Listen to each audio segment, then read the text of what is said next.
Hello everyone. Okay, I swear my OBS did not finish that transition properly, but it's whatever. Hi everyone. Happy Thursday. Unless it's not Thursday for you. It is, for me at least, June 15th, little past 8 p.m., and we're here to, please, hopefully finish this Hollow Knight randomizer that I'm currently working on. Anyway, hi Citrona, thank you for getting first. Good luck with makeup. Hi Moth King, hi Dragon, and nice to see you again. Hi Toady, I see you're setting a trap for Citrona. Hi dude! It's Monday for you? Amazing. I cannot believe you're so far ahead slash far behind in time? Question mark. Anyway, I hope everyone has had a good day since I last streamed, which was the previous night. Today was weird. I kept my PC off for most of today. I usually would have my PC on the whole time because I'm a freaking hermit and stuff, doing a lot of things that require a PC, like drawing and whatnot. Mostly because I haven't touched pencil and paper specifically for drawing in a hot while. But it was mostly because I was anticipating there being a giant electrical eel flying overhead in my area. So I obviously had to prepare for that and make sure. I didn't really want to be using my PC or do anything productive just in case, and I was like, I wonder when this eel is going to fly around my area, and either they didn't come at all, or they came right in the bright and early morning hours when I wasn't awake, which constituted a small portion of the hours that they said they would come, because they it was an ambiguous overhead flying time of the morning to basically the evening. There's no specified time as to when this eel would fly over, and I was like, okay, I sure love ambiguity in not necessarily knowing when I can use my PC and when I can't, because I don't want to be oh, sudden blackout, hello. And so I guess that didn't happen today at all. Slash, again, maybe it just didn't happen. I honestly don't know. It was weird. I don't know. Like a solar flare? No. Not at all. Just an electric eel flying over the end. Just the usual stuff. Not usual. It's just I think the first time I had to record this in the diary for the end. I don't think this usually has happened before. They gave you the gay little hair bump? The what? Please go finish getting ready, Citrona. Please enjoy your event. Have fun. Eat well. Look hot. Look sexy. Steal the spotlight. Actually, don't steal the spotlight. It's your choice. But yeah, I'm just using electrical eel as an analogy to. There's supposed to be electrical maintenance today, and just legitimately, there just has not. I legitimately don't know. Honestly, it was really weird. Because even then, the actual blackout for the maintenance, it would have been just a few minutes. But because they gave an 8-hour time frame as to when they would come for today, I was like, huh, right. Okay.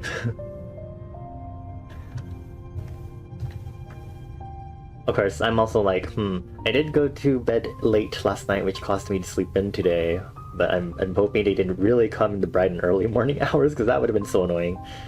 You have a quandary for me? What is your quandary?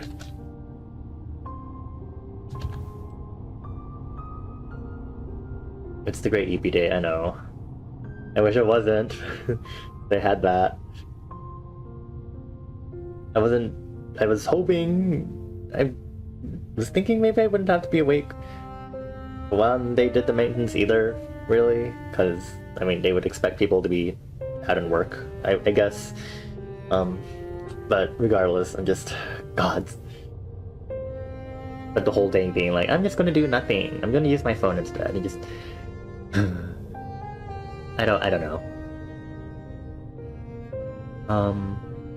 Yeah. I hope everyone is doing well, otherwise, besides this being a weird sleepy EP day. would I technically consider gasoline an alcoholic beverage due to it containing 10% ethanol?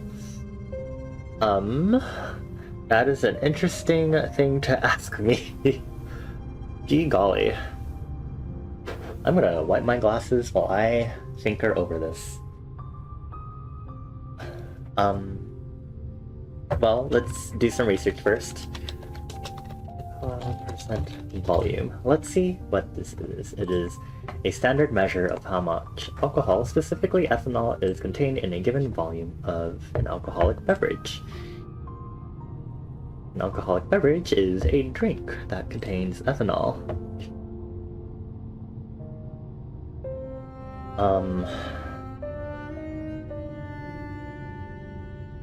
I do not have enough brain power to go over the words regarding drink and drinkable and edible and potable, regarding it being an alcoholic beverage specifically as the term.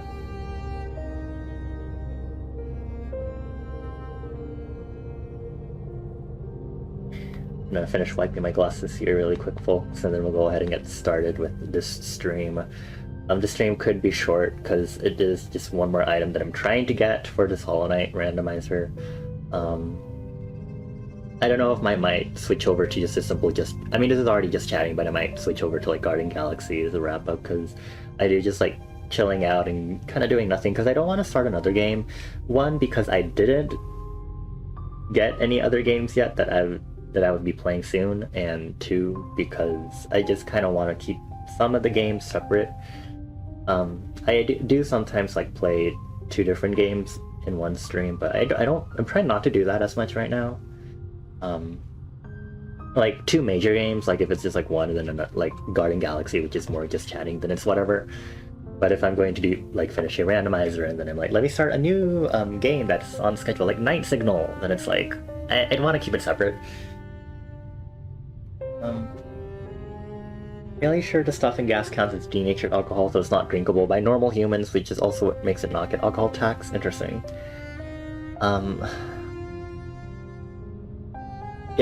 I would err on the technicality of the whole beverage thing, and because gasoline is not supposed to be a drinkable thing for humans specifically, I would not consider it an alcoholic beverage.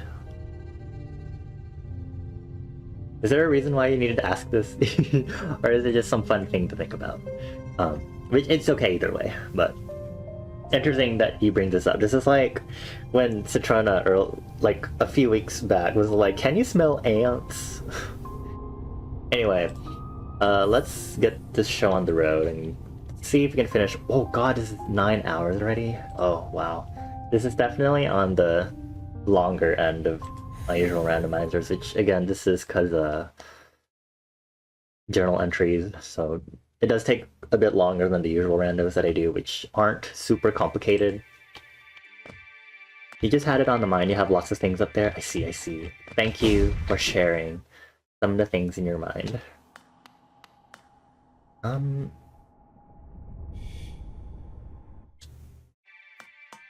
I would like to...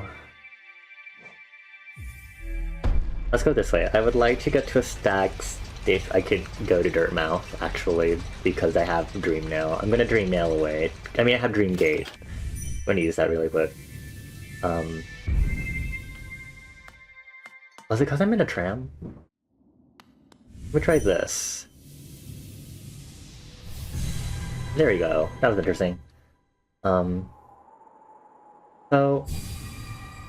the last things I remember on my to-do list after last night was go rescue Bretta and then go to the Coliseum. Just now I remembered that also I need to do the rest of the beginning entrance to Deep Nest because that requires Mantis Claw. And then I also had a revelation today that it is entirely possible that I will have to do White Palace based on the logic, because of the fact that perhaps the missing item I need in the Coliseum is in fact Awoken Dream Nail, which then forces me to go into White Palace to get the actual last item I need to finish the run. So this would be handy dandy and all, Except for the fact that it's going to make me do a lot of unnecessary stuff. As in, it's going to take longer than I would care. Not like this run is already 9 hours in length. I'm also remembering right now some other locations, actually, and fungal waste generally, that I have not gotten around to. Because I've only just gotten Mantis Claw, so we're going to work from there. Hello, Mr. Mushroom, right. Mr. Mushroom is also an issue. And I completely forgot that we have the Ulu mod on. I think I'm desensitized to it somehow. I don't know if that's good or bad.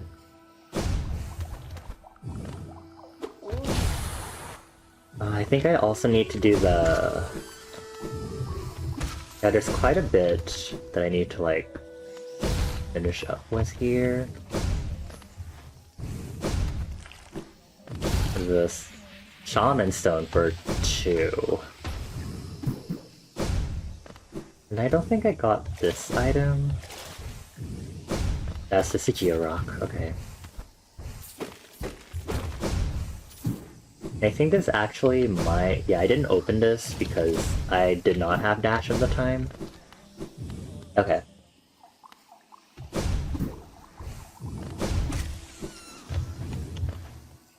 There's quite a bit of stuff here. I have to remember specifically in fungal waste to deep nest, so hope I remember it. Is my head attaching to my body? It's like a cylinder or sort of cone shape? It's like a little... It tapers into a cone, essentially.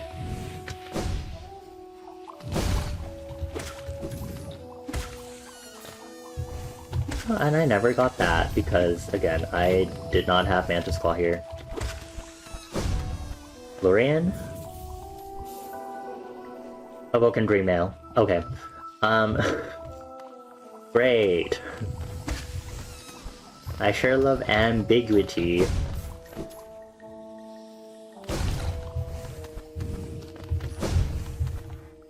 Well, at least... Well, there's still the possibility that I have to do the Colosseum, so... Because I have an option to do White Palace if I still can't find Lurian anywhere. I will do White Palace first, then Colosseum. Because White Palace will be a lot quicker than Colosseum. Like a pencil? Yeah, kind of like a pencil tip.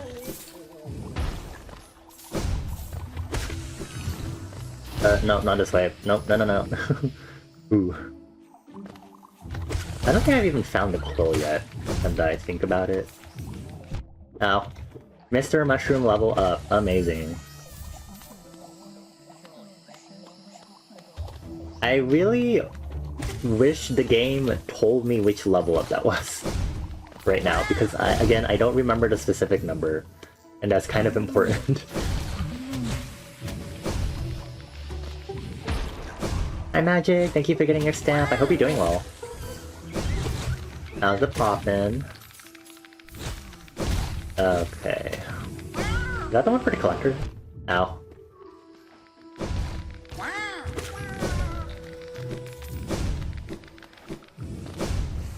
There's some other stuff in Mantis Village that I also need to check. I'm being a little careless right now, please pardon me.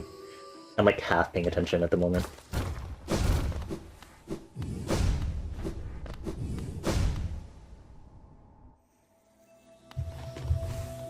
Okay. So let's pick this up.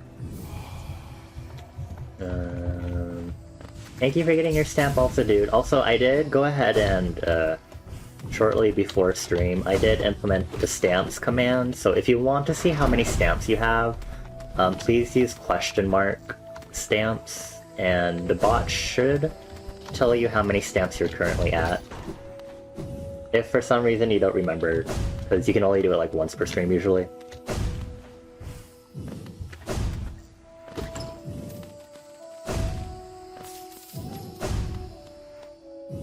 Yeah, I'll go ahead and rest here, it's fine.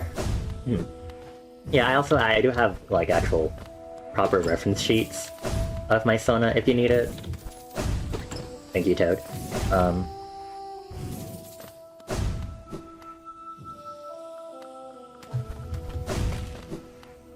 get some very specific details about my anatomy and physiology also, if you really need those details. I know some people have asked some stuff about my physiology, like if I can drink water, or maybe what my body's made of. I have some of the specifics written down there. There's some other more specific details that I have that might not necessarily be written there. Spell Twister. Hi Zach, thank you for getting your stamp. Nice to see ya. Okay, thank you for ambiguity. Okay. Malkov. Okay.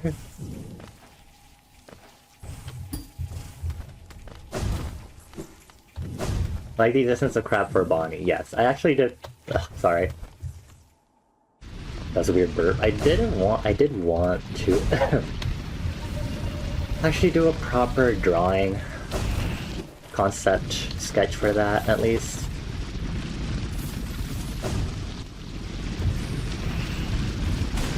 Which would require me to draw. Thank you for getting your stamp piece again, friendos. Much appreciated. Woohoo. Money, okay.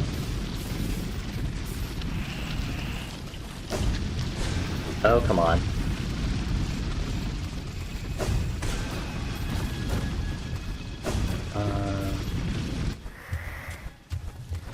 There might be still a few checks that I haven't gotten in deepness, so I want to double check. Hopefully I remember to not bench out, because I completely forgot I still need to go rescue Bretta.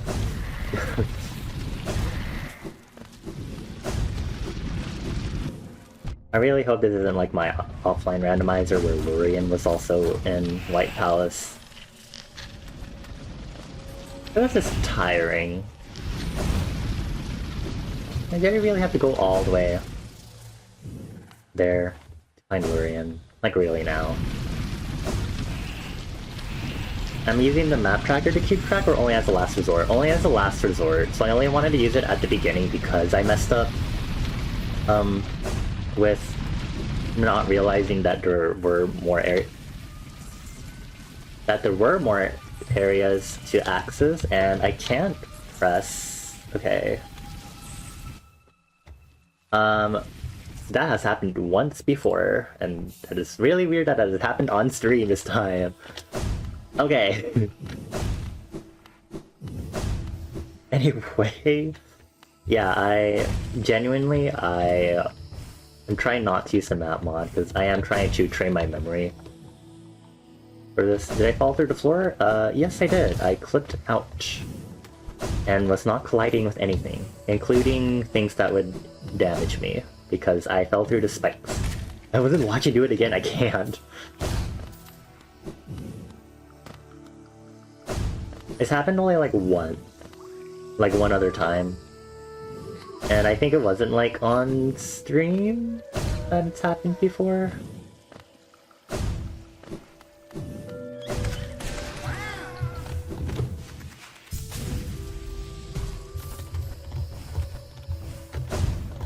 Ugh. That's on me for being a little cocky with my mobility.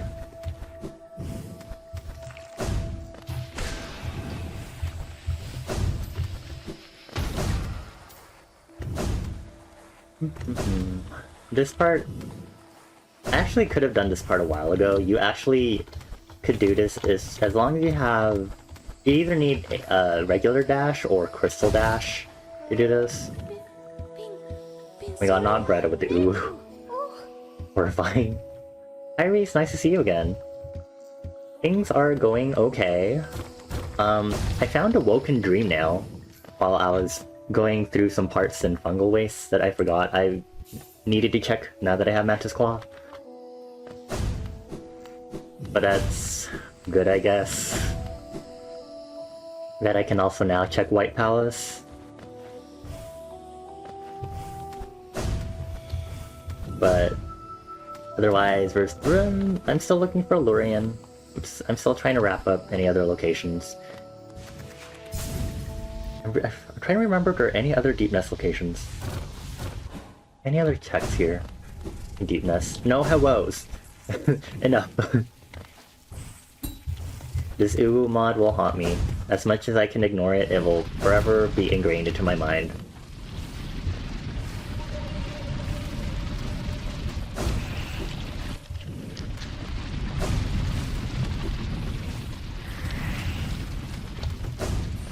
This mod is too powerful for the regular mind. This is the true Eldritch horror. Uwu. Oh, wait, did I never fought Nosk yet, did I? Because you also need Mantis Claw to get to Nosk. You thought that Larva just spoke like that? No, I have the Uwu mod on for this randomizer specifically, so every text has been Uwu-fied. So you can see in my recent items, it is Uwu. It is all Uwu. Hollow Knight was sent to Earth as punishment for our sins.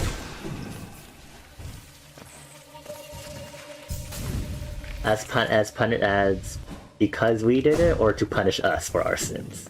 I think there's a slight difference here that we should make note of. I probably should have ventured to hot springs to make this faster. Because I'll be using the tram there, if anything, too. Because I want to get back to Dirtmouth. You check on Bretta afterward, since there's a check there after you rescue her. I feel like there's another check here. Oh, it's just a soul totem. And that's the way back up. Oop. Okay.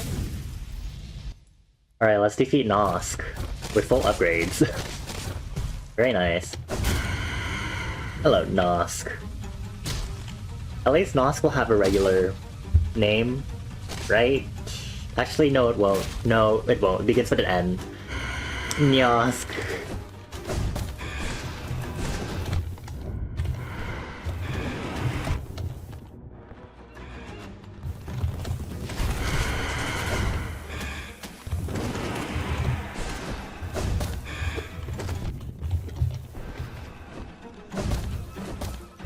Ugh, not this one. This one's annoying.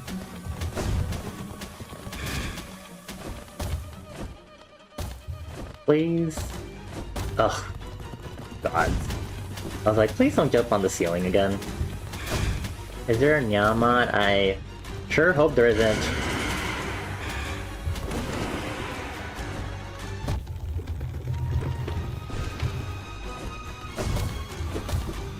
Ugh, not again.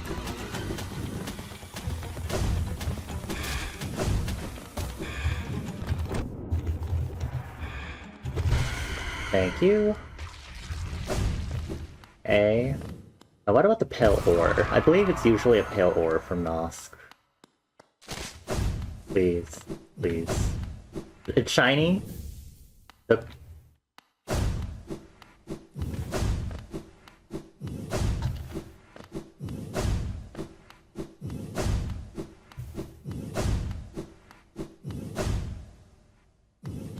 Okay. How lovely. I can fill out my map properly now.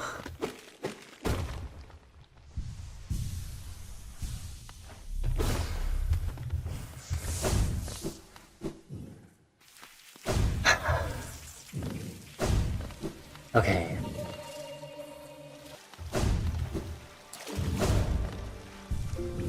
Well, map updated. There's a reskin that makes you a little cat guy. Oh yeah, there's a lot of skins that you can get because you can customize your knight. And because a lot of people have made skins, and if you know how to edit the sprite sheets, and you can also do it that way. There's a different skin that I used to use when I first started using modded Hollow Knight. It was really cute.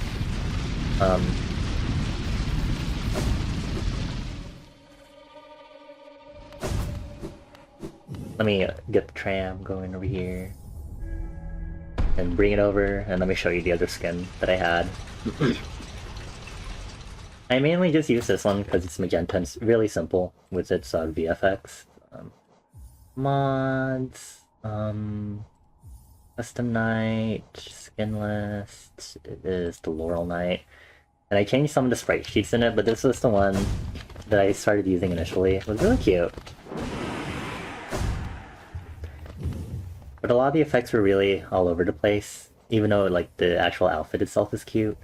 In the end, that's why I'm just opted for the basic recolored ones that are just mostly the cloak and spell changes. There's not going to be a body skin.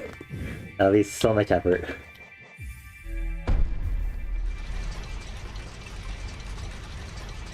I didn't notice. It's a very subtle thing.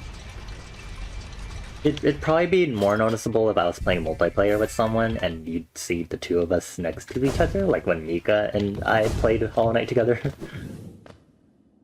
Because obviously you want to be able to distinguish the two.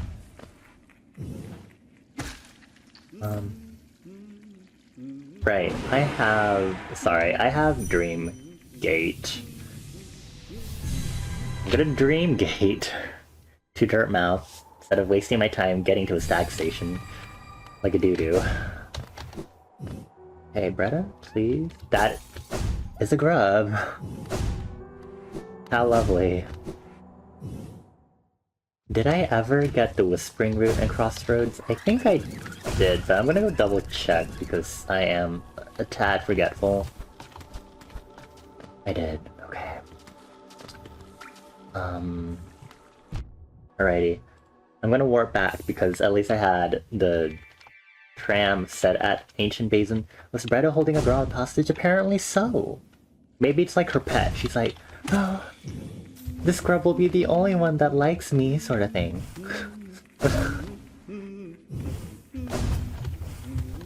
I mean, they're cute and all, but like, nah.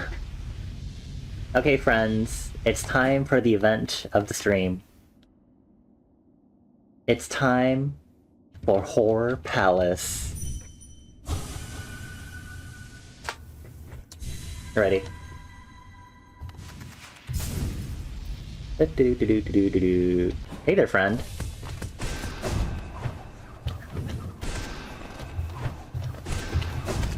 Oop. Gathering Swarm. Interesting that you have that. Oh, I just noticed the void, the plain void corpse that's left behind once the armor comes off.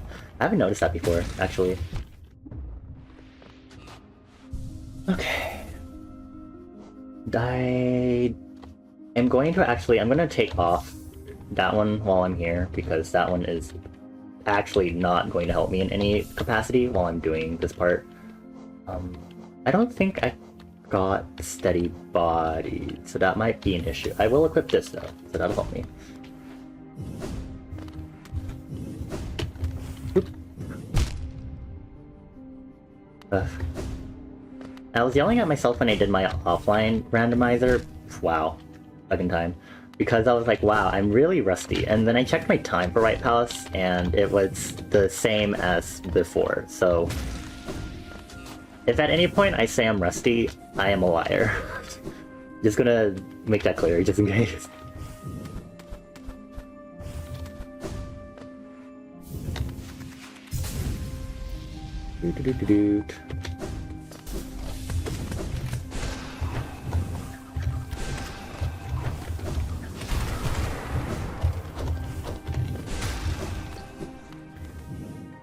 Let me double check the journal entries for those dudes, because I know those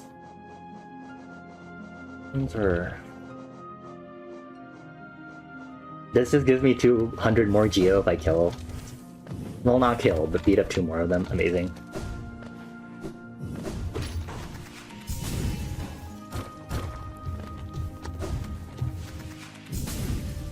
Okay, back over here. I should have stopped that early, but that's okay.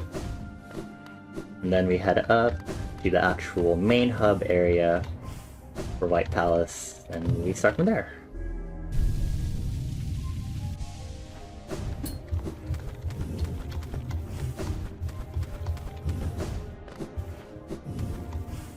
So, Right in the hub area, there is a check, because where there's usually a soul totem, oh, these are also dudes for journal entries. That does not, okay, well, I tried. But there's a soul totem here, and instead it is a wanderer's journal. Amazing. Okay, that's fine. I'm gonna bench here. It's not really necessary, but I might as well do it. That item is part of a mod, I believe, which is a specific map just for White Palace. Because White Palace and Godhome by default don't have maps, so those are just added just as additional stuff. This isn't safe architecture? Yeah, you know, just maybe. Just maybe.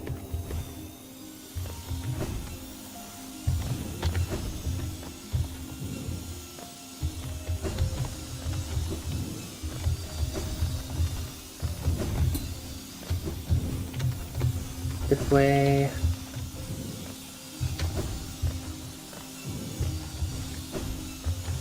And then over here, I didn't check. Oh, it is a glowing item. Life. Okay, thanks, I guess. The White House OSHA compliant mod. And this is the part that I hate the most. This one always takes me a few tries out of everything else in White Palace. Ugh. I think if anything, that's the part I'm most rusty at. It's mostly just making sure you don't get hit by these, and then...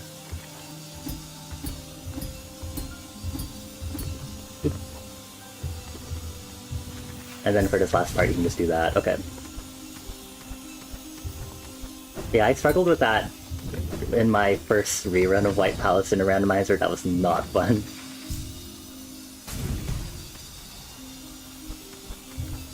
What would an OSHA-compliant White Palace be like, exactly?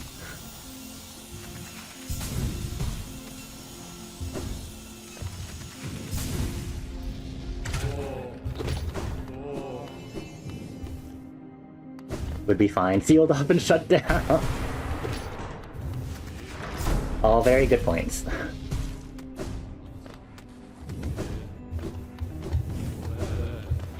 Okay, now we do the other hallway.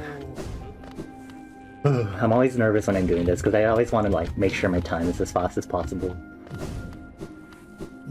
Gotta keep my platforming skills, you know, up to date. Add handrails in a few places and it should be okay. Oh. What type of style of clothing do I like? Interesting question. Oops. Oh, lord. And make it- oh right, it needs to be totally wheelchair accessible. Ah!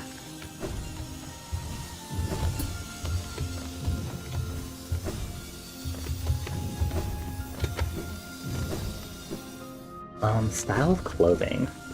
I tend to like preppy stuff a lot. Right, okay,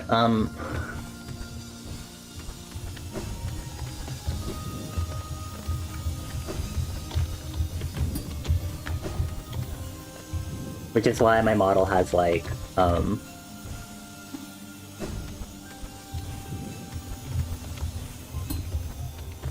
believe there's something over here, I always forget. That's why I'm wearing like a button up with a ribbon tie, but when it comes to kind of preppy stuff, I don't usually like wearing bow ties or neckties, and that is a skip right there for everyone's future reference, because that skip is always very helpful for getting through White Palace really quickly. I believe I saw it because my friend Mika showed me some stuff from Fireborn.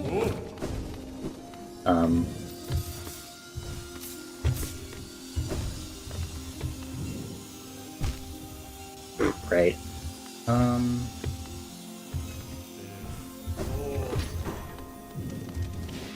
But yeah, I kinda like preppy stuff, but a lot of times if I do wear button-ups, I do like to wear them with like shorts instead of like actual chino pants that I'm like wearing in my model, for example.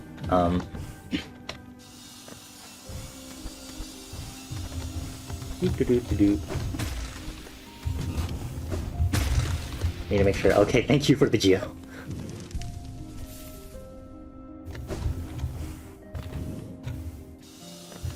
But I also like cute pastel outfits, because those are my vibe. Oh, I don't think I was high enough for that dash. Okay, there we go.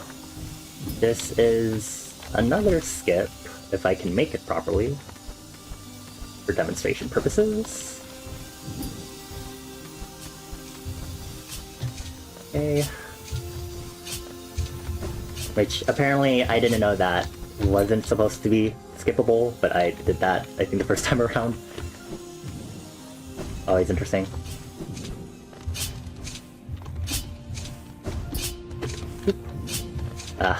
I wasn't expecting myself to get to these spikes right at that first point, so okay, I'm gonna wall really quick. Because landing on something would be the worst thing you could do, actually.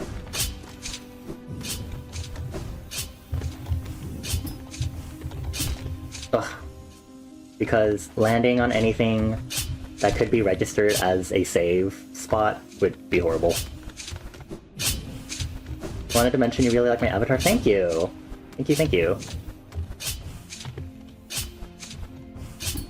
There you go.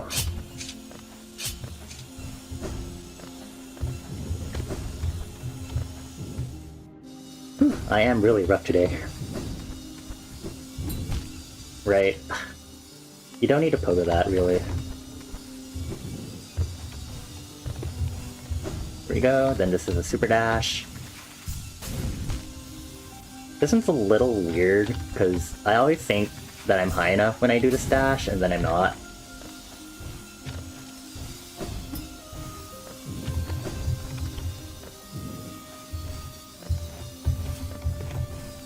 This part fucked me up a while ago, when I was relearning, when I was freshening up after not doing randos for like 2 weeks, and I was like, oh wow. Okay, that's a nice spot to save.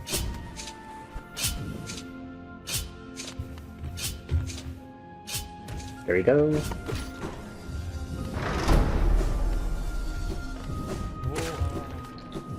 Yeah, thank you. I drew my model, designed my character myself, because artist stuff. Oh, right.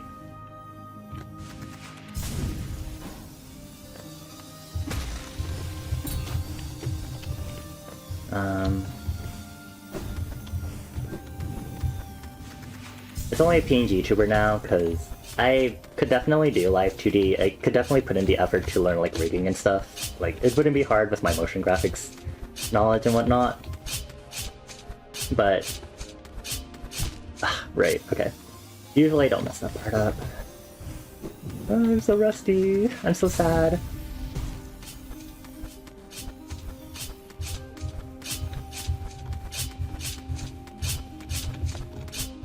There we go.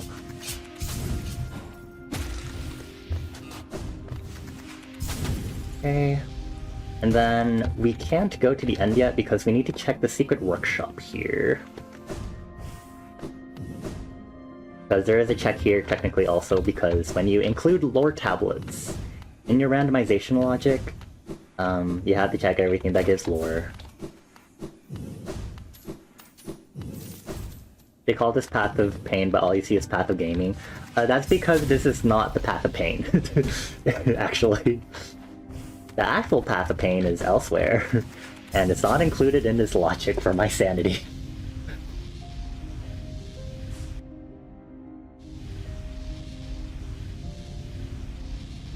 I think at some point I'd want to try putting Path of Pain, but it'd be so long and lengthy to include something like that. Okay. There's only one other item to check for here. If it's not Lorien, then I'll have done White Palace for no reason, really. Because I already know what's at the end. Okay. Actually...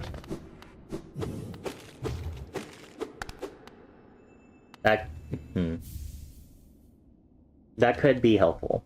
That last Mr. Mushroom level. We'll have to see, though. They call this White Palace, but all you see is me doing a good job, thank you. Alright. I can change my badges. Sorry, charms back. I always say badges. Because I always think of Paper Mario, specifically.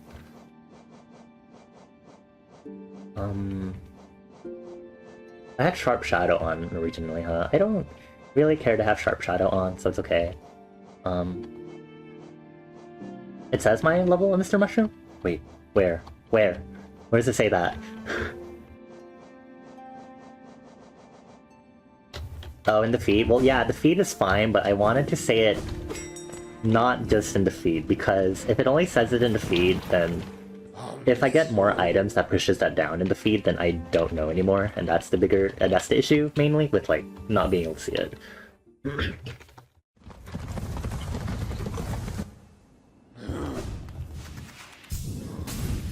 Why is your sketch turning out better than the final? It's always a fun problem to have as an artist, right? I think it depends, really. I think it depends a lot on your sketching and line art process.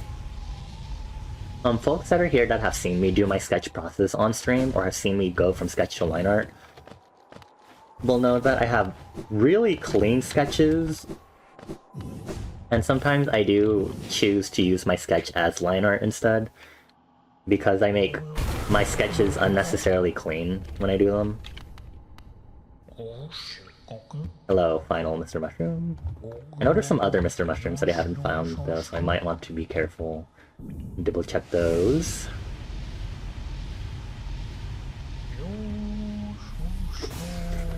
Okay. Thanks, Mr. Mushroom. You're trying out watercolors, or are you sketching at first? Oh, I see. I haven't used actual watercolors in a hot while. Also, I don't remember if I did the Mr. Mushroom next at where Monarch Wings is, so I'm gonna go double check that. Because I don't remember. Because I'm pretty sure the last time when I went with Mantis Claw, I think I didn't have full access, or I didn't have that Mr. Mushroom activated yet. You don't know how to walk in heels? I'm sorry, I also cannot help you there, Citrona. Heel toe, question mark? Speaking of heels, actually, you know how I've mentioned before that I was forced to learn how to do a death drop? Like my first ever actual dance team? Hello, Mr. Mushroom. My, instructor also was like, oh, would you be able to, like, wear heels and dance? But I think they're, like, platform shoes with heels also, and I was like, thank you for Lifeblood Core. And I was like, no, thank you. Pizza and french fry, oh yummy. Don't make me hungry, please. Sweaters? As in, like, if I like wearing sweaters? If that is the question, then yes. I love wearing oversized sweaters. Tops in general, I like wearing, like, you know, like this button-up with specifically a ribbon tie, or like, it can be long or short sleeve, it really depends on the weather, or I like oversized sweaters, or I like having, like, cardigans, sweater vests, diagonal or horizontal, like, tied around. I've tied sweaters around, like, my waist, or, like, also jackets and hoodies. I've done, like, the white frat boy sort of thing, where you wear it tied around your neck, but I haven't done it, like, a sweater tied diagonally across my body before. Which I think is an interesting thing to do, but I've never tried that. It's a very cool, interesting style to, like, wear tied around your body like that, because it reminds me of, like, wearing, like, a fanny pack diagonally across your body. Because I know that's, like, very, trendy fashion, if that makes sense. Cloaks should make a comeback. Yeah. Actually, I want to, like, update the outfit for my Sona, but I think I want to wait until winter, but I do want to give myself a longer cloak, especially when there's colder weather, because this one is actually, like, cape-lit cloak lit sort of thing, because this should actually go down to, like, my arm's length, so, like, down to my waist, but this is actually, like, half of, like, what a normal length would be when it comes to, like, cloaks, really.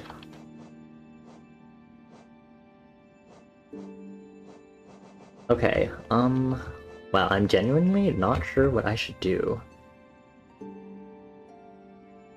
I guess the only other thing you can think of is the Colosseum. Other than that, is just any miscellaneous checks that I just have been so forgetful about.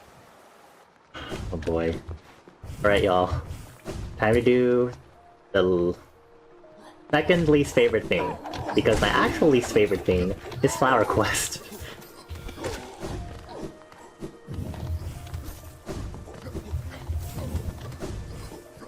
Going to the next Renaissance Fair just to wear a cloak. Very nice. I've never been to a Renaissance Fair. There are many things I haven't been to. Actually, I had like a list. I forgot I have a list of like places and experiences I wanted to try. That I made in like the beginning of college a long time ago. And I was like, oh wow, I remember that I made this sort of thing because, you know, there's like foods that I wanted to try and stuff. There's just like a lot of stuff that I haven't tried before that I wanted to try. Or places to visit. And some of the things that... Alright, my enunciation is so weird today. Some of the things on it that I hadn't done yet included like going on a Ferris wheel or like horseback riding, bungee jumping. I think skydiving isn't on the list. I should add skydiving to the list. Oh right, there's also the weird tail lurker next to the Colosseum. I should also check that. And then I also had a list for like food. What the? I have never seen Zote in this cage before. What do you want, Kerr? Have you come to laugh at me as well? Fools, did you never consider that being trapped in this cage was precisely what I intended? Yes, by all means.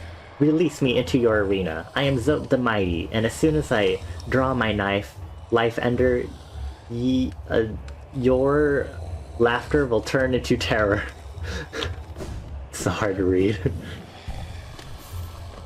Capes look cool, but think about constantly having to readjust it when you sit down. Oh yeah, that's definitely another thing, huh? Wife Endo. I know. Got a Blastotrona, have fun! You've been on a bungee swing once, can confirm it's fucking terrifying. I can imagine. I actually have a fear of heights. Genuinely. Like, if I'm on the second floor, like, in like a mall or something, oh fuck. And I'm like looking down and like, you know, like cross like the hand railing and stuff, and I'm like, oh, you know, like the parallax is enough to like make me kind of freak out. But that doesn't mean I'm against. Their audio is so loud, and for what reason?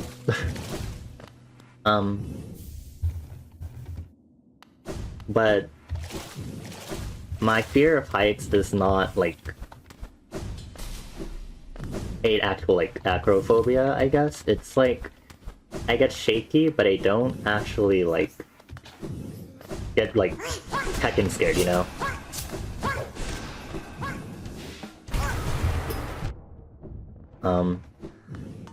Which is why I would still be able to want to do skydiving or bungee jumping, even though it would freak me out probably. An unnerved for fights, yeah. That's a nice wording for it.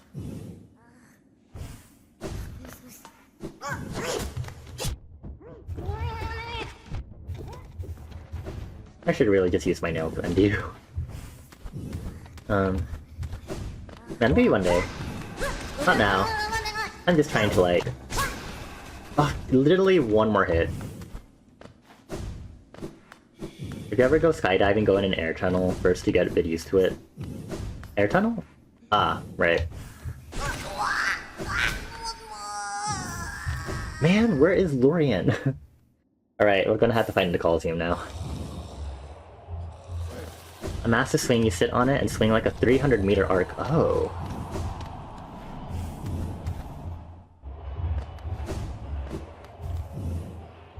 Okay, let's do this one. Also, the reward is one of the manicures, which means maybe Sly has it. Maybe Sly has Lorien. I just needed to get the 3 nail arts first. Yeah, other than that, other things I had written down on that experiences to experience list were like, for like food. So I wanted to have like I put like things that are still unchecked on there, like po' boy sandwiches. I have sushi burrito on there for whatever reason, even though that's like the most fucking weirdest thing I could probably have. A ramen burger. Okay, I don't really have time to check my journal, so I'm just gonna... Okay, maybe I do now. Give me a moment. Lifeblood heart, okay. A simple key, amazing. He smashed something else there.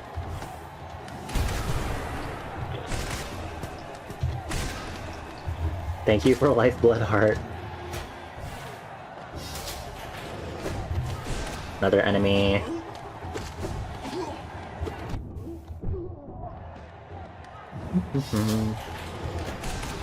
I haven't had wagashi before, or like traditional Japanese sweets. Yeah, I'm like really trying right now to like remember what was on that list. Stupid aspids. Fuck you!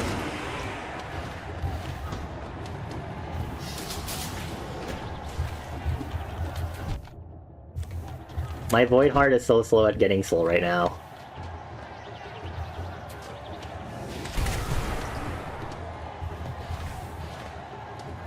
Because I'm used to having like Weaver Song and Grub Song active.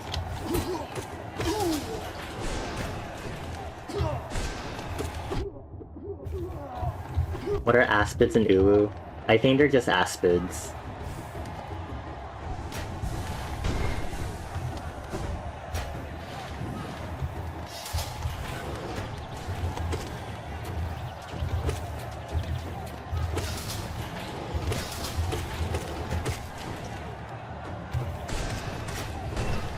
Okay.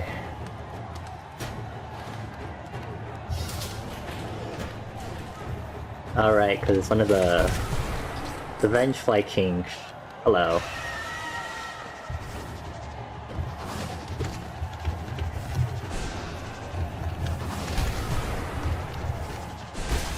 Goodbye. Okay.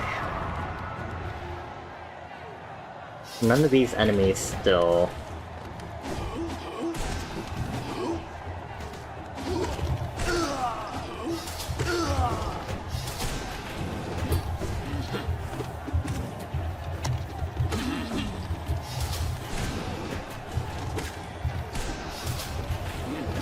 Genuinely, I really do think of maybe a journal entry I've already had, but I just haven't checked properly because I'm just stupid like that.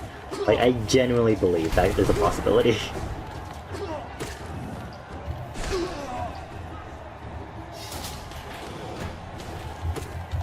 I believe there's still some other enemies that show up for the first time in this Coliseum.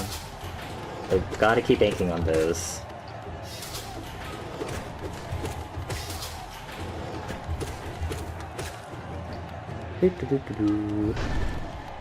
What is next? Not these.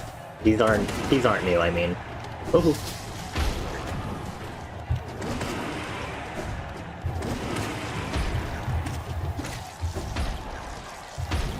Okay.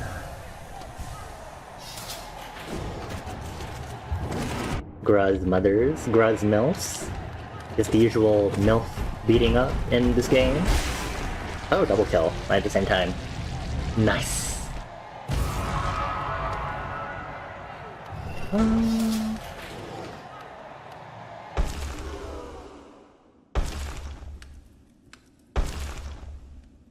Oh my gosh, who could it be? It's Zote, the Mighty.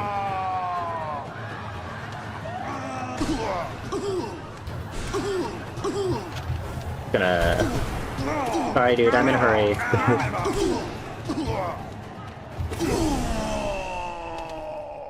Goodbye. Journal updated. He doesn't give me anything, he's just...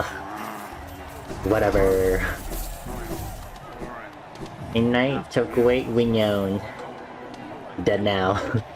Or, well, stuck in the ground at least.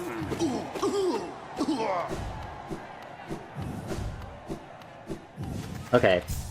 Now that I have Gwait Schwash, I need to go check with Sly. And then we'll go back to deal with more of the Colosseum. Meow.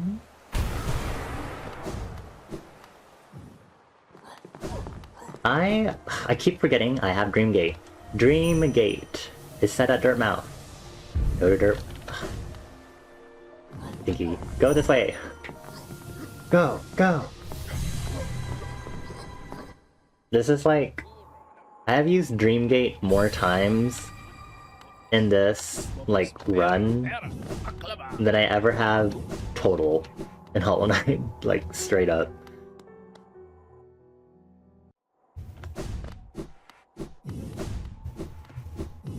Hello, Sly. Please. This is, Jesus Christ, that's a lot of money. Okay. Back to the Colosseum. By warping. Let's double check our journal. I'm going to also, kinda... Simple Key... Theo... Dream Shield... Rancid Egg... those are our Hunter Notes... Full Refill...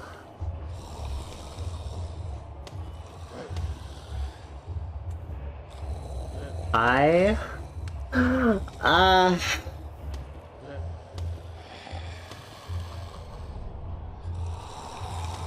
knew it. I kept saying it too. I was like, I bet. In one of my journal entries, I just haven't been checking, but I keep forgetting to check. And I was like, yeah, I should keep checking. I should like run through the whole journal to double check. I kept saying it and I never did it. And he's right here. In fucking Deepness.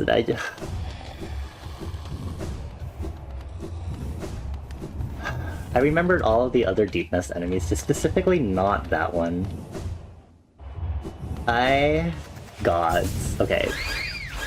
Let's go get the twink.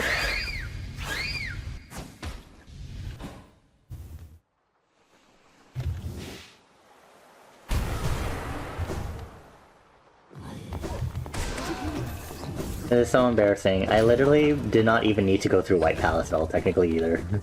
Like, for any of that. Had I taken note of that earlier.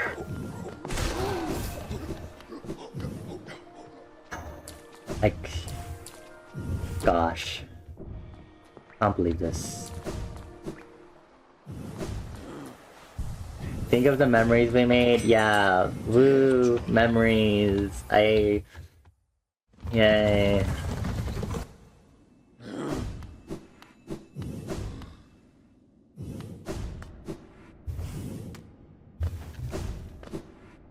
I think I will just simply not ever do a journal entries randomizer again. This is what I have decided based on this. You don't personally remember, but you're sure it was good? Great.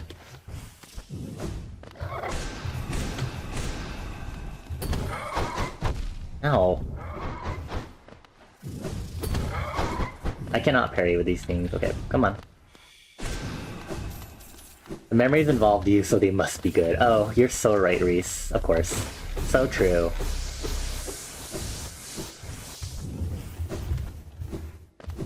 I think there's another here, right? We'll just,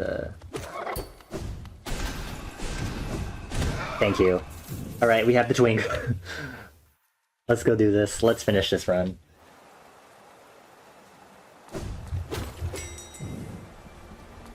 I'm a little nervous about doing this without Weaver song, Grub song, because that's like my usual thing when I go into Radiance.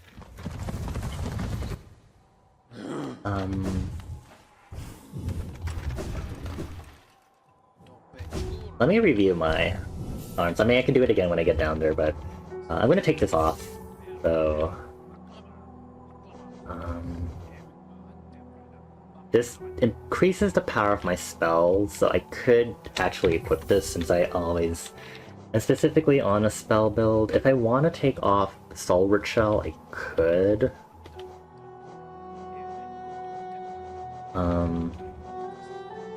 Honestly, replacing Hive Blood with, like, these instead might be a better go. Oh, that's a lot of health. Ooh.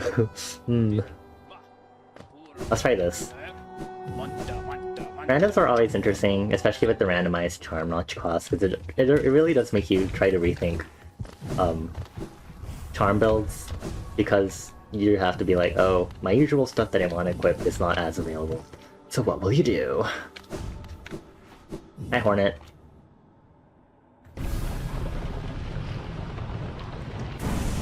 Okay, wow, I guess I'm ending the stream really quickly. I'm not actually gonna end it. We could be chatting, I guess. Well, we'll see. Let's get through this first, and then we'll think about what happens after the fact. Okay. Let's do this. Oop.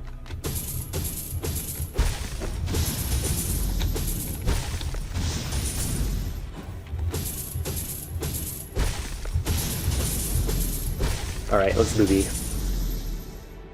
Hello, bro. It's time for purification. Purification and progress. The Hollow Knight.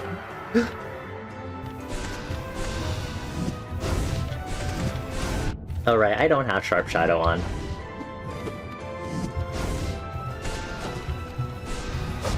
Oh.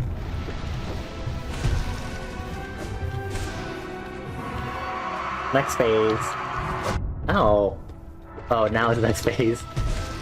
Or is it not? Actually, don't know. It's another phase. It's whatever, we just keep going, no stopping.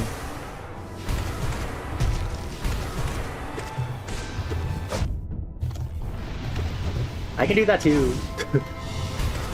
If you would properly stand still. And Hornet says, get good! And now we're here. Lore. We love the, oh yes, challenge.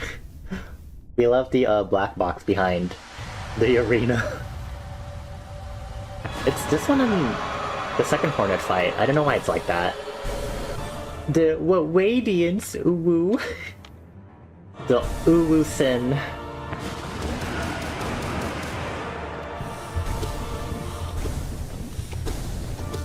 I'm gonna do this because I do genuinely need more soul really quick.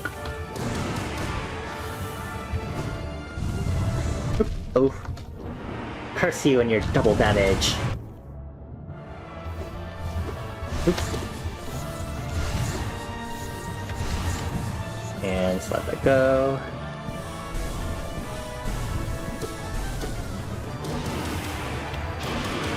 And we're not reaching the next... Oh, we're here at the next phase.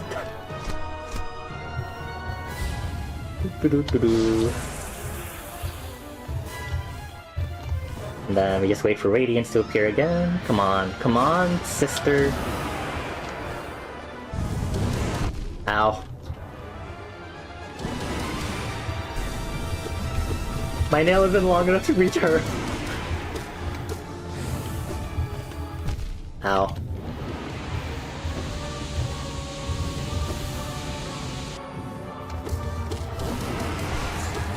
Ow.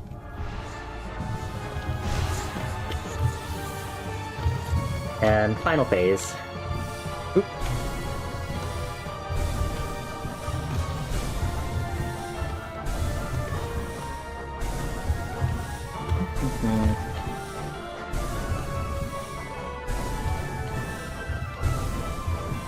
Oop. Goodbye. Who put these platforms here? I know, right?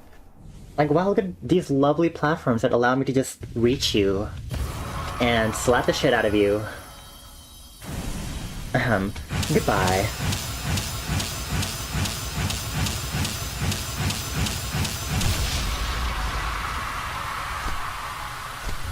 And that, my fellow travelers, is another run done.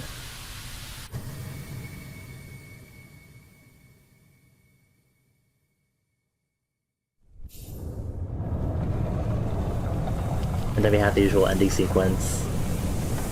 The HP bar isn't all the way down, I know, right?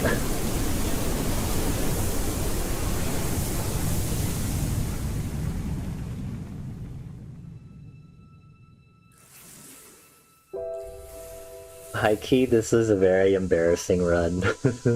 But then again, this was after. This is only like the only second run after like a few weeks of taking a break. Well, like 2 or 3 weeks really of taking a break from randomizers. Because I think the biggest thing that happened was that Tears of the Kingdom came out, and I ended up fixating on that mostly. Finished that within a week and then focused on side questing stuff. And then we're here doing randos again. I want to see what some of the times and stuff were. It was for content. It was not intended to be this kind of content of accidental mishaps, but here we were. Soft locking myself, I think, twice, and Lurian not being found until like I realized he was in my journal entry. Just the usual stuff.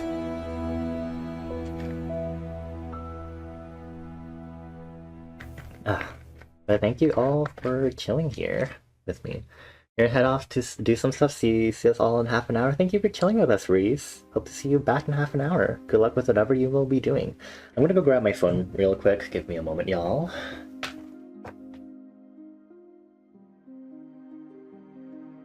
Okay.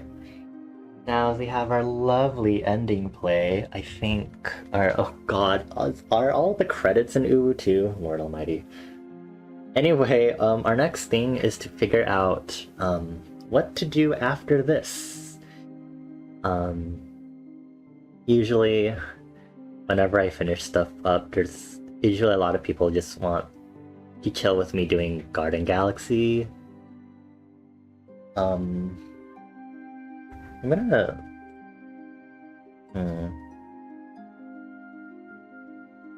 I don't really have any other... I have games that I can replay. But, you know... I have Baba Is You. Amazing. I played that quite a while ago. I wonder... I wonder... Da, da, da. Oh my god, all just Kakehashi games, oh, Brazilian, Portuguese, German, Spanish, Korean. Gods. Okay. Anyway, yeah,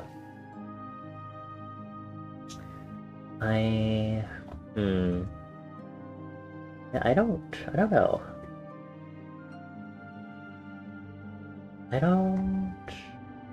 Huh. Huh. Huh. I have Stardew Valley and Terraria. I haven't touched Stardew Valley in a hot while.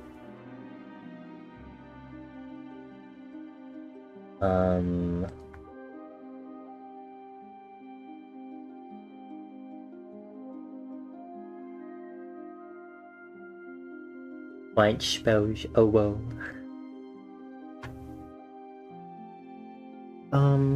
I'll put on a poll after I get my stats screenshotted and stuck in my Discord, because I always like to take a screenshot of the stats for later reference. But yeah, we'll put up a poll, ask about what I should do as kind of like a wind down, because I like to wind down after these sorts of streams. And, you know, keep talking, because I don't like super short streams. I don't want them to super long either, obviously, but to be continued, thanks. Continued, no. Oh.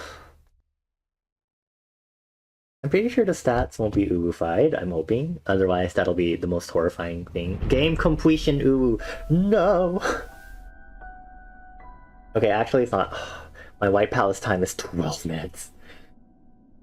It's a minute longer. Just kidding. Not bad. Let's see. Dartmouth, Howling Cliff, Fog Canyon. I spent very little time in. Crystal Peak, Resting Grounds. Just City of Tears. It's always like City of Tears and stuff, and Green Path and Deep Nest. I swear to gods. I'm gonna get these screenshotted really quick. I can put these in Discord. For record. Give me a moment. Hello Night. Horrifying journal entries run with randomized location, start location. Exclude path of pain and bosses. And then let's see the item timeline. So fast for God Home, thanks. Oh, I got vanilla 99%. Amazing. This took 10.5 hours. Lord. Let's see. The other one I like to check is this one. I like seeing the skill timeline to see like how long it took me in between getting key items. I wish I just mentioned like the Dreamers also, because that's kind of important. TBH. At least for me, considering how difficult it was. But let's see. We got Swim an hour in because I didn't realize I could have gotten it right at the beginning. Oh, that was embarrassing. Everything was pretty steady. Everything after Mantis Claw was hellish in regards to getting remaining items that I needed. Wow, cut 1,325 grass. Amazing. I got all the mask shards and vessel fragments. There are 5 more charms than I needed. There are 2 other keys to get. Lord. It's always fun to look at these. Okay, so Mr. Mushroom, there's only 7 levels according to this. Maybe I should keep that in mind. Because you need 7 levels, because the last one you unlock would be the 8th one, but that doesn't unlock like a further thing, because that just unlocks an item like the other Mr. Mushrooms. Or, well... I don't know how that works. Is that last Mr. Mushroom? I believe it's the 8th one, unless that's the 7th one. Huh. It says 7 out of 8 when you like do the thing. I won't think too much about it. Alright. Going to quit. Because I don't feel like starting another randomizer on stream. I would like to play some other games. And then get to that. But for now, let me put on some nice chill music. I think Rin City had a new mix that came out called VGM That'll Leave You Thinking. So let's listen to that, shall we? Let me lower the volume just in case. See here. I'll lower it a little more. But sure is thinking music right off the bat. I'm gonna change my stream information stuff while we kind of like unwind really quick.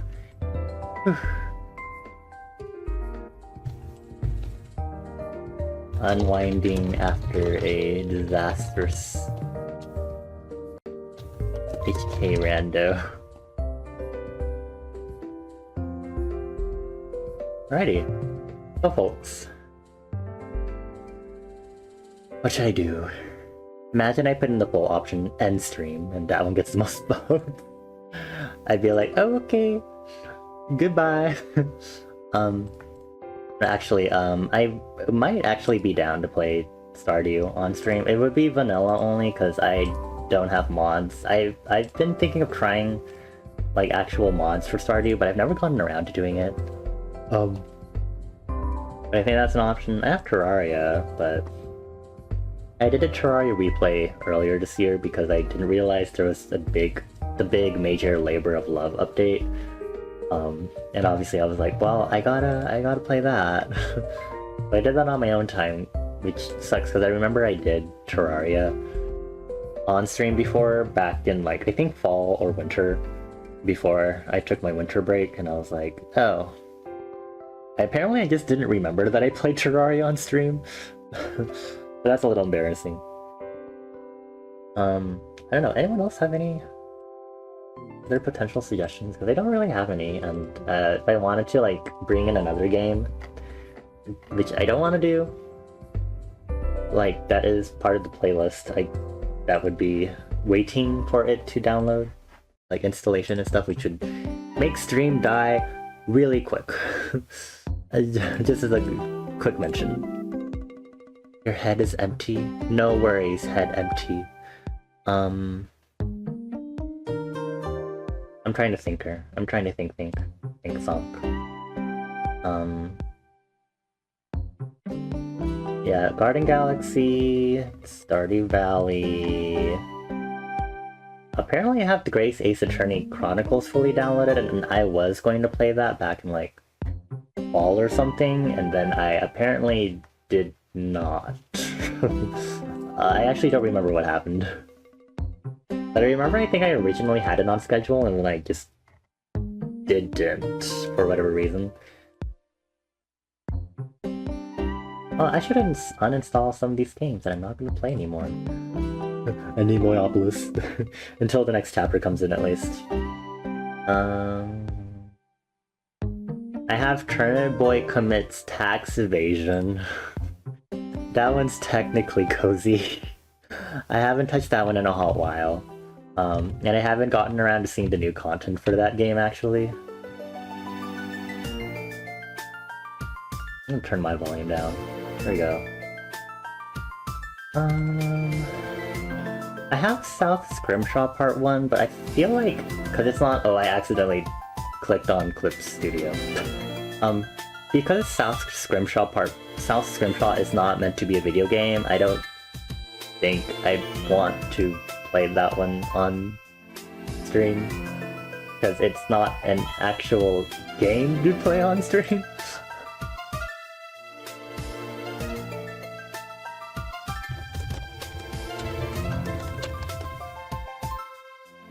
The art incident is pretty painful. I'm trying to remember what specifically you mean by the art incident, because I don't... Okay, this music is actually a lot louder than it should be, hold on.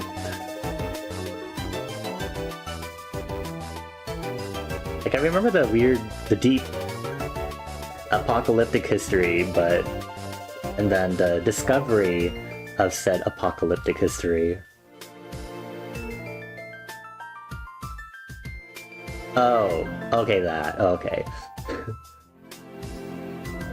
Okay, that admittedly is a lot more tame than the other stuff I was thinking about, at least in my perspective.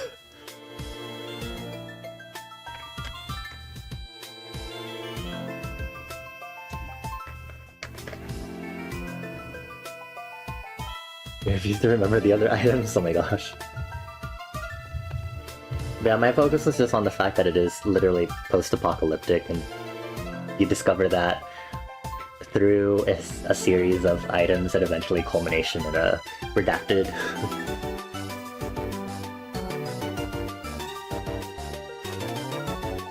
The annoyance of the air raid siren. God, that was creepy, getting through that area first time. I was like, oh, this is like such a tone change for sure.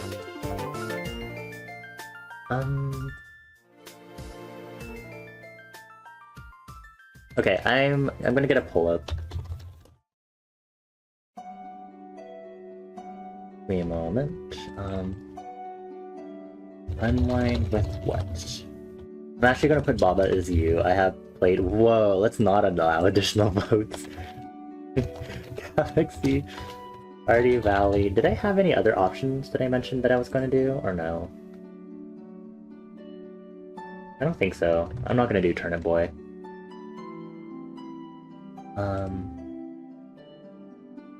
Leave it on 1 million per... Okay, fine. Yeah, so the options for this poll will be Baba Is You, Garden Galaxy, and Stardew Valley. We'll put it on for 10 minutes. So I have a variety of cozy options. Baba Is You might tilt me because it's a puzzle game. But it's cute! For that one, I'm not sure what that'll entail. I think I might just be trying to do levels that I haven't done in a while. Because I streamed it before I debuted. Again, a lot of these games I have streamed before, but just before I properly debuted and stuff. But I think from what I remember, I got an ending, and then I could not be bothered to get to the other endings because the puzzles were actually getting really difficult, and I was like, I'm not sure I'm ready to dedicate brain power yet for this. But you know, it is an option. Funny, cute puzzle game that goes crazy with logic. Hee-hoo. Or we can do the typical Garden Galaxy.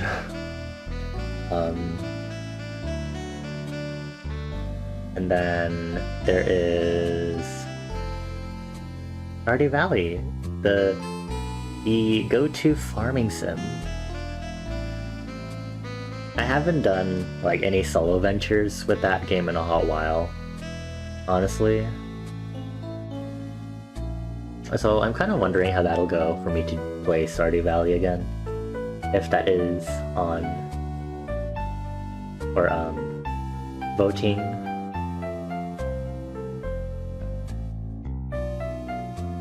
That 1 million extra vote price cracks you up more than it should. Gods, I don't think anyone I know, even if they were here when I literally first started streaming, which was 3 years ago, I don't think anyone actually has 1 million points. Mostly because there's been stupid enough point rewards that they'll usually use up their points for those.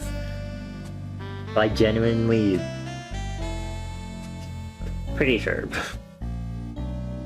If anything, people would probably have enough for VIP. Miss Moo Moo. Oh, that prefix. Oh, I guess Smith had a different prefix beforehand. Oh yeah, anyone have any other ideas for new point rewards? I think I asked that last stream. But nothing has come to mind yet.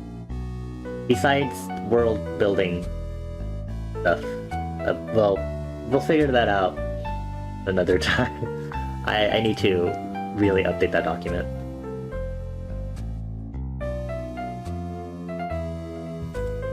You're just shy of 70k, Lord Almighty. Oh, pardon for the yawning. This is a norm for me.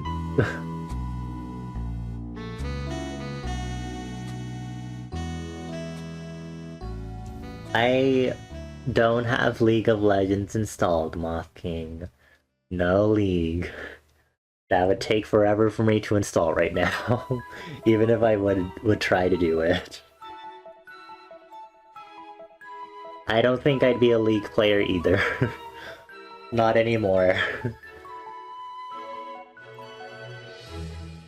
A random page you found indicates it would take 1,562.5 hours of tier 3 sub-watching to get 1 million channel points.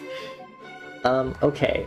If I did 4-hour streams, which they're not always 4 hours, but I think 4 hour tends to be the minimum, but divided by 4, that would be 390 streams. 391. If all my streams were 4 hours. Some of them are. What if we divide that by 5, 5 hour streams? 312.5 streams. That's a lot. Hi Shuji, nice to see you. How you doing, Shuji? Quick, mods, attack, use shout out on Shuji. I don't know why that turned into an RPG all of a sudden, but it's an RPG now. Oh, you did some house cleaning, nice. I need to get back to doing some house cleaning stuff because I interrupted my vaguely periodic house cleaning stuff because I had some stuff to focus on first this week, and I was like, oh no, focus on that first. Yeah, for house cleaning. It's always nice to clean up your space. You don't think this is including watch streaks for the bonus click on points thing? Yeah, it's not. It's definitely not. I don't know how you would factor that in necessarily. I think you could. Like if you did like the whole, assuming it's like every hour, blah blah blah, but that's a lot of effort to think about. Anyway, hi Shuji, I just finished that Hollow Knight randomizer that I've been working on. 10 hours. Very sad. I didn't realize I had access to one of the last items I needed to finish that randomizer, because I never looked properly. So I'm just not going to use that setting for that randomizer ever again. And right now I'm just trying to find something to unwind with, and it looks like I have 3 votes for Guardian. Everyone likes me playing Guardian Galaxy for some reason. Which is fine, it's perfectly fine, but I can't believe y'all like me doing Guardian Galaxy. The OST is at Mario Galaxy? Hi Dadit! Nice to see you again. This is the surf theme from Pokemon X and Y. Oh, was including the bonus point chests? Interesting. Interesting. Didn't realize that. Yeah, this video game mix has been very kind. I heard some Professor Layton earlier. Some Pokemon earlier also, from another generation. It's yeah, this one is not like that other mix by the same person on YouTube that maybe made all of us freak out because of all the variety of video game music it had. This one I have heard before. I don't remember what this is from. Oh, it's from Pokemon Legends Arceus. I never played that. Anyway. Okay, I see 2 of you don't know what Guardian Galaxy is. It's a cute, cozy game. A lot of the times that I've been playing it since I got back from my winter break hiatus, it's really been just an unwinding sort of like section for my streams. And it's been nice. It's one of my just chatting categories, essentially, because it's nice to chat while I just collect furniture and stuff to decorate and make my little gardens and stuff. Honestly, maybe at some point I should like start a 3rd garden, because there are 3 files on Guardian Galaxy, so maybe I'd want to start my 3rd one or something. Like Farmville? Gosh, I barely remember what Farmville was like. Let me just stare at stuff of Farmville to see if...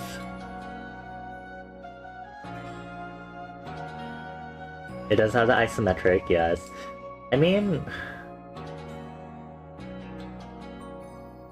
Kind of, you get random items and you place them down in an isometric perspective, like in Farmville, but it's very minimalist in the stuff you do. You really...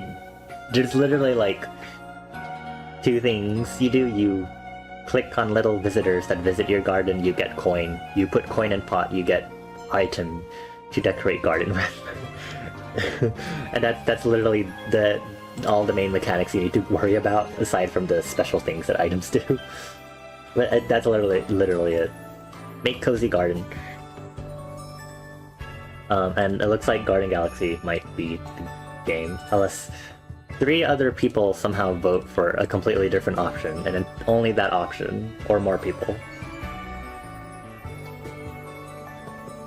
Let's see. Guardian Galaxy... I still need to finish the Rainbow set, because that one's really tough to do, because Rainbow. You wanna rebuild your IRL garden? Oh. What do you mean by rebuild, specifically? If you don't mind, like, clarifying, like, what did it, like, was it, like, hard for people to take care of it at some point? Because, you know, people have their own routines to focus on. Or, like, you know, can you get 1,000,000 dark matter loan? I don't think so. Sorry. If you want dark matter, just go wander around liminal space. You'll find them naturally. Make new plants for it, add new planters, and get crops ready. Oh.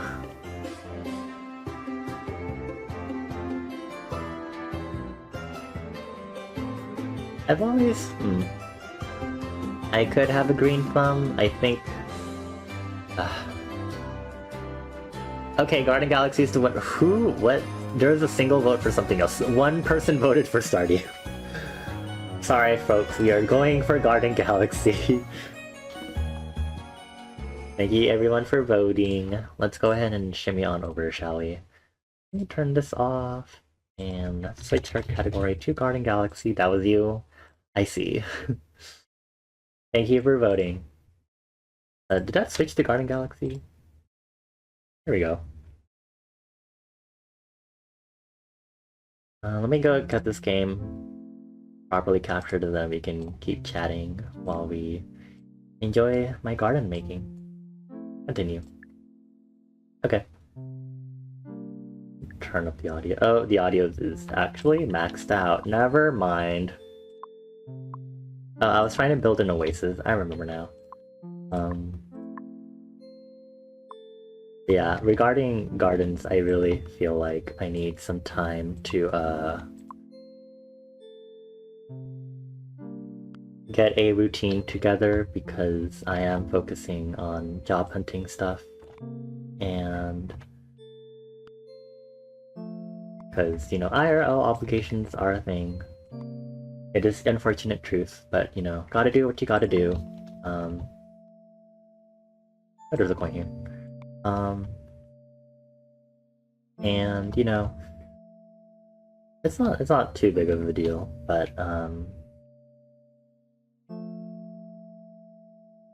I think gardening would be fun. I would love to, like, garden and, you know, have, like, little herb planters, because I think when I think of, like, plants and stuff, I think the thing that would appeal to me most is having herbs and stuff. As someone who likes cooking, I would love to get back into, like, cooking for myself on a somewhat regular basis. And I'm not necessarily a succulent person. I want plant stuff that I mean, you know, plants don't need to be usable. Plants already do much for us because, you know, carbon dioxide, oxygen, blah, blah, blah. But, you know, I think it'd be pretty cool if I had plants that I would be like, yeah, I'm going to really focus on taking care of this plant because it gives me herbs. That sort of thing. Also, yeah, it's kind of like mini Minecraft. You really, you have coins, you toss a coin in this gacha pot, you get a random item from a specific set. I'm gonna... Do I not have gods? And that's how you just build a garden. You just do all of this. I might actually separate this desert area from this. We'll have to see. Oh, I have... okay. Right, because I'm trying to get a lot of water blocks.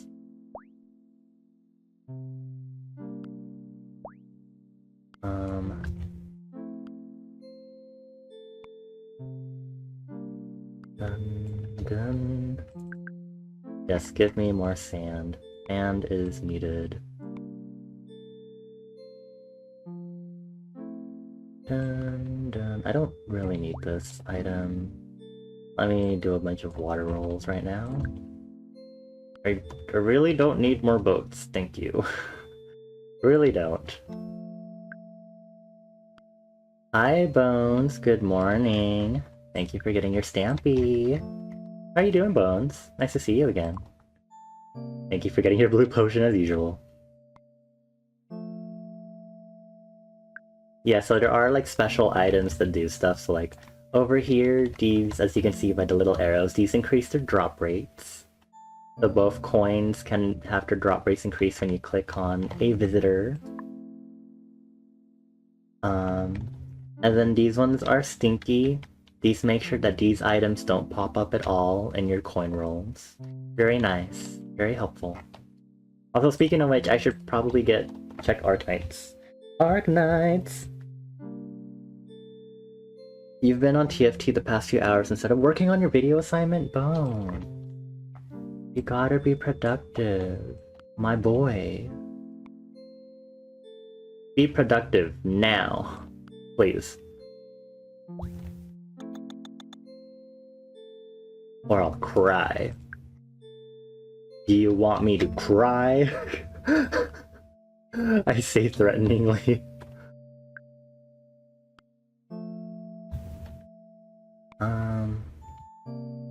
Hi Mika, good morning. Oh, are these two different types of fences? What is this from? Is this from the desert set? Let me check. So these are the sets because you can see there are different coins that you get. So like the copper coins, you get these kind of items. Gold coins, farm, water, forest coins. It's really cute. I was looking... Where is desert?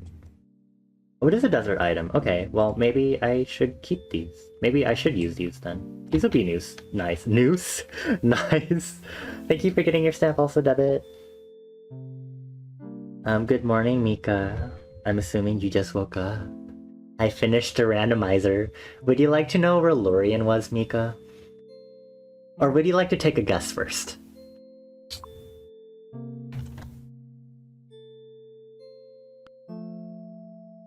I think you should guess. I'll give you 2 guesses, and then I'll tell you. This is the last place Bonnie looked. God, so embarrassing. I'm gonna... see. I need to make some space / have more room for more stinkiness. And I think I will do the latter. We have awoken, so I don't know Colosseum. Great guess. It was not the Colosseum. Yeah, you can block moose stuff. That happened in the recent update. I think when I first streamed Garden Galaxy was when that was introduced, because I wanted to stream it because of the new update. You're still only at half capacity. I usually wouldn't do this, but... Chocolate. Anyway. Oh, why is this in here? That is so unusual.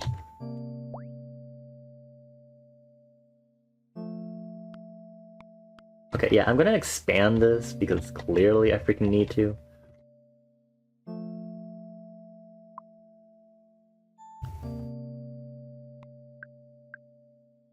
I'm gonna put some stuff in the water here.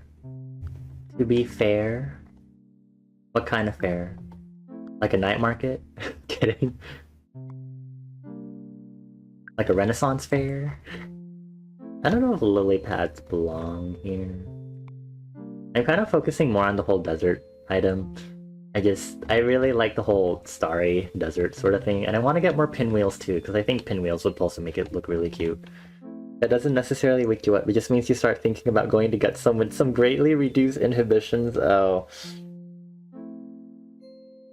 I don't know how to wake you up more.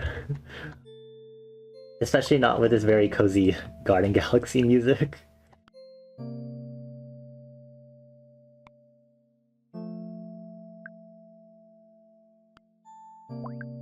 Oh, I put silver coins in here, didn't I? Ha ha ha. You just need some time to boot up, no worries. I guess I'll tell you where I found Lorien. Most god-awful thing. Not like the run was already a mess. So I went to clear up areas in fungal wastes and deep nest, because I had Mantis Claw, right? You know, like hippity-hoppity wall jump.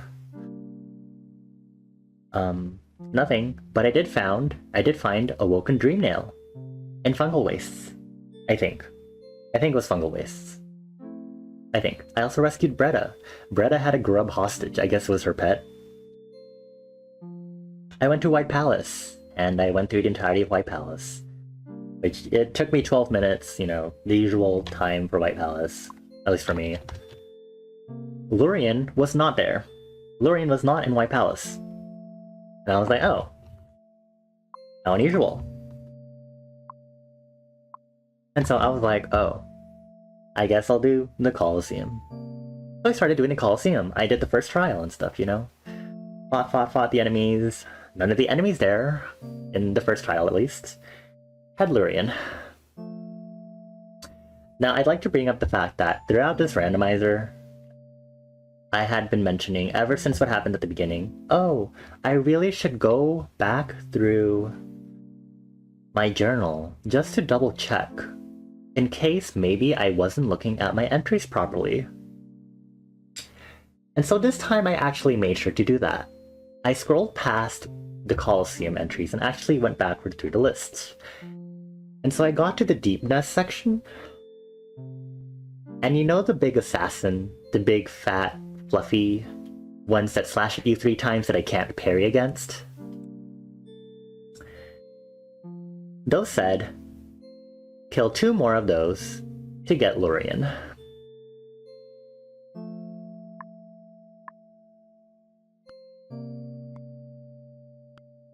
Yes, the ones I hate, the ones I always avoid.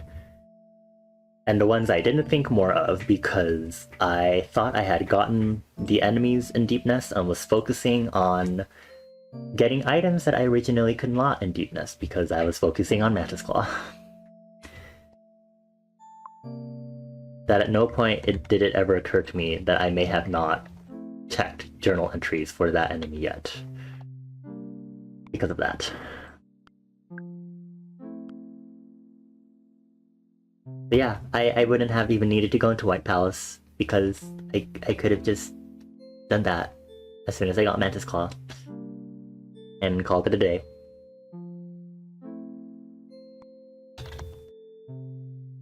Yeah, so I'm never doing journal entries again in a randomizer. Is the lesson I have learned. Ever.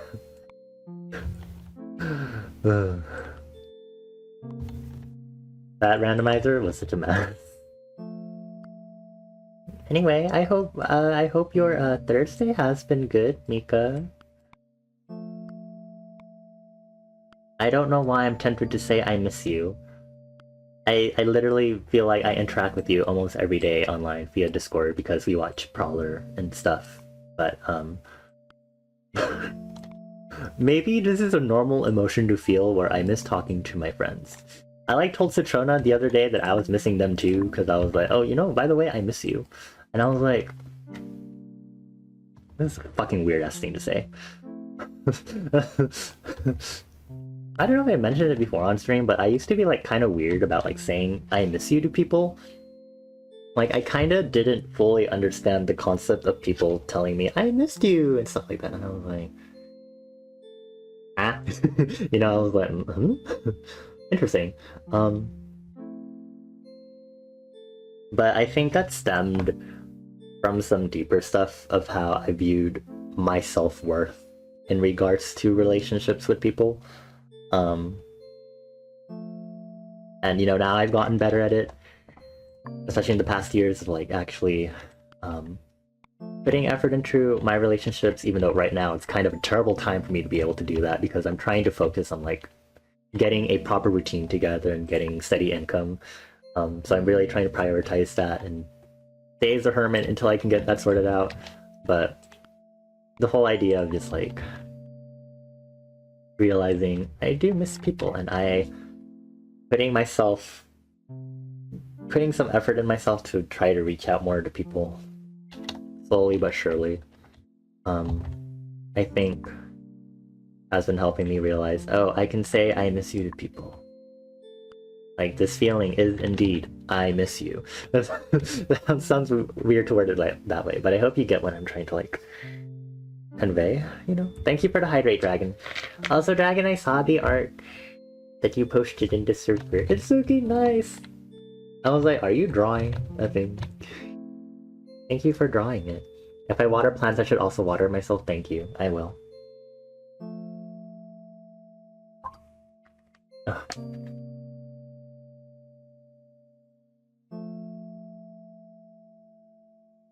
Nom nom nom nom. Okay.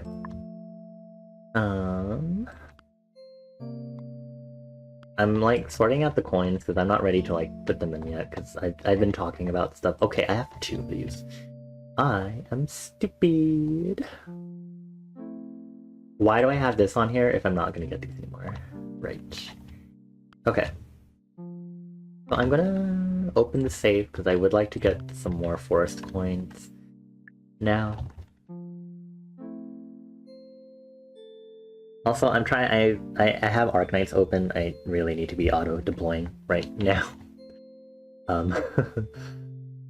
No, I'm not. Okay, I actually do have enough Orundum for a 10 pull right now, but I want to save it. I need to wait for the actual event reruns where I can actually get hung. Okay. Not an You can't say that when I'm playing Arknights, Toad.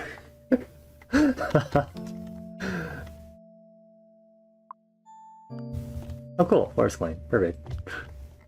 Yippee!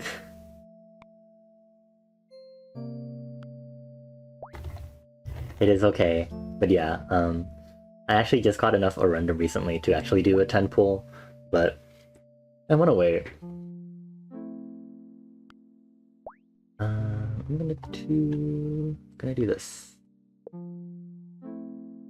You gotta go, probably will be late to tomorrow's stream. You got a trip you need sleep for, so good night. Have a good night, Dragon. Thank you for chilling with us. I give you good night for head kisses. Mwah, mwah, mwah, mwah. I don't think I'll be streaming tomorrow necessarily. My next stream will probably actually be on Saturday for reference. So hopefully see you on Saturday instead then. But you never know, maybe if something comes up I might stream on Friday instead. But my next actual scheduled stream is supposed to be Saturday morning for reference. I wonder if, is there any other train around here that I need to check? No, I don't think so. This feels a lot more chill after Durando, yeah. It's our chill usual Garden Galaxy talking stream. Also, welcome back, Reese. I hope the stuff you were doing has went well. I am also multitasking and doing my Arknight stuff while I'm here. Because I have Arknight stuff to do, because I like to check in on it every so often.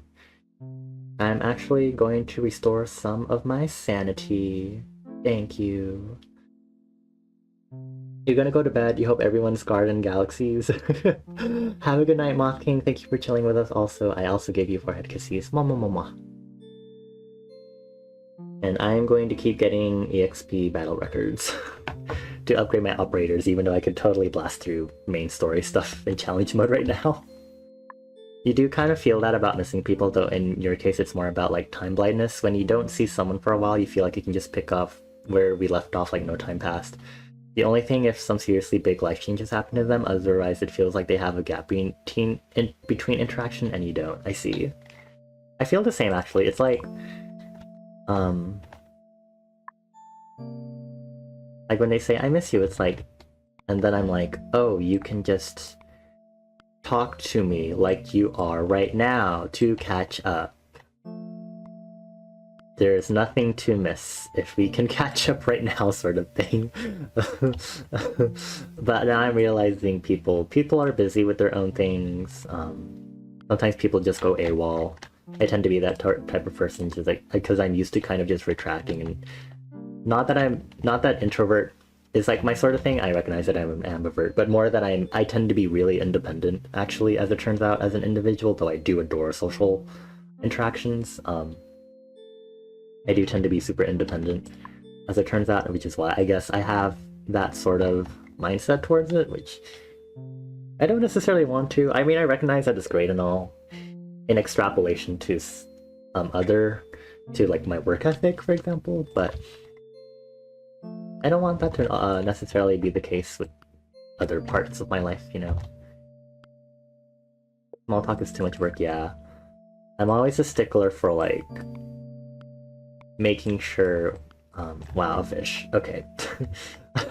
Always a stickler for a fish, yeah. I mean, I've learned it's, I guess, neurodivergent thing to, you know, have meaningful conversations, that sort of thing.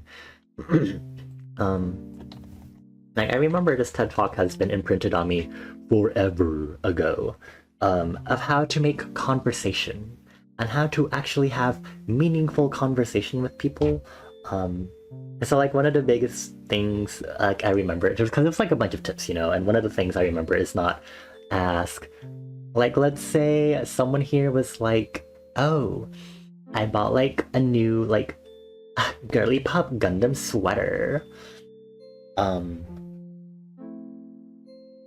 Actually, I don't know if that's good for my example.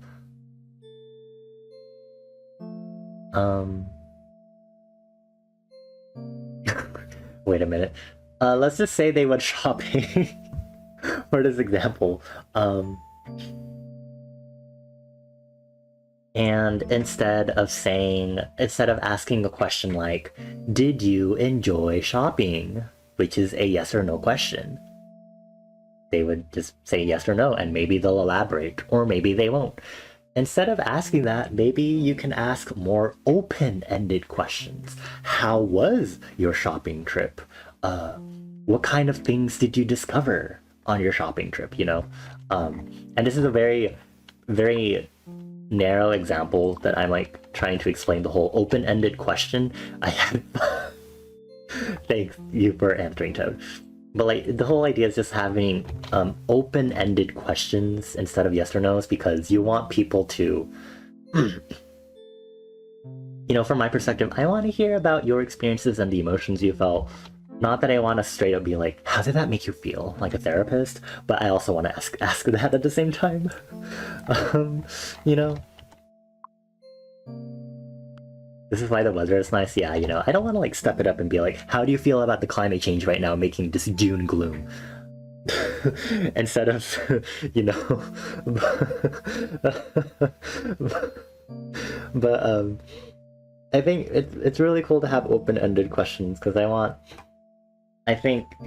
want people to elaborate and info dump and tell me things, so I can pick out stuff that piques my interest, so I can ask more, you know. You do that? Do you do the reverse for people you don't like much at work? Oh my gosh, Mika, you want to share some work drama? My ears are open. I don't have ears. My ear holes are open. I need to figure out more of my Sona's anatomy.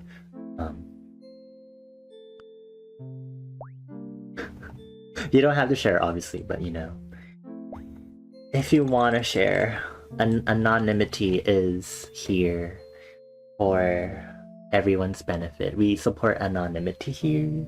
Internet. You know, I could throw some of these in here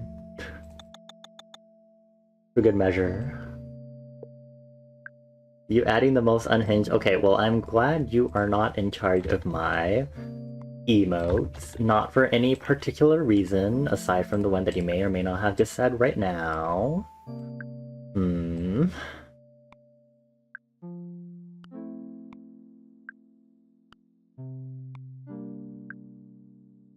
Wow, another one of these. Amazing. I was wondering why those wouldn't pop up right now. I was like, there should be more of those. I think that should be enough.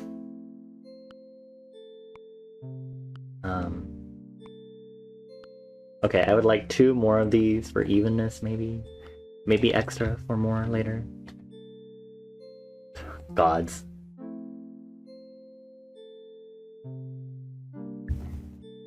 Seven TV emotes are so unhinged. Okay, also, I don't know if I should talk about this on stream. It's a little controversial.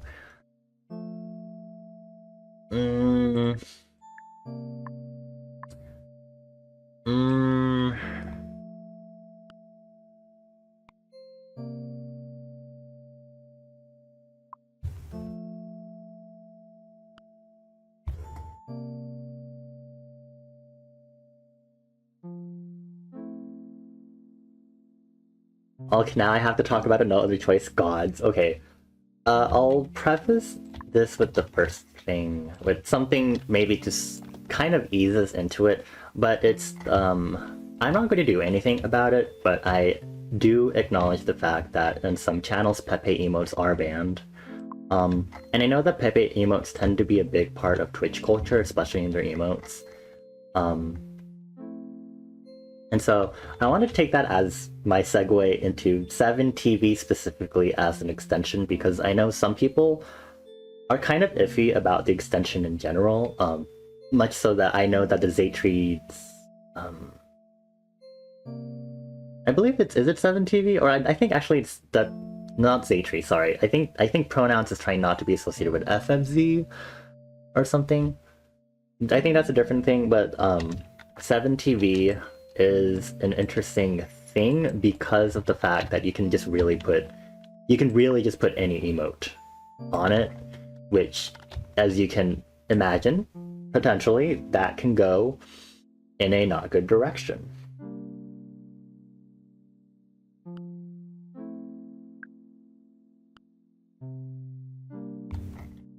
Definitely not as moderated as much, yeah.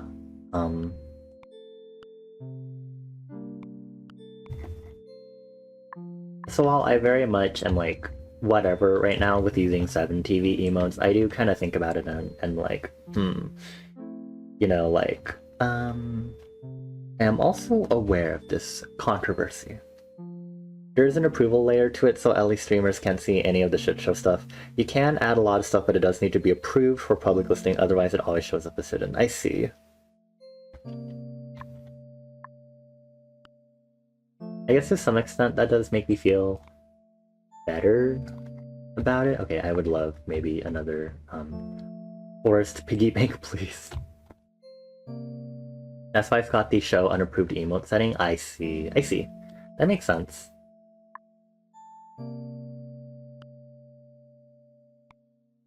Do I have... Yes, I have water piggy banks off. Okay, cool. We're going to water coin roll now.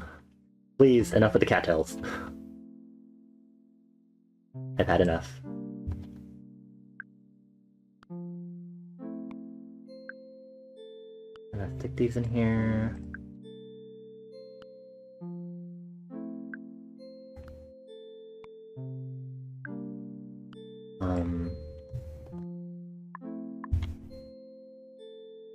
Yeah, I'm always curious about it because I know it's good that those features are present on 7TV, but I know people still mention the fact that those emotes exist, even if they are like hidden and stuff on 7TV.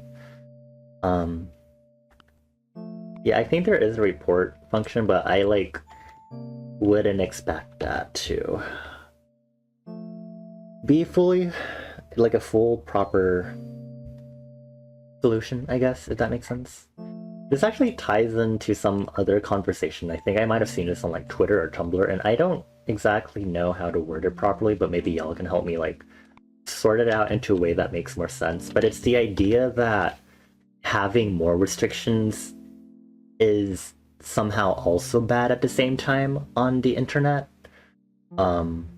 Because they were talking about how on DeviantArt was widely used because there were loose restrictions, but if you didn't want to see certain stuff, you literally could like put in a shit ton of filters and stuff, you know, to not see the crazy ass art and stuff that you did not want to see on DeviantArt, you know, way back when, you know.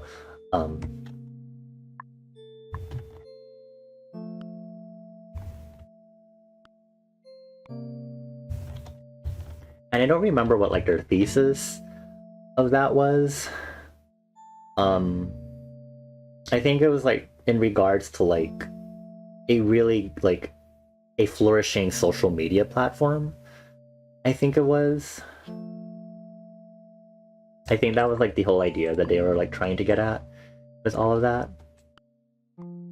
You're typically against being super restrictive because you're people should know better. I see.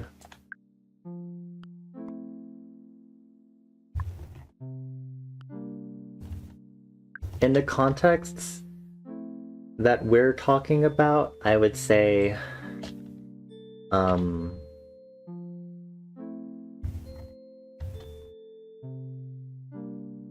yes, people should know better, I guess. For things like,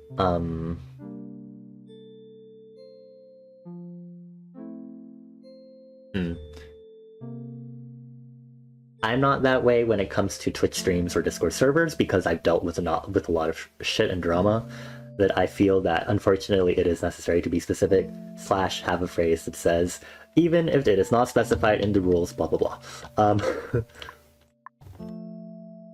But elsewhere where it is an actual like fully public open ocean, like social media platforms, I'm kind of like, I definitely can see the whole argument for people should know better as a thing. I'm gonna stick these on here. And Mika is essaying.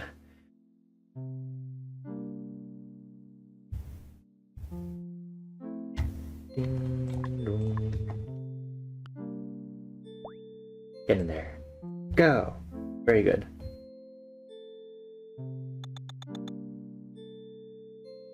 And stick it in here. What platform am I talking about? 7TV. 7TV is one of the...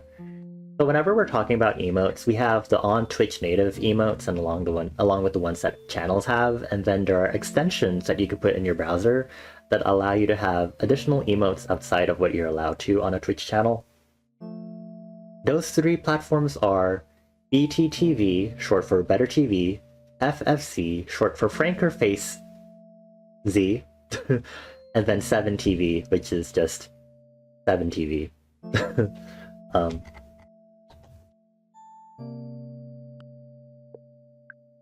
And I feel like I've been hearing a lot more about people using 7TV, like very recently.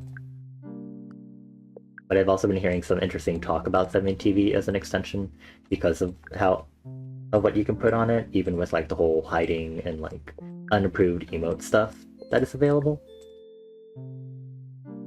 You think you being older and being used to unrestricted internet platforms, you just don't like it as much? I see.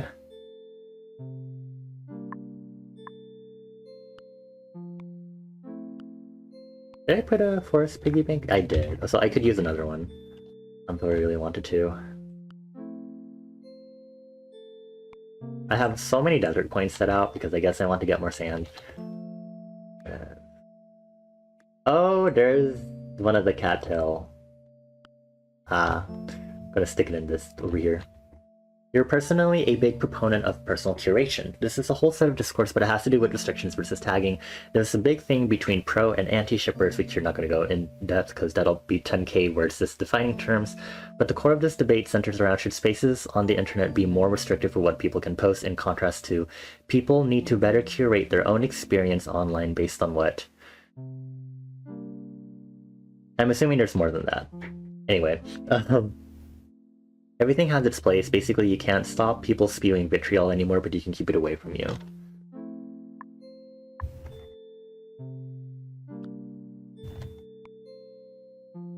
Did I talk about this at the beginning of... Did I talk about this at the beginning of Pride Month on stream? I have talked about it on Discord, but I don't remember if I said it on stream. The idea that you are harming your queer peers by choosing to dunk on people who are spitting vitriol. It may be well-intentioned for you to be like, aha, look at this stupid idiot saying homophobic stuff. L ratio, you are harming your queer peers in doing that because you are exposing your queer peers still to that derogatory stuff, which is bad for mental health and stuff, and they don't want to see it in the first place. Which I am a very big believer in, seeing that come up, because at some, like, I've seen it as an actual post made on Twitter, which I agree with, but I also have, like, come to develop that subconsciously, seeing so many people do this, and I'm just like, ugh, more people to block, and I go through this thing because I know people are going to agree, and I'm like, big block list, let me just go through and mute a block. But even though it's great to block and mute these people and, you know, cultivate it, it's also tiring at the same time because I'm like, I have to go through the effort to do this curation because it was put onto the timeline, and it's like,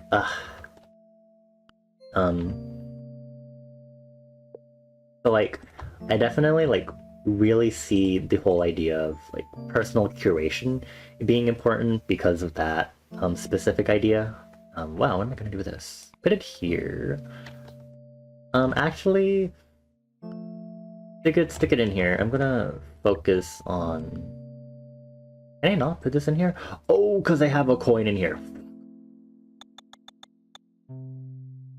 Oh well, it's okay. Let's focus on getting some water coin stuff in.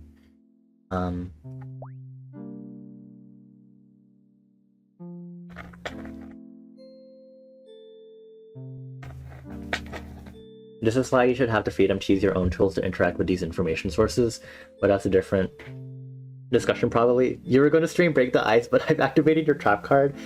Hehe. You should know better. You know what happens during these... It's always the Garden Galaxy streams where things get serious, okay? After that gender identity discussion we had, you know, things get serious here.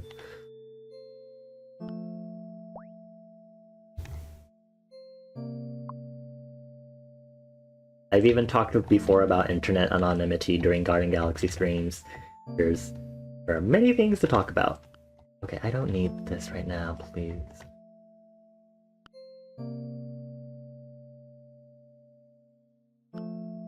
Now I'm gonna do this, gonna do that, do this, gonna do that. There's actually, I think it arose today, some additional drama within the VTuber community that I am not at all going to go into detail, but I don't know, it's crazy how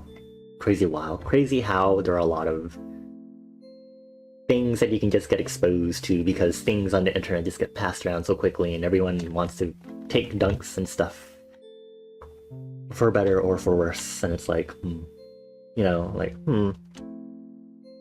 discussing controversial topics while curating my virtual garden. Yeah, you know, just the usual here. It's the gossip garden, I guess is what we'll call it. It is why also one of the things why I have my stream more rated 18+ now, actually, and is enforced to be 18+, because we will discuss serious topics, and these are not like the serious topics that I would imagine when I mean 18+. I mean more like sex positive or sex healthy. That is another discussion for another day in regards to hypersexual versus asexual terminology, but stuff like that, and then also mental health and the other things, blah blah blah. If I want a great example of this, look at 4chan as an example. Each board has its own culture, with some being absolute fucking cesspits, whereas some of the other boards are just hobbyist boards. I barely have interacted. I just don't want to deal with 4chan. I've heard horrifying things about it, so Lord Almighty. Genuinely actually scares me. Like, the only platform that actually scares me, compared to any other platform.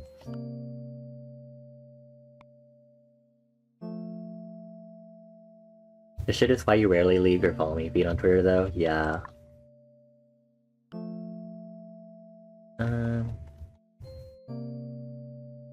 Unlike my personal Twitter, I do sometimes switch to the For You stuff if I really do feel like I need to see new stuff, and usually that's the reason why I start seeing all this other stuff that I'm like, oh, did I really need to see this right now? Sort of thing, which, again, it is my fault, considering how Twitter has just become stupid. And this could branch into the whole social media in general is getting worse. Platform per platform, with each platform having some crazy decisions being made, but we are going to not discuss that for sanity of, that's too much to talk about. You believe we talked about young people on the internet? We did, and how internet spaces are becoming both more harmful to children and adults, because spaces are, hold on, let me auto-deploy this on Arknights. Children and adults, because spaces are being merged versus having much more separate spaces. Followers Discord.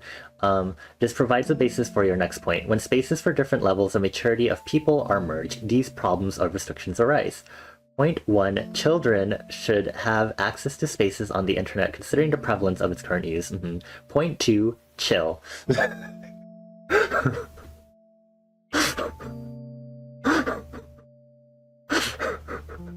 Sorry, just the fact that point two, chill.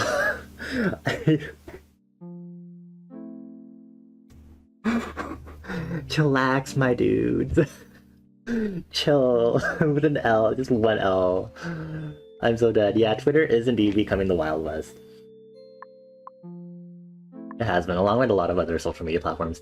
The two places that are actually scary are the one that give its reputation. There's an automotive board, for example, where they just talk about cars. I see.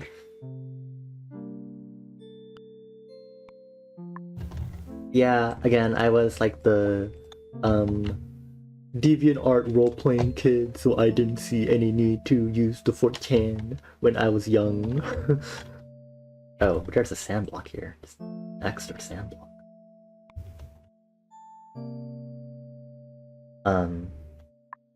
Also, yes, please ignore anything else I'm saying, because I think my brain does the thing where I can see many, many ways a discussion can tangent. I'm very good at that. So please continue to ignore. At the moment, my brain currently does not remember what point I'm trying to stop on, so I'm going to wait for you to continue because I don't remember what we're talking about right now.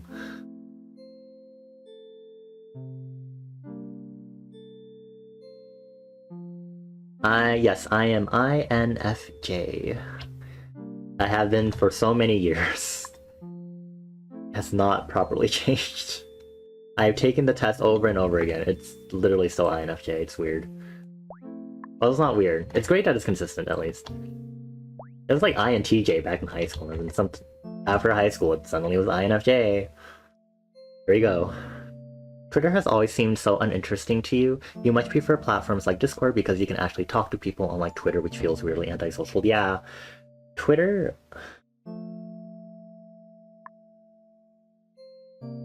How do I... Twitter is a lot of shout into the void sort of thing.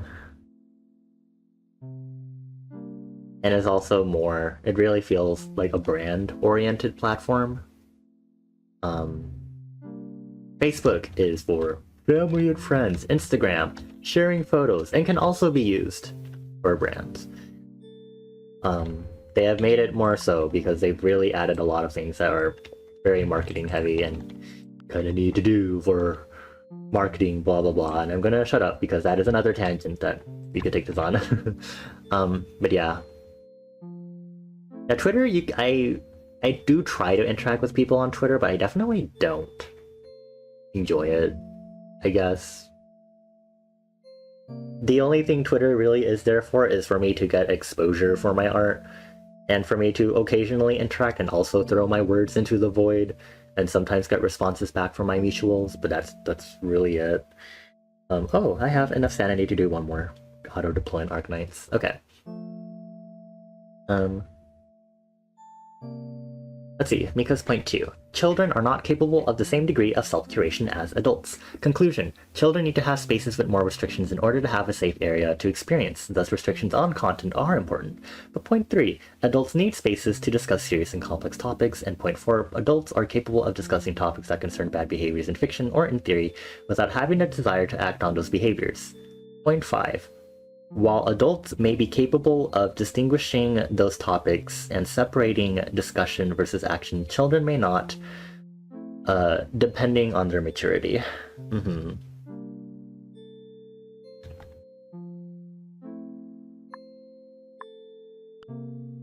Oh god, okay. Did I read your thing, Quickie? I don't know. You were indeed a 4chan kid and it was formative, you'd say? You'd went back and forth over a lot of issue. Exposure to hateful people has honestly just reaffirmed your belief that we should just be nice. I see. Oh, you're INTP. I used to share 3 letters with you, now I only share 2 letters with you for Myers-Briggs. Yeah, it's the Myers-Briggs personality thing. Hello? Oh.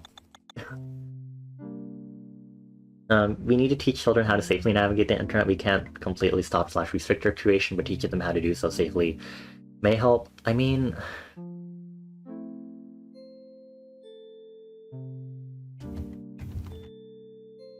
Would you say that children beforehand knew better?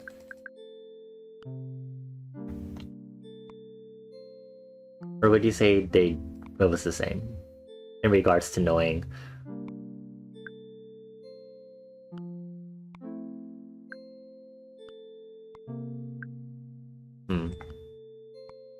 I want to say it.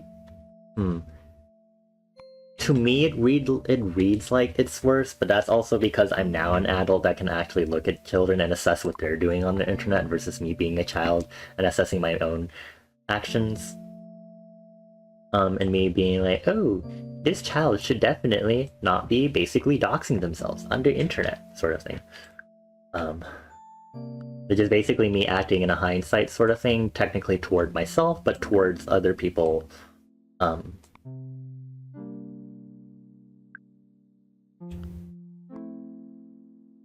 That is rainbow. I really should start using these rainbow coins.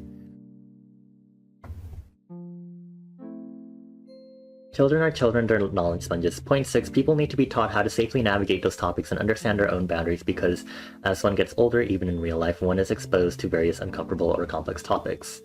That is a whole different topic of information gathering and the way people treat information on the internet. You think there's an increase in people that are predatory towards them though, a certain Romanian? I fortunately do not know who you may be referencing.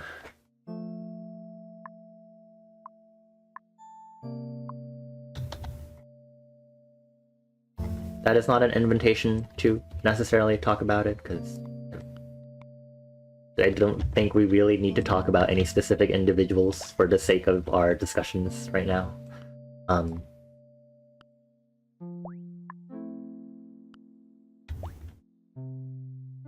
From your perspective, you think the internet has gotten worse, but you think that's centered around two big things. Smartphones make internet very present very easily, and the internet is very commercial now. I see. I think I talked about that before in one of the previous Gossip Galaxy streams, which I guess is what we're going to call them now. I did talk about how social media feels very commercialized now, and there's so many ads that children get exposed to now, especially. Or at least that's what it feels like to me. Which I am noticing me doing that again on Twitter, where I have to go through my feed every so often and block all the promoted ads that are all the promoted accounts that are making ads every so often. When you were in school, the only way you could share photos was using very physical. Generally speaking, those that promote toxic masculinity, it's easy to indoctrinate a child because when an adult's telling you something as a child, you have an intrinsic trust to it. Right.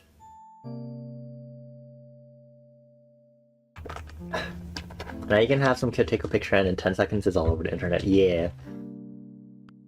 Like, you could have like a thing of like a kid doing something stupid because they're being a kid. You know, kids do stupid stuff. I've done stupid stuff as a kid.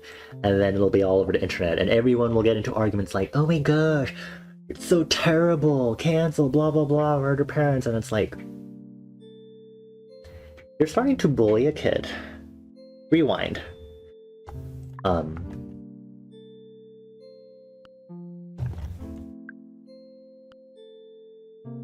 am almost done filling this oasis, yay! While we talk about a lot of crazy stuff. I'm sorry I always like to talk about this sort of stuff, but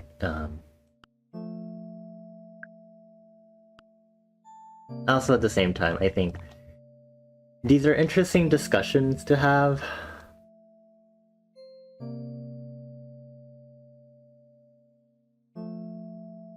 You're thinking more the oops kind of picture, but yeah, that too. I mean, yeah, it doesn't need to be like something like actually like you're accidentally like racist or something, but you know, like maybe they'll like, I don't know, you could post a kid and they'd be like overweight or something and people will be like, oh my gosh, you're overweight, you're fat, you're obese and stuff like that, and it's like, I would like you to stop. I don't want to know how you refer to adults that are overweight, because that would be another matter for you to be talking to a kid like that. You know, like simple, like mundane things that are wrong. But people would nowadays would go barrel over because it just spreads so easily.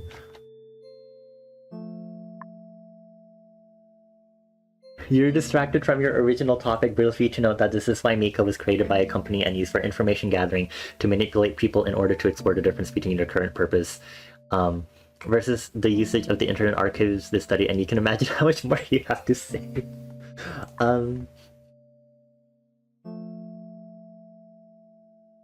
I always love bringing up interesting topics, don't I? Enjoying the vibes. Thank you, Nightbot. Such good timing. I'm gonna take some time to upgrade my... Oh shit, was today purchase certificate day? Fuck. Alright, hold on. I need to increase my sanity in the Park Nights. Fuck. Today is purchase certificate day. I wanted to get more purchase certificates so I can get more potential for Ethan. I think I just promoted him and I want to, like... I need to get more potential. I need those DP cost reductions.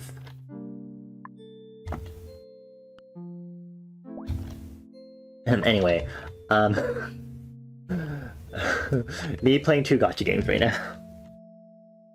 You remember back in the day when Minecraft mods were restricting bundling and redistribution because they wanted to add revenue payment from the download hosting site?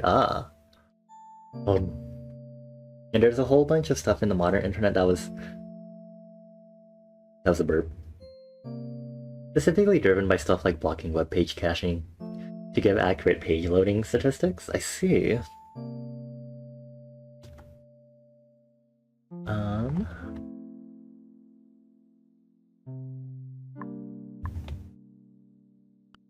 I may have, like, zoned out because there are a lot of relevant topics to talk about that I don't exactly remember where our original starting points were in our discussions, and now I'm like,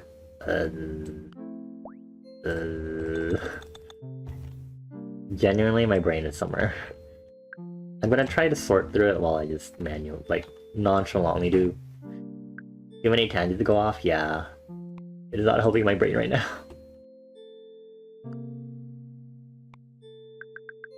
I'm just gonna take the extra water and just put it aside, just in case. Gardens always get kind of messy. It happens.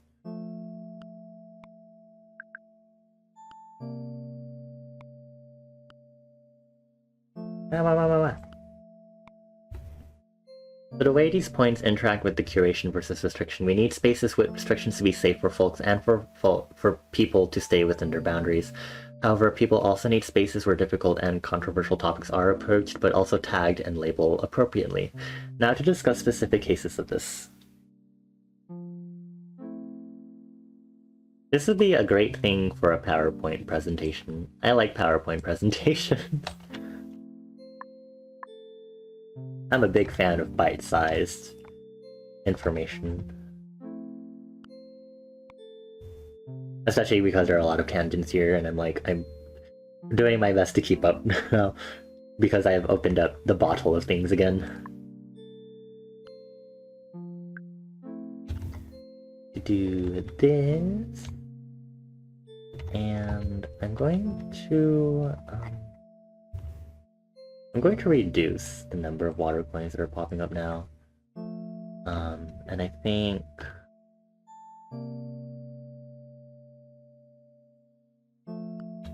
let's just get a bunch of sand stuff relevant and going out here. Oh, cattail again. Stick it in there. There we go. I do want... Oh my god, don't take the terrain with you. Please, thank you. Can I put this? Yes, I can. Amazing. Perfect, all going to Keikaku. And the lake is completed! All of you been gossiping, it's great. Also regarding Pepe, though somewhat generic, having people hate some symbol because it's been misappropriated by some group feels really sad. Yeah, I believe the creator themselves said that they were against the Pepe the Frog being used in a hateful manner, but it's been so heavily repurposed to the point that it's kind of death of the author sort of thing, which would be a completely separate discussion because I could talk about something about that in regards to the art community, and I don't want to go into that right now, but I could really start venting about that right now. Like, genuinely. I will table it and I will discuss it later, after we get through this conversation. So please remind me to talk about Death of the Artist. Not the AI art, please.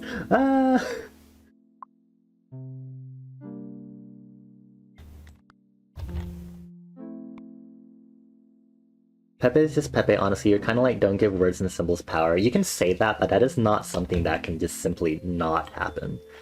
Symbolism has been a big thing in anthropology throughout, like, literally all time. Like, literally. Like, from the time we've used pictographs to depict stuff to, like, now. Like, it's like the same thing as saying, don't make art political. You cannot say that. That is a very invalid thing to say. And it's very ignorant, also. Like, genuinely.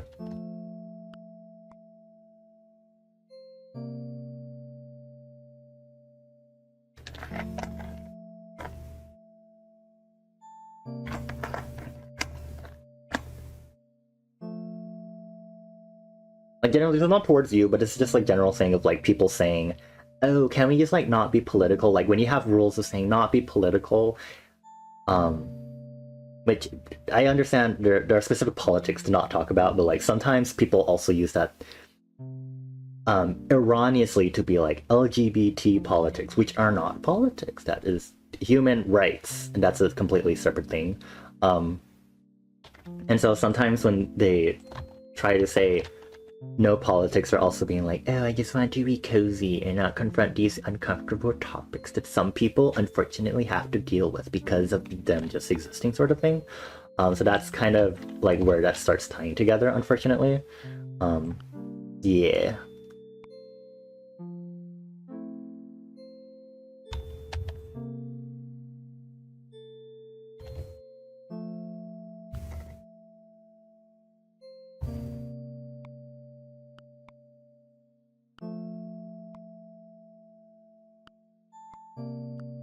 Try to make this like super irregular as much as possible.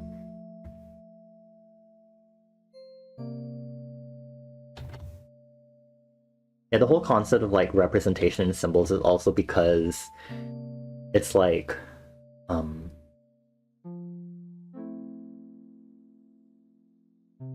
with the whole,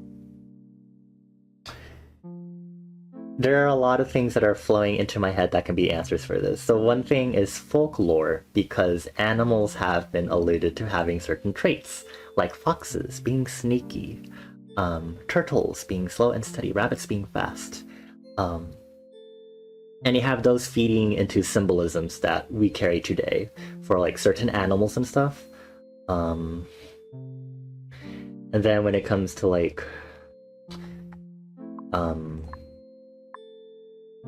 that people are like, oh, I want to use this animal because it represents power and stuff, and I want this committee or whatever that I'm a part of to represent like power or unity, and I'm going to use a certain symbol that has been used before, that sort of thing. There's a lot of stuff regarding how symbolism is. It's heavily in our brains. You notice a lot of people just don't like politics when it's politics they disagree with, otherwise they're fine with it. Very true, Reese. Yes, that is also a very good point. I really want to move next to the... Sure. Okay.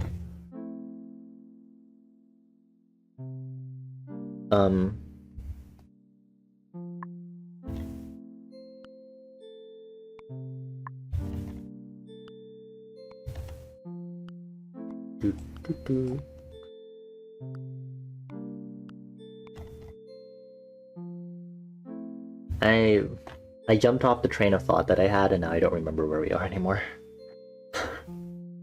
Fuck. What are we talking about? Pepe the Frog. Why was I talking Pepe the Frog?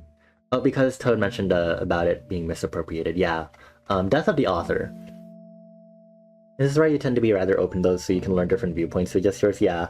I appreciate that. I mentioned it before in that one compliment, and we don't need to go through that again. But, Yeah, at least personally, I believe that unfortunately symbolism is tied to a lot of things, also as an artist, because art has been used in propaganda and politics. So that's my viewpoint of don't you dare. Not right now, especially with the stuff we're talking about. Not like I'm playing a cozy game, which is already a tone shift in itself.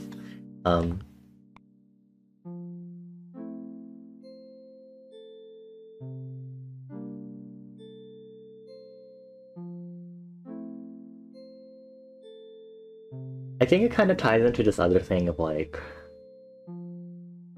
author from content. Because this is also a really big discussion with like NFTs and cryptocurrency. And so when there are a lot of creators who are like, oh yeah, I'm investing in like cryptocurrency or NFTs, a lot of people were like, yeah, I'm just going to immediately stop supporting this big creator sort of thing. And I had a discussion with someone who was like, but like, can't you just like enjoy their content without necessarily having to support the author? And so while to some extent I think that could be true, this does not apply in some of these cases when the work is indeed something that directly, even you just enjoying it or watching it like a YouTube video, actually does benefit the author. Example, revenue.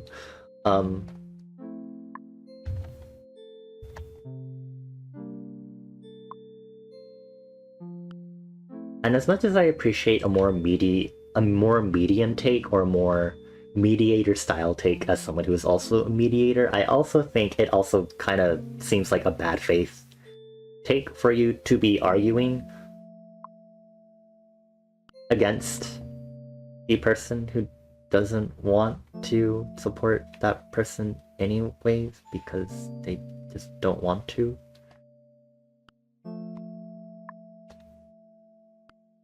I'm not sure bad faith is the right wording I'm going for here, but it just kind of seems ingenuine,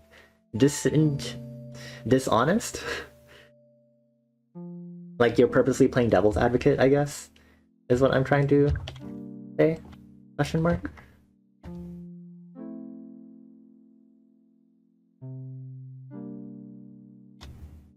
Have I put the fences? I need more fences. I need to get more fences somehow. Because I want to surround these. NFTs are the most misused blockchain technology. I don't want to go further into NFTs. I think we've done enough of that. Like last year or last year, I think, and now we have AI art to worry about. Let me read Mika's example about AO3. Hold on. Example 1, you have observed discourse about the fanfiction site Archive of Our Own. There's fiction on there that contains very controversial topics, right? Incest as the current example, but there's a warning. There are a large group of people against AO3 because it allows fiction regarding incest, which is a specific example here, to be posted, and argue that it glorifies it or depicts it in a positive manner, and there may indeed be fics that do so. But this also means restricting fiction that discusses the complexity of the topic and allows people to process feelings or explore the topic safely. How do we deal with this conflict? And this is where Mika's still typing. Okay.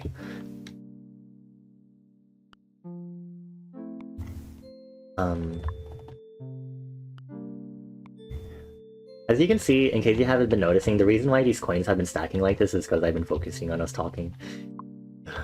Hee hee. I think we should do some rainbow coin gambling while we're at it.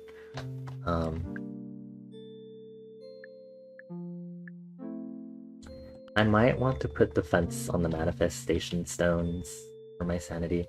You think you end up playing devil's advocate because it deepens understanding typically? That's understandable. I think it's also reasonable where it's like, it's good to like, see both sides sort of thing. If it happens. Okay. I also think that in some cases it can be kind of... I think there are obvious cases where it just is not the right thing to do in a situation, sort of thing. Which I can't think of any specific examples for that right now, and I don't want to really try to think of some right now, but there are indeed potentials for it actually being an issue, obviously. Like when it comes to like playing quote unquote devil's advocate, it's more like what are the reasons, like what is the underlying fundamental things that are making people be like homophobic, for example, like trying to navigate that, being like, oh, is it because of like religious upbringing and what religion has taught them, for example, or navigating like, is it other people that have just been telling them like as a child, and is that why it is affecting them, that sort of thing, which I think is an appropriate way of like tackling it. One thing to note is that because many people arguing this stuff have gone through many iterations of X argument, especially in bad faith, we'll consider playing devil's advocate as exhausting, and we'll see it as bad faith or sea lioning based on their past experiences. Also that, yes, the idea that also people who have to spend their time educating people when they really are not obliged to, because that's extensive use of their energy, that is like, it is not, what is the right wording? You should not be expecting people to educate you, sort of thing, Like, you can't just expect to be spoon-fed this stuff forever, because a lot of people have been constantly seeing this and reading it, and maybe even doing it themselves, and it's like, okay, like,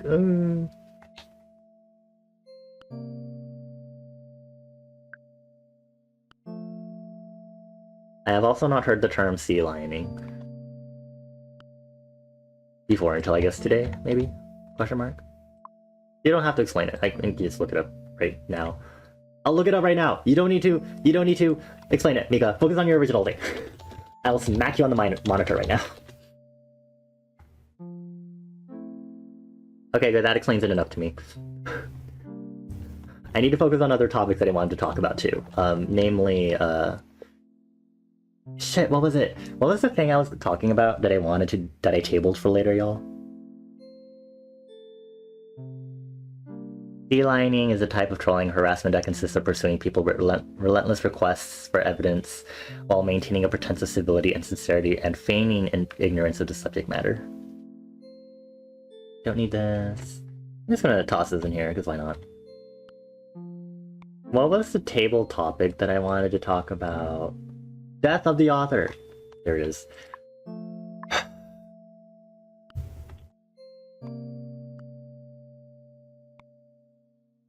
How do I start with this?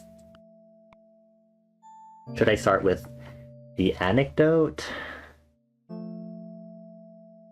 Should I start with my personal feelings on this?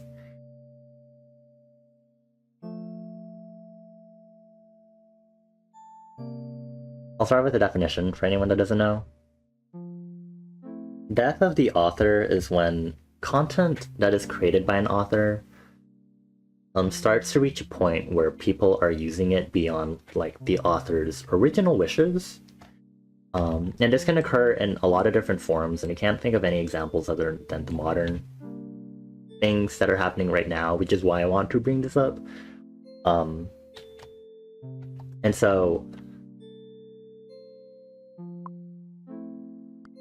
it's like, what's like a really old thing that's like in public domain now? Is Pinocchio in like public domain?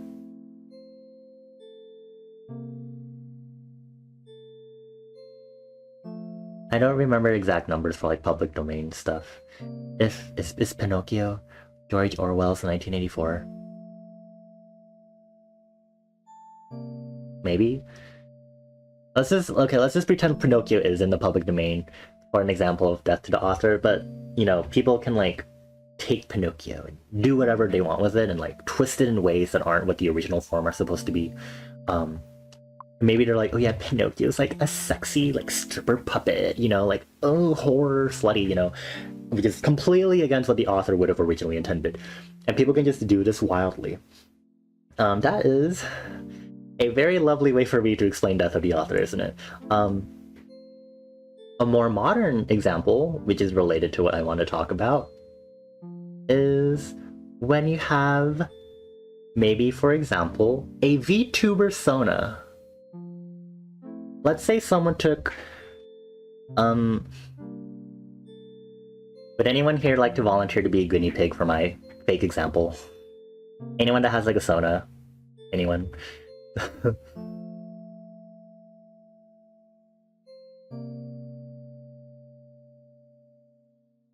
Is that not in some way what art is about? It's gaining new forms. There is a thing about like art gaining new forms, and I need to get to the nuance of it, which is why I'm asking right now if anyone would like to volunteer for me to use in their example. If not, I'll just make an example. I'll just make up someone. So no, let's say there's a VTuber called Candy Person. Candy Person VTuber, you know? And they have their Sona, their Candy Person VTuber Sona, which they deeply align with because it's their persona.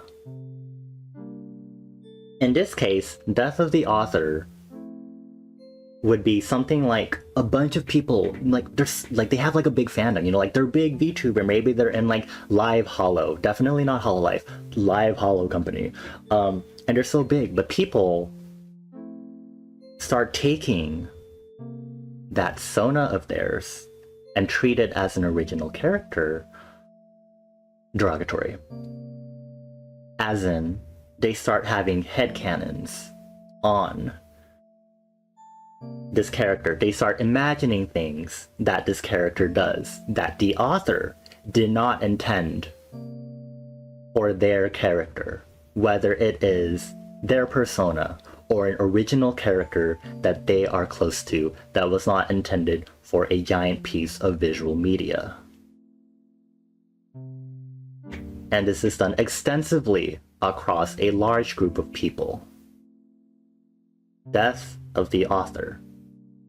And the reason why I'm bringing this up is because this is happening literally right now with someone's original characters for their original little fun story that they wanted to share with the internet of characters that they created themselves and put their love into just as things for, you know, for their comfort. You know, give them a nice backstory and stuff, that sort of thing.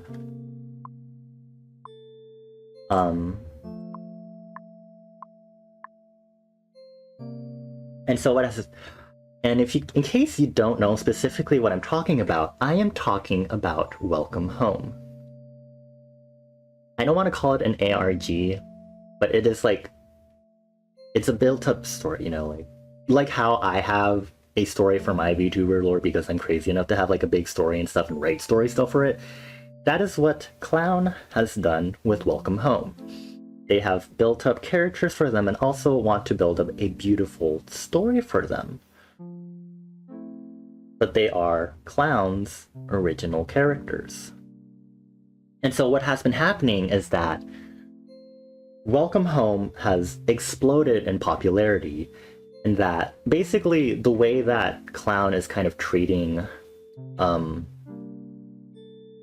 also, Mika, if you want to get on VC, please let me know. But let me talk about this first. Clown. So, Welcome Home kind of exploded because, not necessarily ARG, even though it has the ARG elements to it. There was someone, a big YouTuber, who was like, oh, let's check out the Welcome Home ARG. But the people who want to inspect an ARG are kind of different from... Is there like a different fandom, to say like a different community than what Clown was intending for like their little story that they were crafting and weaving together. And so Welcome Home became super popular. You know, people are like, wow, I love these characters. I love them so much. But Death of the Author is occurring.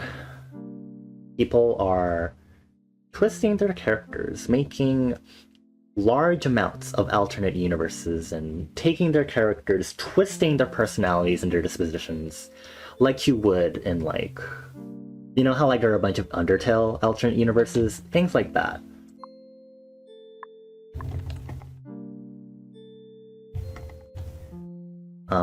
doing things like also disrespecting the original author's wishes for what they want for their precious characters. Like, don't make not safe for work art of them, which people have still been doing despite that.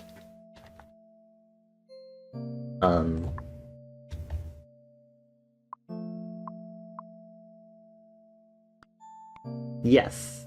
So this is, and I've been seeing this for like quite a few weeks now. Maybe like a few months actually. This entire death of the author build up with Welcome Home. And it's a sentiment that I have right now that a lot of other people also have, is the idea of like, wow, I want, you know, I enjoy the idea. I also enjoy the idea of people wanting to partake in like my world and my characters also. But the idea of people pretending like they own my characters now and being like, oh, how come your character doesn't act a way in my headcanon? Why my headcanon should be the canon, you know? When people are acting that way, it starts to feel more like oh, I should just not share these sorts of things with the internet anymore because people are going to commit death of the author.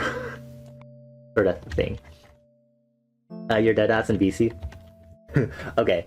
So that's what I wanted to share because it's been weighing a lot more on my mind because it's like, especially with Art Fight coming up, I'm like, I don't think it's gonna happen to me, but it's also like, I don't like the idea of people like making assumptions and stuff. Like, there's a reason why people are like, oh, don't ship your characters with my characters and stuff, or, you know, don't pretend like you're close to my characters and stuff. Like, there's a lot of stuff to it, and it's freaking me out as an artist that has original characters, so like, and Asona and stuff, and it's a lot that's weighing on my mind. A lot to think about. Okay, we have a lot of topics that we've been talking about right now. So I want everyone who is here, if you have the capability to, please, I am going to do this. This is directed towards everyone here. Before we continue, I would like to request that everyone here take some time to drink water, stretch, take a moment to chill out before we continue the discussion stuff. Mika, I'll get into VC right now, but I think we have discussed a large variety of topics because this tends to be the thing. You have a cat on you? You have a cat? Tell us more about your cat. We love cats. A lot of us are cat people here.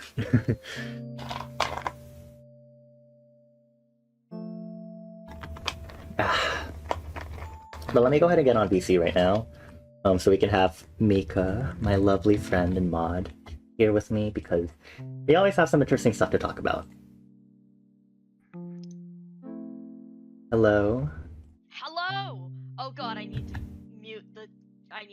Let me raise your tab. volume. Okay. Hello. Let me, where's my Oogie? Oogie, where are you? That's so cute. Aw, cute name. Oh, she's 2? Aw. Oh, love kitties. Hello! I'm Mika or Micah, whichever. But... Oh my god.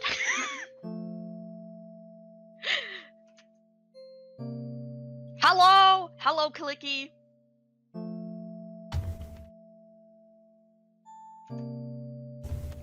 Oh, I can't hear what's on stream. Okay, never mind. I've turned it back on. Oh god, there's the echo. I know, right, Toad?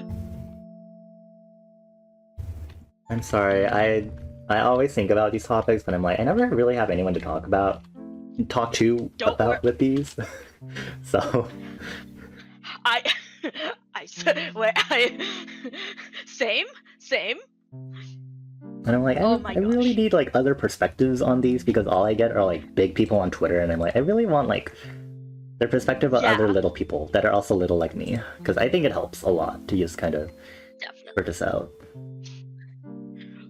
So, like, oh my gosh, with Death of the Author, like, okay, I've been in fandom spaces for a long time, so Oh my gosh, all that stuff. Death of the author, real person fiction, RPF is a whole thing. And I think a lot of those topics, like this whole thing with how a lot of people are now making sonas or they make these stories around them, it's becoming or they're especially with like VTubing, because you really are that sona, you're acting as that character versus just creating a character for people to interact with. And so that has been an interesting development in how people interact with and treat their characters, and how interacting with those sonas begins to have a lot more similarities to RPF, real person fiction, versus general fan fiction about a story, because of that personal aspect of it. Exactly, Clicky. You embody them so much more. So, like, there's a lot of different discussion over, like, real person fiction, because, I mean, there's, again, people...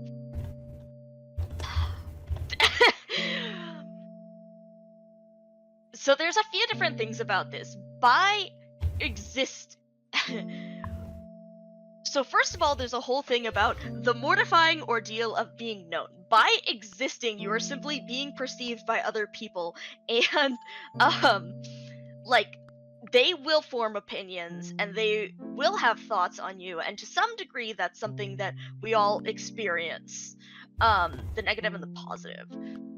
But this sort of fiction, this sort of writing, is kind of an extension of that, you know? It goes further. It goes further than just general opinions of someone, and starts going into hypothesizing what they would do or putting them in different situations. And to some degree, that is normal. We think about this in real life. Have you ever had an argument in your head with someone? I'm sure we've all done that. So we all project our own ideas onto what other people would do constantly, you know? It's a normal thing to do.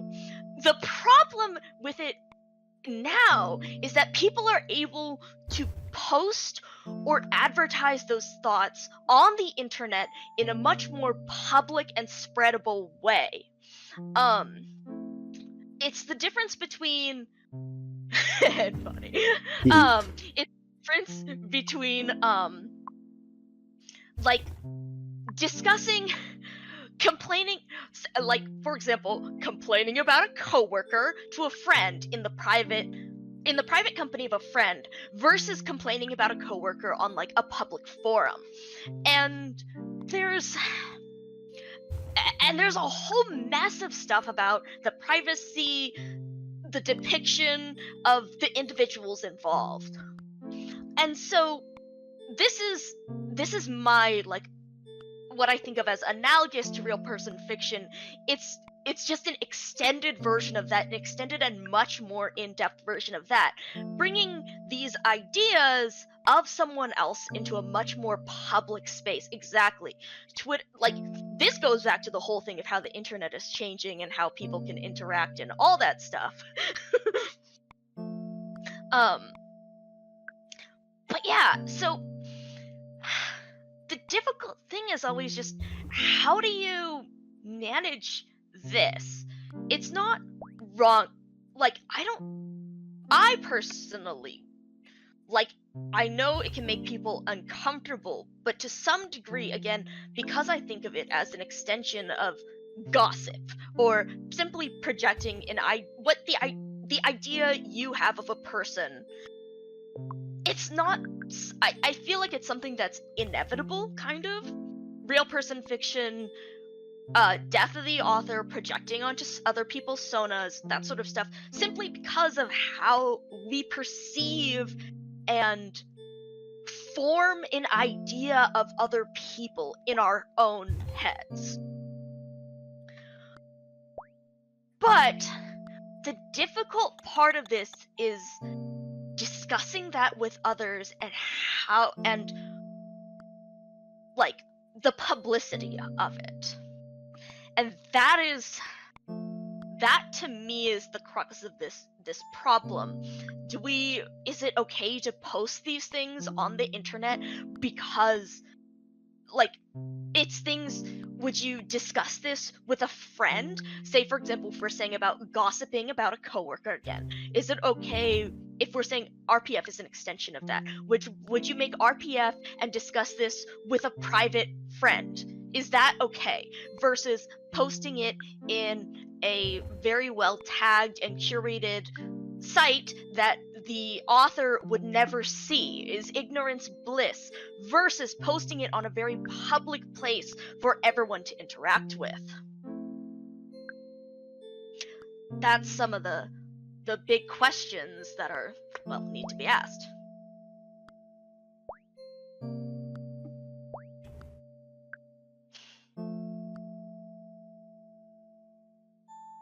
I'm here. I was expecting you to continue. I'm stopping for a bit in case you want to interject with stuff. Because yeah, I just brought up a lot of different points. Mm-hmm. Exactly, Clicky. Is like, for example, I think the whole talking about it in a private space, when you mentioned that, I immediately think of like, oh, if this is a right or wrong thing, that boils down to a lot of morals and ethics, because you know that if we are assuming the perfect situation of the author cannot see this, then it really boils down to a more morals thing.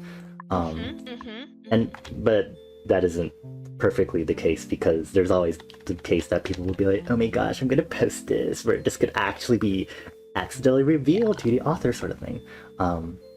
It is the separate and that's criteria. A whole other thing with privacy.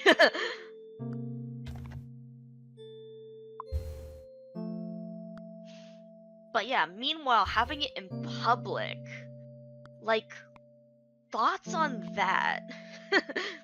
Because I know, let's take Markiplier. I think, considering how much Citrona talks about Markiplier, actually, Citrona's traumatized by Markiplier. After reading Markiplier. The idea that a lot of people, including me, I think Markiplier's hot, but a lot of people are like, oh my gosh, Markiplier's hot, he's got titties, that sort of thing. And some people do put that in public. I think is a very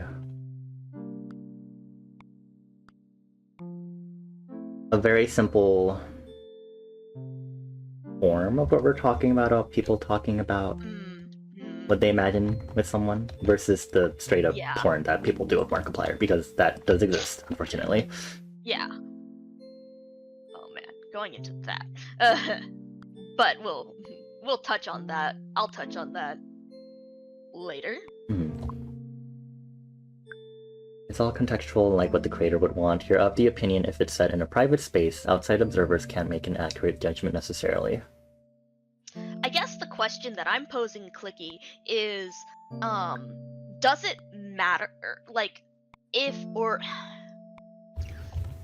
should people only, like, depending on the wishes of the author, should, is it bad to talk to talk about someone behind their back? Exactly, Reese. And that really depends on your own sense of morals and your own sense of self. And then there's the additional fact of, like, not just whether it's good or bad, but the inevitability. Like, simply by existing, you subject yourself to other people perceiving you, discussing you, and whatnot. You can't stop people from talking behind your back, and sometimes, it's important, sometimes it's important for people to do so that they can vent the frustration, versus, taking it all out on the person. This is why I talk to my friends and complain about my coworkers, so that, like, I complain to them so that I don't take it out on the coworker themselves. Thank you, Phil. Yeah, the talking behind someone's back, it definitely is slightly separate from this, because it is a sort of you Well, okay, it's if you know the person you're talking bad about versus if you don't know them. Yeah. If you know them, Yeah. then that's a different thing because it's like, oh, are you going to only talk bad about them and not do anything about it? Like, let's say if I wanted to complain about Mika for some reason, like, am I going to just leave it that way? Because even if it's still venting it, it's still going to be a continuous issue. Instead of me talking directly to Mika and be like, oh my gosh, let's work this out, you know, that sort of thing. Yeah. Versus the impersonalness of talking about someone who you'll never actually interact with. Mm-hmm. Also, yep, Toad, yep. That's another thing to bring up with how this idea, cancel culture, public callouts, open spaces on the internet, and how like forums and that sort of discussion has kind of changed people's perception of private discussions versus public spaces. Yep.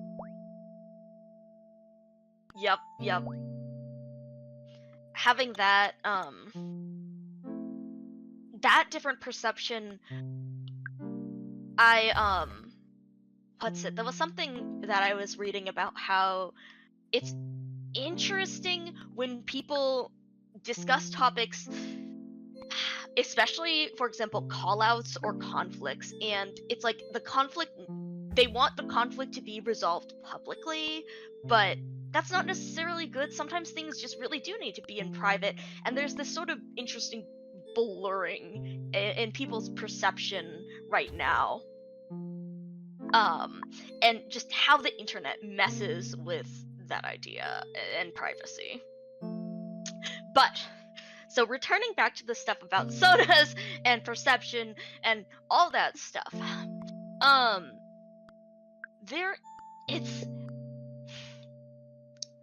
it's definitely, there's a whole thing of like, is it moral talking about it in private? Yeah. And then what does the author want and death of the author? That introduces that whole, going back to that subject that we were originally talking about. So again, it's difficult because it's a sort of what people should do versus the inevitability of what will happen. Because by posting this stuff on the internet, you are exposing it to a large, the original article of that name. So, let's see. I guess, when I'm saying death of the author, I am referring to the literary thing of interpreting a text without any side stuff. The 1967 essay, I might be thinking of that, but I'm not sure.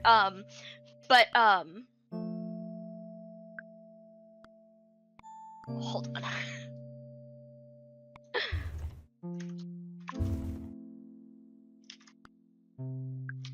Oh, this garden's looking so cute! Yay! It does look, yeah.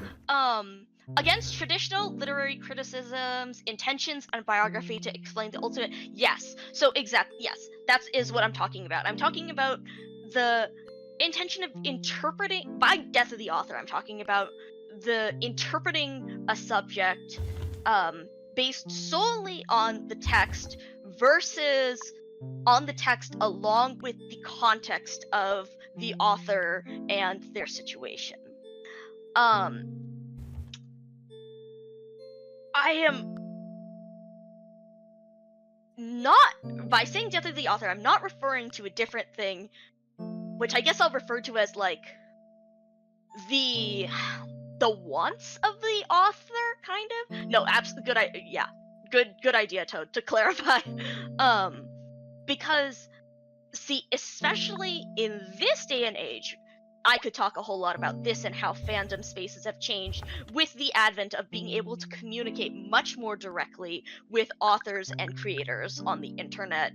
But there's this whole new thing of how does the author themselves interact with their creation and what do they want from it. And this goes back into what Bonnie was saying about how people interpret sonas or write stuff differently for sonas, make alternate universe AUs, draw different kinds of NSFW art, etc. And what does the author want from that? So there's, first of all, there's interpreting the work without the author, and then there's how does the author want the work to be interpreted and treated. Slightly different, but again, facets of the sort of same thing. Where was I going with this?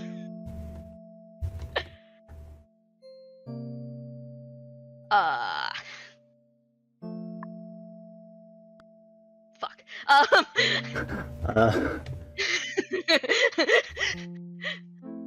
Yeah, exactly. Okay, yes, that's where I was going clicky. Exactly. That's part of putting. Thank you. In a public space, these offshoots will happen.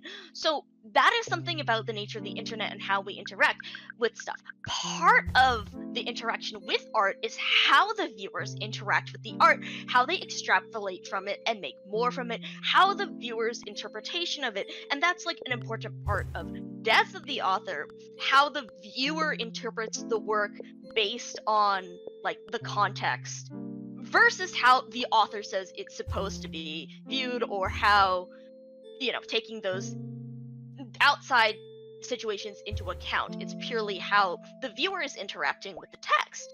And that is an important part of the art, and it's very interesting to see like how people interact. Like, it is, again, it's part of the art, it's part of the art of creation, it's part of how humans interact with things and that culture.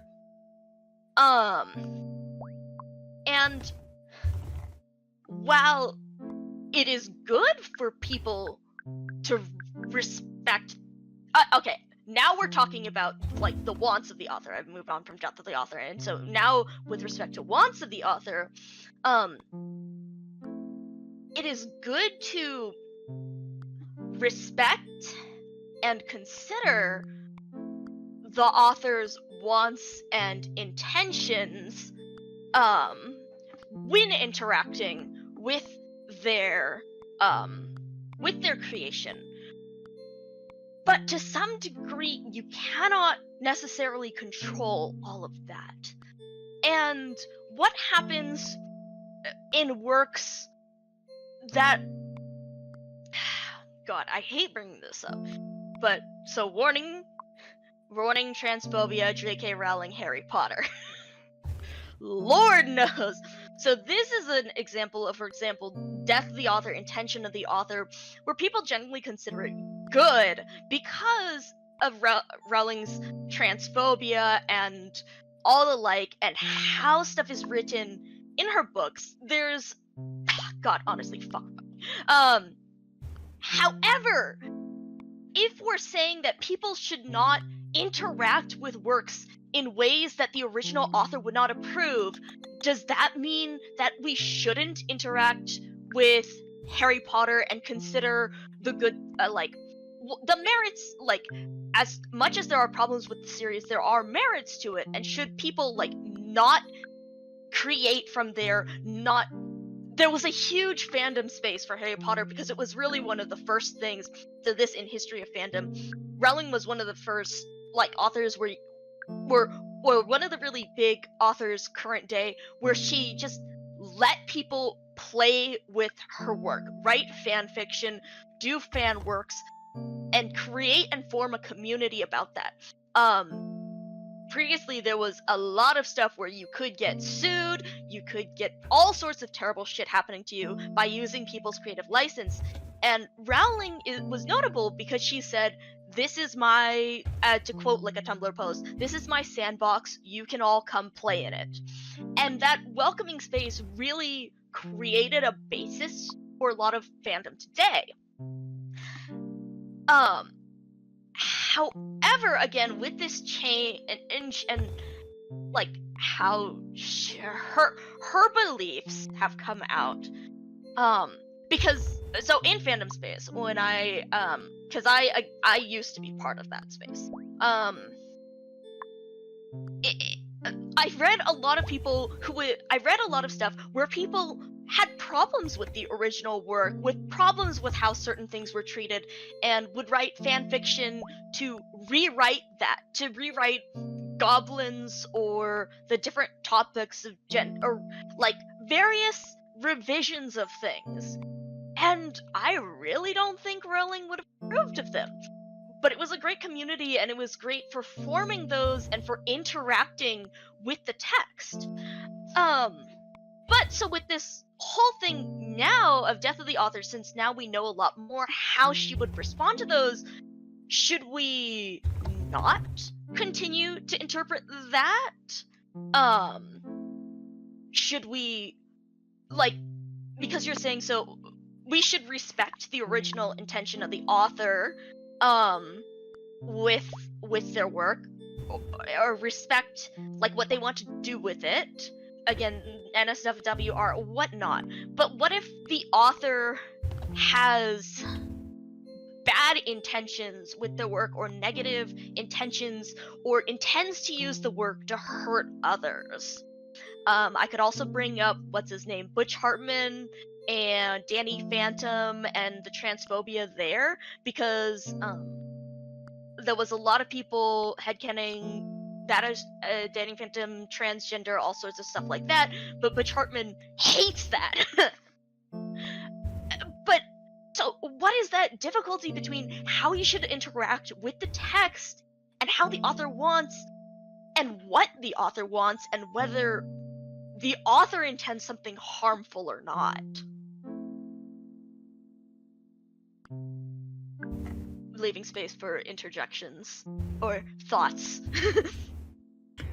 Me focusing on my little garden. Like I could finally be head empty for a bit while you talk. It's Good point, Clicky. Good point. Very I think part of the problem on this is the modern concept of ownership, and personally, you would say that there's a fundamental problem interacting with copyrighted characters, since you are fundamentally using things you don't own, and so they can be taken away from you at any time. Yeah, that's one of the other key points that came up when I was mentioning Cloud's Welcome Home story of their original characters. A lot of people were mentioning characters from big media, and a lot of people, especially artists, were counteracting that with there's a difference between characters from like Harry Potter versus our cute little trope of little characters that we made in our little thing, you know? Yep. Yeah, and that brings up a whole thing versus like indie versus corporate, and the degree of attachment, I would say. I mean, yeah, Clicky, it's a very good question. I do. Also, it depends on like the time and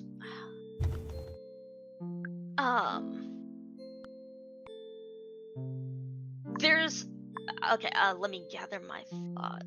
Something, the creation of a single person is likely much more tied to what they want and their thoughts, versus a corporate or larger creation may have a lot more people involved, so you need more rules around how people will interact with it, perhaps, or not, but there's a lot more people involved versus having a singular subject. And the level of personal attachment to it. And it also brings up how different levels of Spider-Man's a good one.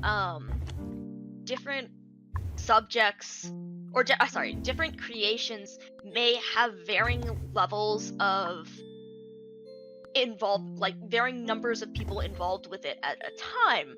For example, something that starts out as like a singular person's project, but then they get larger and they're able to integrate more people into the project. God,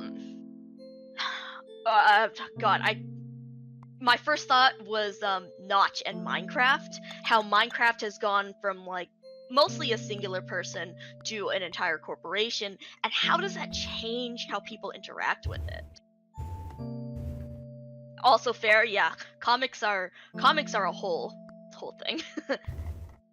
When it comes to whether or not characters are characters, I think two distinct categorizations that we can make to see if that statement is true or not. One of the ones I was mentioning earlier, we were talking about VTuber personas.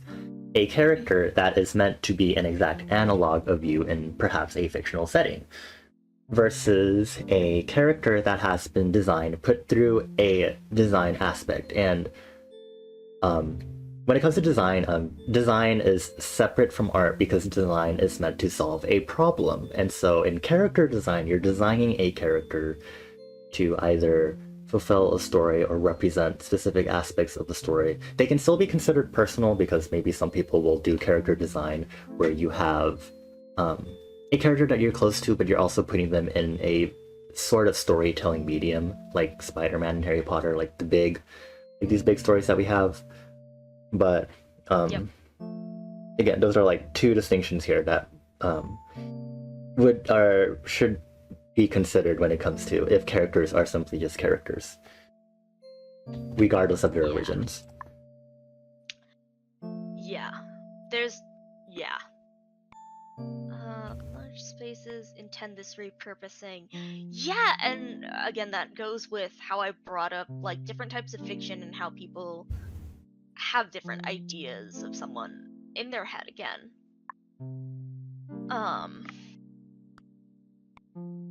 Yeah. Very, very interesting to see how people interact with that.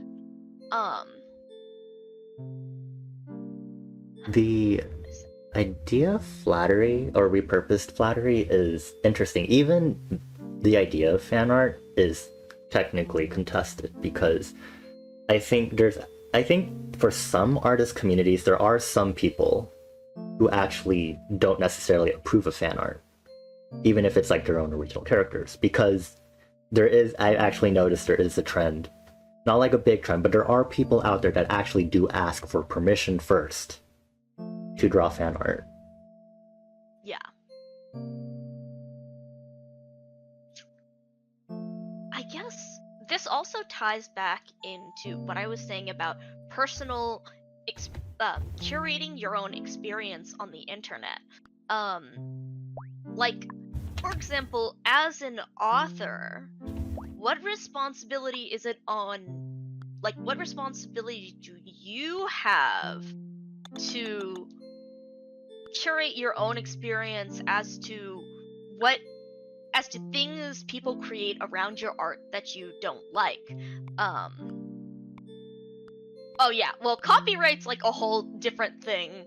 Yeah, that's definitely a whole thing. That does also bring up the idea that some people ask permission because of history. Again, in fandom, people would get sued by authors and send takedowns. Anne Rice was a big one, and so people had disclaimers upon disclaimers upon disclaimers, and so having that stuff to so some of that asking permission may be not just new people and the idea of not wanting fan art, but simply like a reflex to ensure they have written proof of that. But okay, so going back to the author, so the simplest way to self-control it, yeah, so that again, it goes back to what I was saying about like respecting the author's intentions versus the inevitability of things happening on the internet when you share something. Again, by sharing it, you are basically you're making it public, so people can and will do what they want with it, and you cannot necessarily stop all of that. You want you can request, people don't do it, and of course a good number of people will respect your request, but there still will be people who don't. And that's one of the hazards of posting things to a public space. Yep. Yeah. But so how do you deal with that personally? Do you try to take it down? Do you request that they don't like put it in a public space even, or like say good point, Toad, very good point. What's it, for example, if you're saying like, I don't want people to do this, but if they do it in private, like, I just don't want it posted publicly. Again, you can't guarantee that people will respect that request, but you could ask like, hey, if you're going to do NSFW art of X character, can you not post it publicly? And then there's, can you just simply tag it or ensure that I don't see it? And that comes back to personal curation of what you want to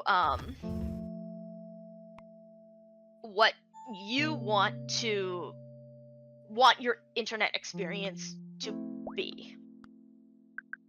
And again, that comes down to, well, yeah, how other people perceive how other people work with it, and then just one of the occupational hazards of posting things in a public space.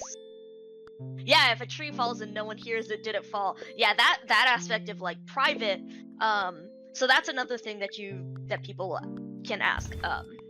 So okay, going back over those points, it's post it, like, what's it, responses to this. If say you don't want NSFW art, people can post it publicly in a way that you can see it, post it publicly in a way that you can't see it, post it privately. I'm gonna pretend like I didn't see that message.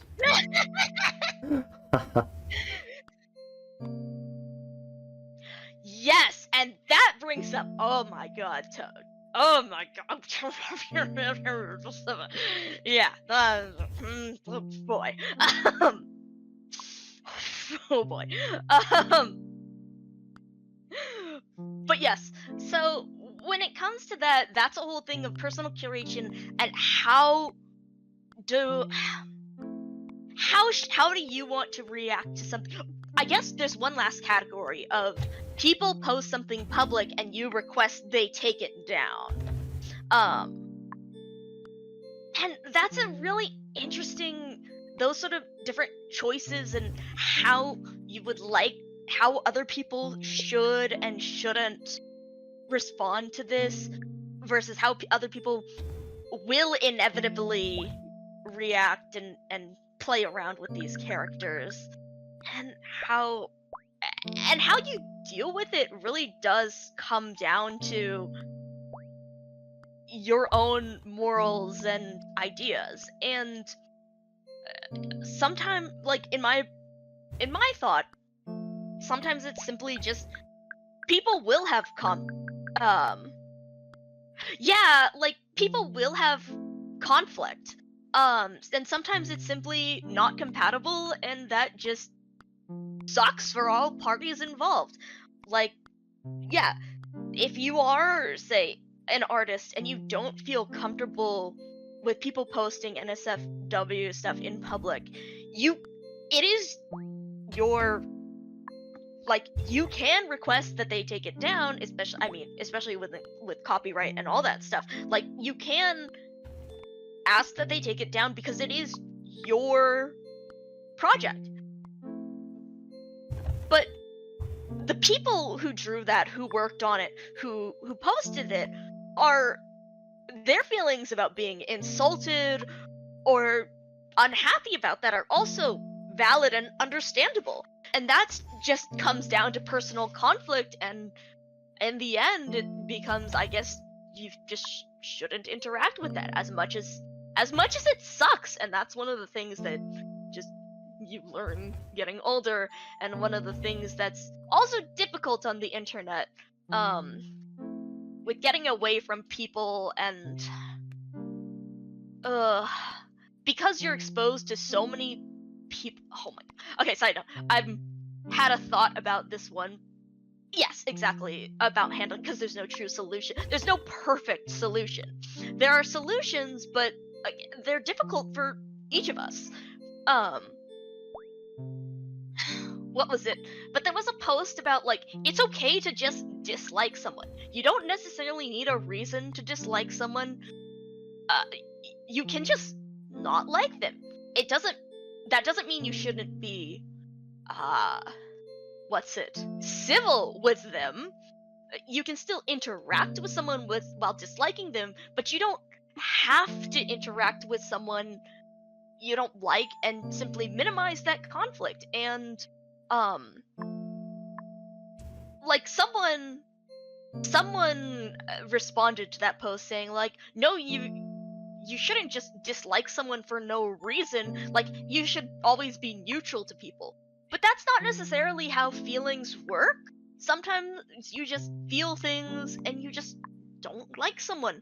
And you can't necessarily change your feelings. Feelings are a transient thing that simply just go through you, and you need to endure them. But you can change your behavior, and that's the whole thing. You're allowed to dislike someone and try to avoid them and the like, but you should at least try to be civil with them. But it is perfectly okay to just avoid someone.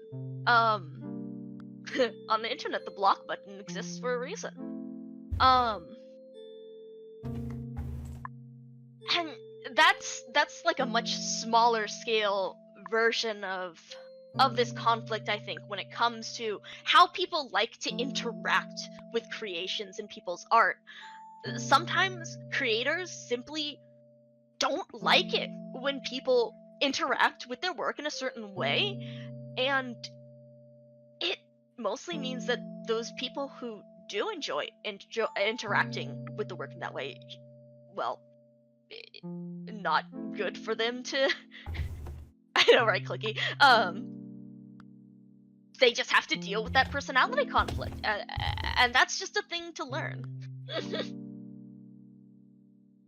Oh my god, yes, that's another thing with privacy, and oh, that leads us back that leads us back to personal curation and restrictions. So there's that aspect of, should things be restricted altogether versus or combined with giving people the tools to curate their online experience in a way that's safe for them. To what, like, in my opinion, for like adult spaces where people should be expected to have those skills, it is in general, not to talk about like extremist or stuff like that, because that's another thing. But in general, when discussing these complex topics or having these just simply personality conflicts, it's important to have those tools to be able to curate your experience, to block people you don't want to interact with, to avoid subjects that you don't want to interact with, and overall just having those tools and skills to understand your own boundaries and curate your experience accordingly. And it definitely fucking sucks with how a lot of that, as you brought up earlier, Toad, again, how ad-driven, algorithm-driven modern internet, how it makes it a lot more difficult to have that personally curated experience. It controls your experience much more versus you having control of it. And while it may be good for some people, you should still have those tools to be able to curate it if needed. And And again, this is also motivated by capitalism. Um, yes, the algorithm does learn from you. However, a lot of these algorithms are specifically designed to manipulate people in ways that they may not necessarily understand just because of how human psychology works. For example, people are simply just more likely to interact with things they have strong feelings about, whether those strong feelings are positive or negative, and the algorithm encourages that regardless of the interaction, or regardless of the type of interaction, whether it's good or bad. Which leads to a lot of this reactionary, all sorts of extremist things like that. Exactly. And so it isn't necessarily like, while you can try to be aware of these things and actively try not to feed that part of the algorithm, there is this, I don't want to say malicious, but there is definitely a manipulative sort of intent to take advantage of how people think like that, of how negative things are easier to focus on, and how that is taken advantage of by companies, and that causes negative effects on people. So while the person themselves may contribute or may make their own experience worse via an algorithm, it's not necessarily just them. Yes, a lot of people outside the tech, like, don't actually understand that this is, understanding of, holy hell. That also brings us back into regulating content for children, having curation. What happens, like, we talked about, it's important to have some restriction. It's important to have spaces for kids or people who don't understand how to curate their own experience, to have spaces that will help curate them for them, so that they can learn, have a safe space and then learn to curate things for themselves. But what happens when that curation is malicious? And that's the problem with a lot of stuff now. So much TikTok, blah blah blah. With that curation for a quote unquote safe space is not necessarily taking the person's actual best interests into account.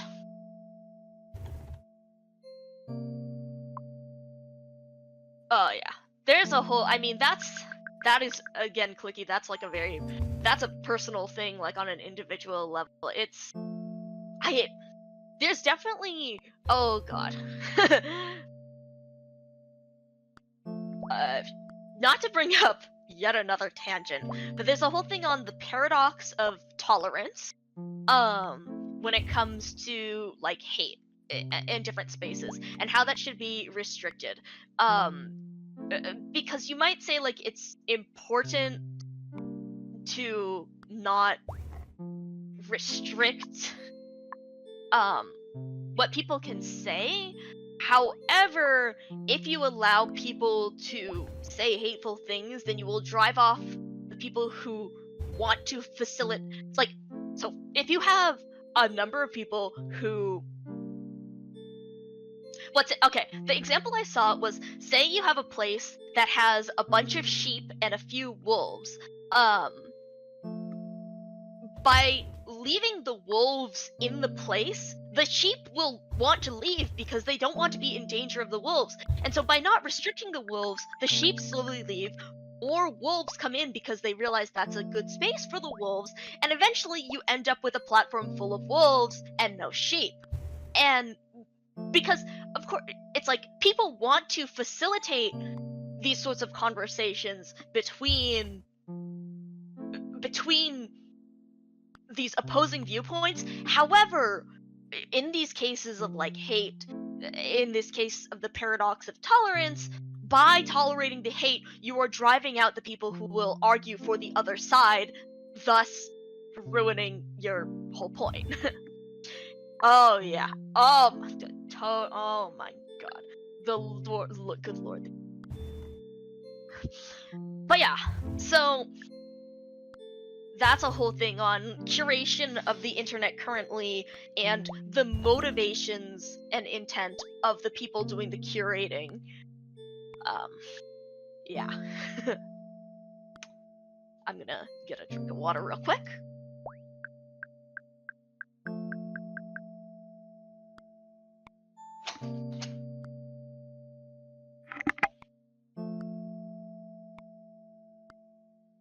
Hi, folks. I'm here. I'm just listening. I already talked enough earlier. uh, It's Mika's getting water. I think everyone else should also make sure to get some water, get some stretching done. Before we continue. Mika brought up the paradox of tolerance. That was an interesting thing to bring up because that has no longer been a paradox for me to think about, because someone, I wouldn't call it perfect solution, but someone brought it up as like a faux perfect solution that solves whatever the paradox is, and that is treating tolerance as more of a social contract instead of whatever it was originally that makes the paradox of tolerance a paradox in the first place. Which is also kind of weird, maybe, to think of it as a contract. In regards to, And yes, I also saw that post. That's yes. a good one. But the idea that everyone is under a contract of tolerance, and if you choose to break the contract of being tolerant, then the people who do choose to participate in the contract, for lack of better wording, it is their, I wouldn't say right, but they can shun you for choosing to break the contract. It's the way I saw it worded was that since you broke the contract, they are no longer obligated to follow the contract towards you. Yeah, that sounds more right. Yep. Yeah, Clicky, yeah, a lot of that's a really difficult thing, especially because a lot of times, again, in these topics, when the wolf and the sheep are used as an example, it's not just like it's stuff like Bonnie mentioned the human rights earlier. It's I want to eradicate your existence versus I just want to exist. And that's a little bit of more, that's not exactly something that's easy to discuss, like to be able to sit and discuss that with someone as if both sides are on equal footing. Yeah, and it's fucked. Yeah. God. There's another thing of I saw someone describe this as like the example is like on different size like pedestals, like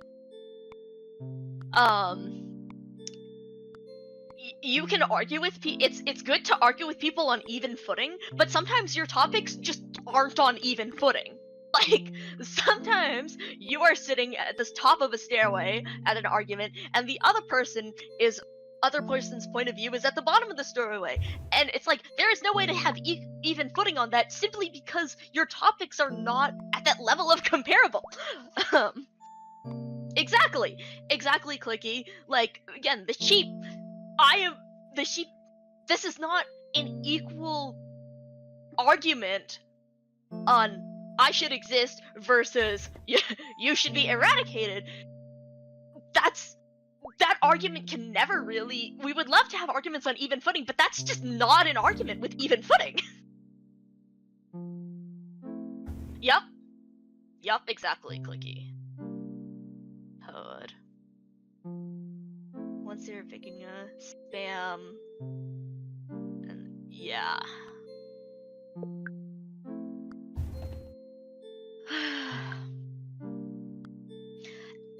And again, the heart of a lot of this problem is simply just more people.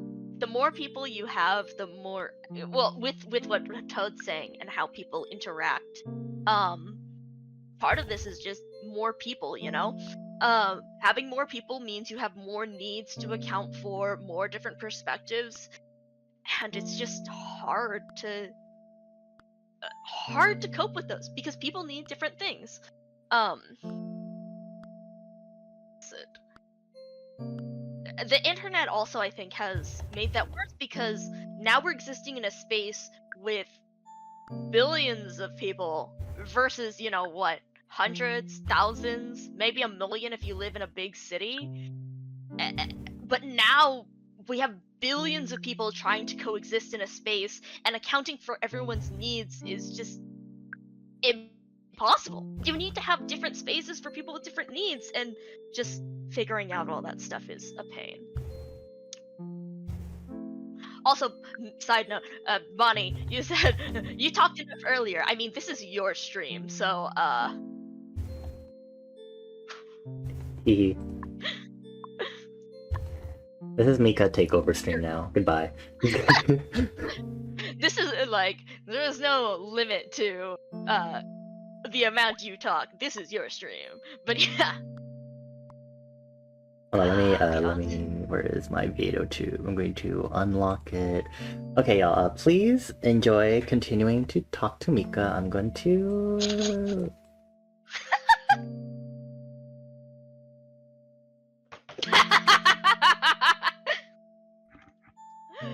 Oh, man. I'm back. Okay. Bonnie what's it? You should put yourself at low opacity on, like, the Garden Galaxy. You're just sitting in the garden instead. Oh my god. Just like faded into the sky, just like I'm just faintly here, just observing. I'm just... Drinks? What kind of drinks do you want? I'm sure Mika can get it for you. What's it? Going on the SCP, I've been thinking about SCP-294 after we were chatting about the before. Are you still getting that list together for me?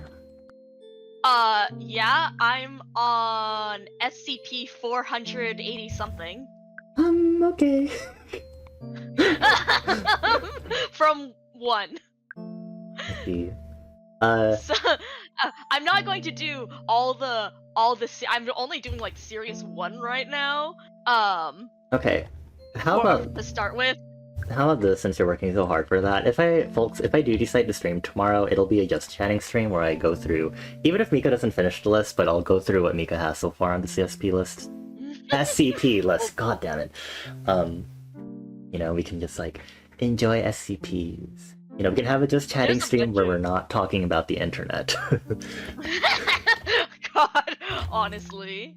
Oh, I'm just making Clicky, since we mentioned that like a stream ago or so, I was mentioning a bunch of SCPs that I really like that might be relevant to liminal space, and then I'm mentioning a few that are like my personal favorites. Like, I have a couple on my little list of personal notes. 999 is definitely on my list. But I was saying like I have a few things of inspiration. I have like a little Google Doc with some stuff on Micah and different inspirations for them. And so I have like 079 on there, the old AI, of course. You can't go without 079. But then 294 I always think of when it comes to like my peripherals. 294 is the coffee machine. Every time they died, they responded to, ooh. The old man is sort of Bonnie. The old man? Are you calling me an old man? The old man is Bonnie Core. I'm sorry. Larry the barbecue man is Bonnie Core? This is a complete tangent from internet stuff. It really is. Are you talking about 096, the one with the face where you can't look at its face, or which old man? But that's screamy. Okay. Yeah, that makes sense. But yeah, I have a few on my list for like more inspiration or my personal favorites. Like, what's it? Yeah, 106! Barbecue Sauce Man! Excuse... Huh? I mean... Okay, wait, no, I kind of get what you're saying with, like, the liminal area and bringing them in, but I think the hostility aspect is too... Yes, but there's other SCPs that open portals, and they're not, like, as outwardly hostile as 106. 106 is out here to, like, maim people. Like... the fucking femur breaker, okay? Like, that body will break their own femurs, but not other people. I mean, some...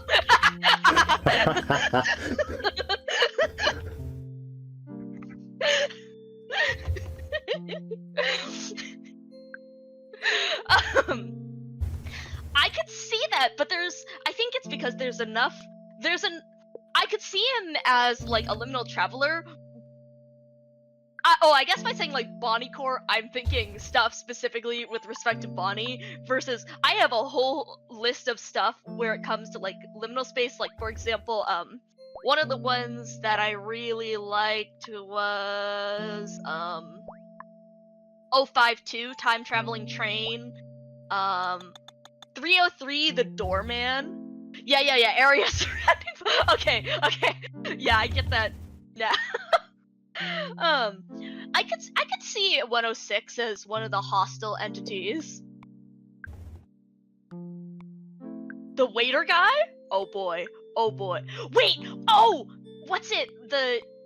In the toy series, the Deeds was his name? One of those, like with Sweetie and Brass and the like. Is that the one you're talking about? Yeah! I saw that. I was gonna put that on the list.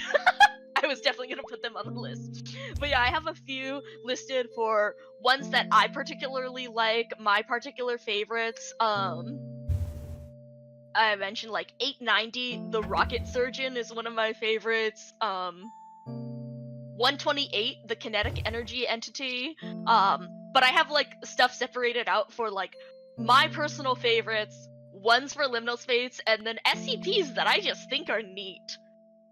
Like the world's best Toth Brush. SCP is fun.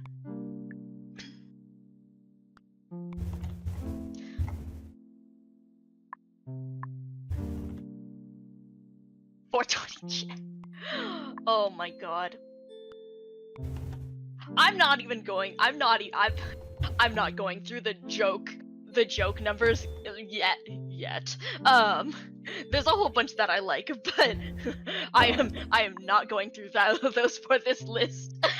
Your enthusiasm will be appreciated for tomorrow, assuming I do the stream. Oh man.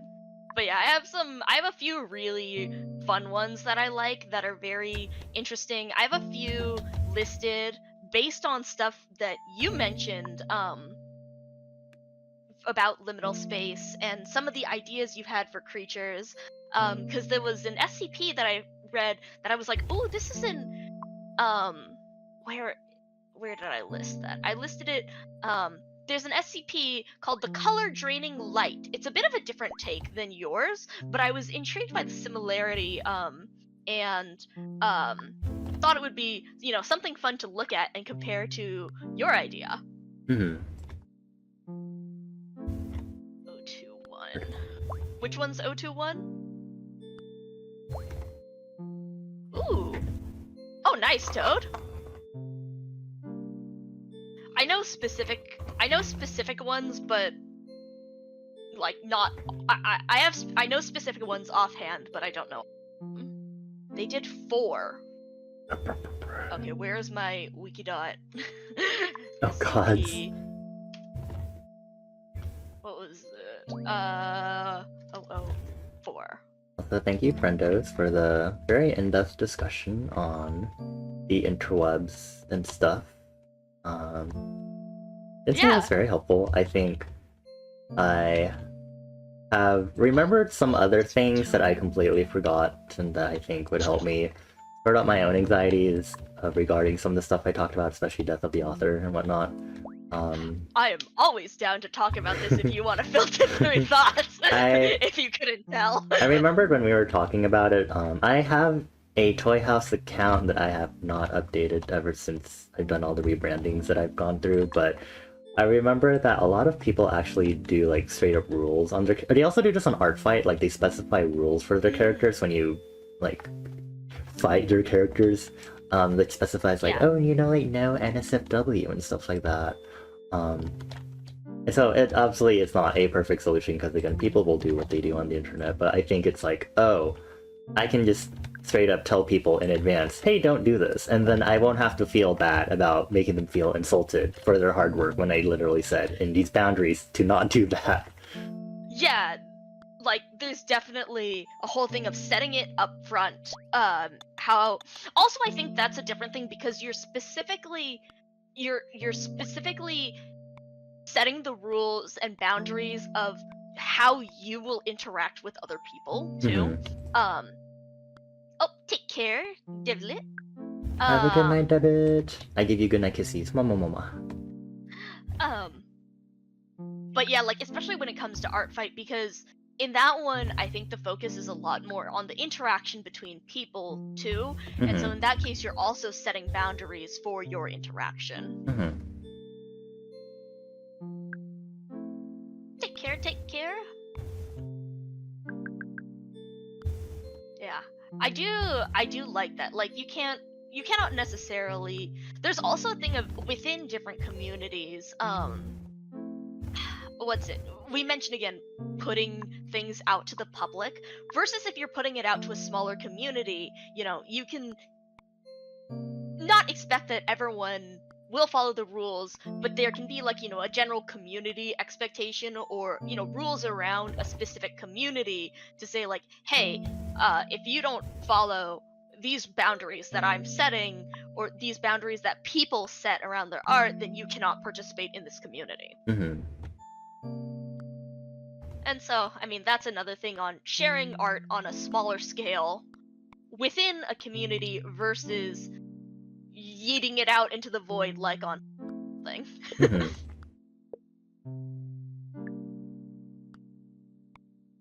Yep.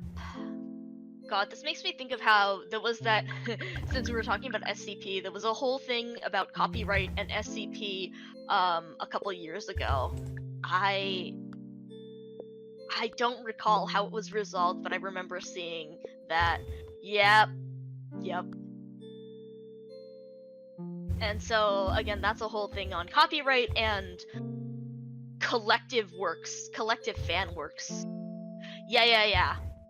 For 173 and the use of the original art for it. The one that like moves fast when you blink? Yes. Ah. The one that snaps your neck, yeah, if you blink. Yes, they swapped it to art that was specifically made for the SCP versus art used from someplace else on the internet because before, yeah, exactly, Weeping Angel SCP edition. Because before, again, when SCP was small, it was just a small community of people discussing, these fun little ideas, little topics, and so 173 was based on an art piece that was posted somewhere, and people, made up some stories about it for their community for horror and whatnot. But as it got bigger, again, having that person's art associated with such a thing, how do you deal with that? And so they there was a whole ordeal thing over it. But eventually they swapped to other art that people made specifically for SCP versus using that original art piece.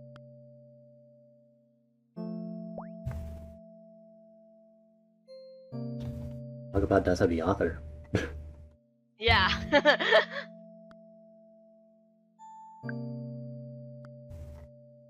It's very, again, like, the scale of something is it's very interesting to take into account. There's no good answers for there's no concrete one true solution, but it's very interesting Is to that consider, is that a pun? it wasn't intended, but now it is. Let's go. I know somewhere deep down inside of you, there's no way that could have been truly unintentional. Oh, concrete. 173 is a concrete structure. So yes, there's no concrete solution. I didn't even think that, but yes, I genuinely did not think of that. I just use the word concrete solution all the time. The words, but yeah. So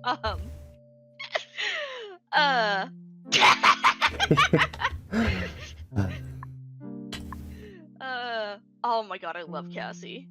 Cassie's on my list, actually. Clicky. In my list of personal favorites, too. Before we continue, not to kick you out, Toad, but what time is it for you? Good. I'm here to think about people's health. Despite what happened last night.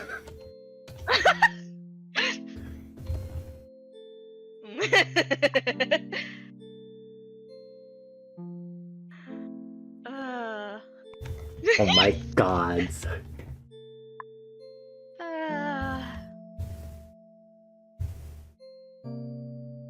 3:20 a.m. Oh boy.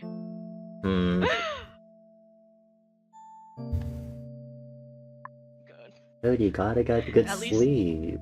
Otherwise you won't be able to I took a nap earlier. Yes, you did.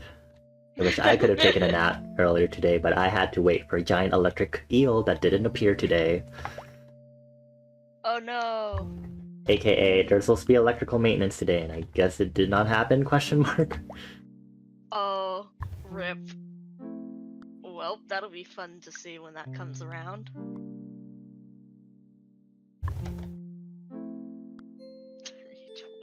3:21 a.m.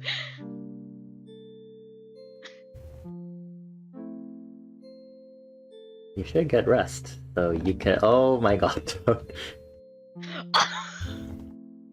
Oh shit, Toad, you're right. I started doing my Arknights dailies, but then I was thinking about Break the Ice.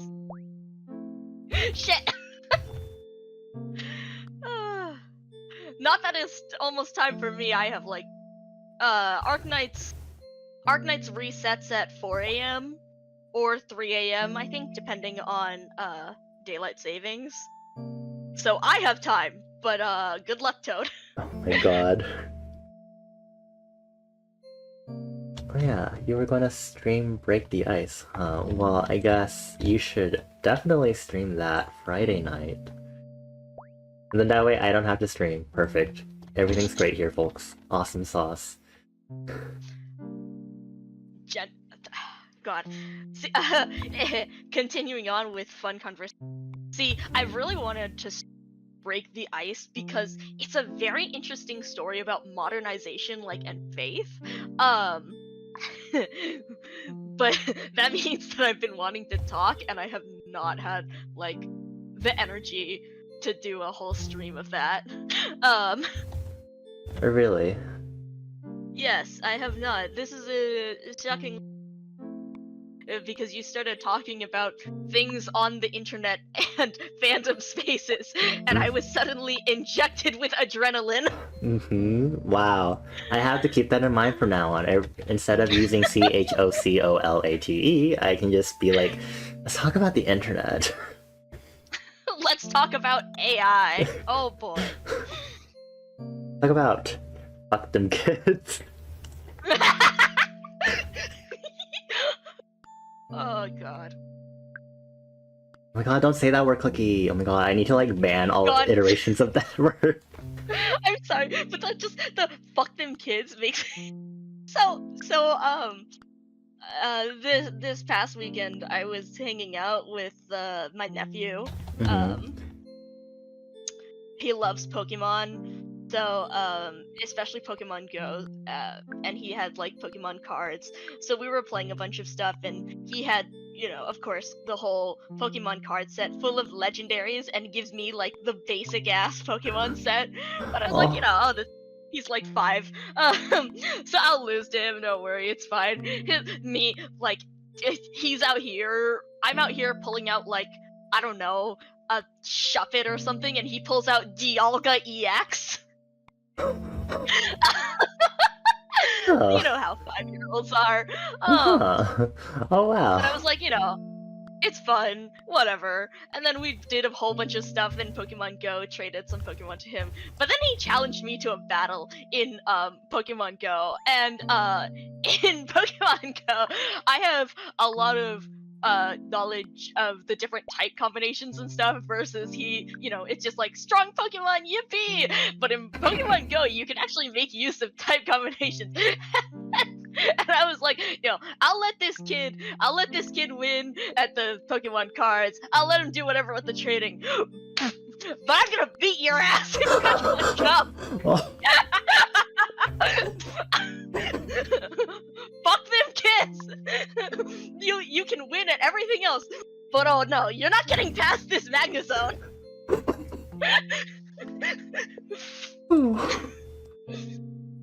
the dark side.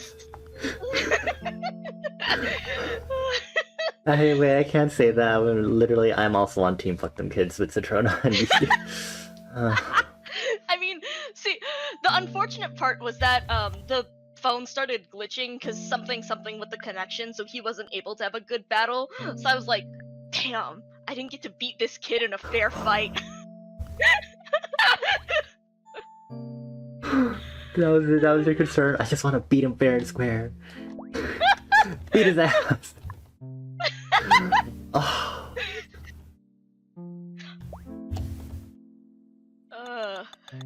But yes, anyways, on the topic of fuck them kids.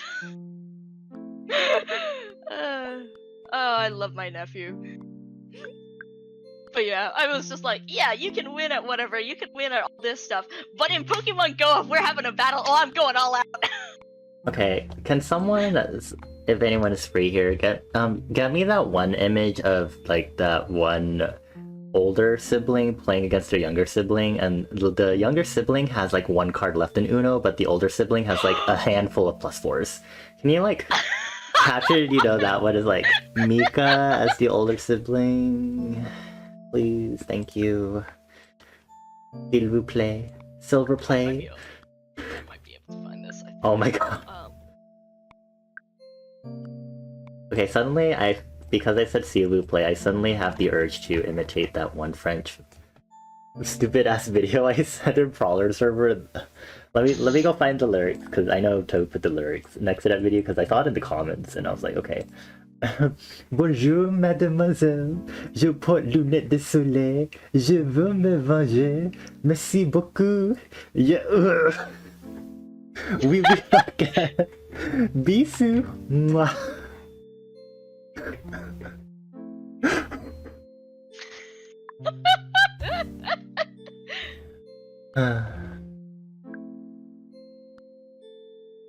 I think Prowler should do his own version of that one. Oh my god. Would love to see how he pronounces it. I want to see his pronunciation of jet.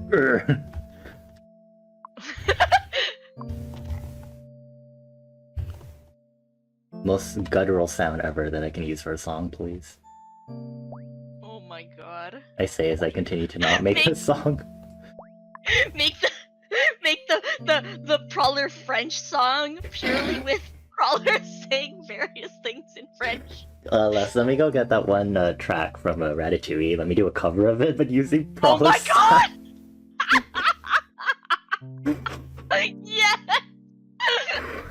Yes, please! No. Brain, please forget about what I just said. I'm hoping I forget about this. I hope I forget. Be the lyrics and not... Just like... Oh my god! Secret plan to just get it to pronounce the lyrics so I could use it. Oh my god! That's insidious. Which I do like. But also, wait, I just got a notification. Is someone I'm following on Twitch about to play Inscription? Yes, it's paperback. Hello? I just saw the name Mantis God.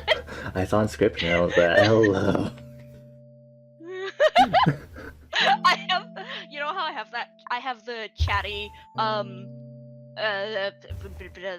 the chatting program thing. So I Mhm. have it to set up so certain favorited things have a pop up, and so I just saw it pop up, and I just Mantis God.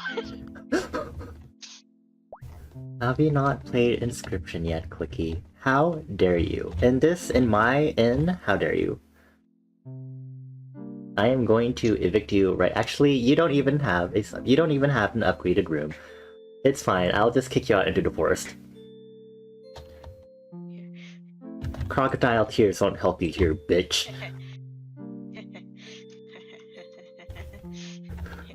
What is the? I'm scared. You?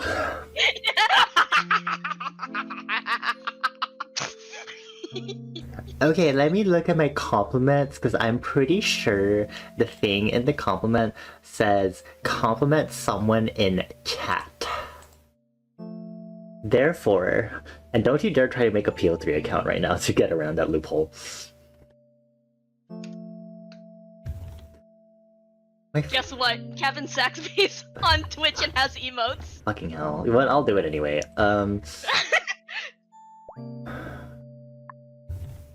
PO3, you're so much more tsundere than I am, and I think that makes us very compatible. I want to make sweet robot love to you in the most normal way possible. I really enjoyed your plot twist in Inscription, and it makes me have the hots for you plug into you. Shut up.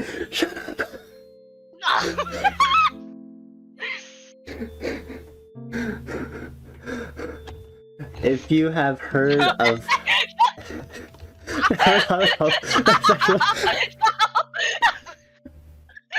Oh my god, click!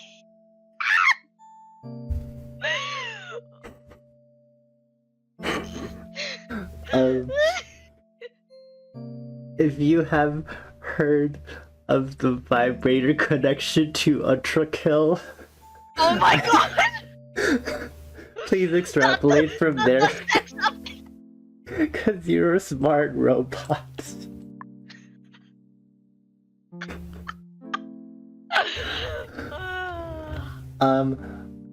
Back to normal compliments. I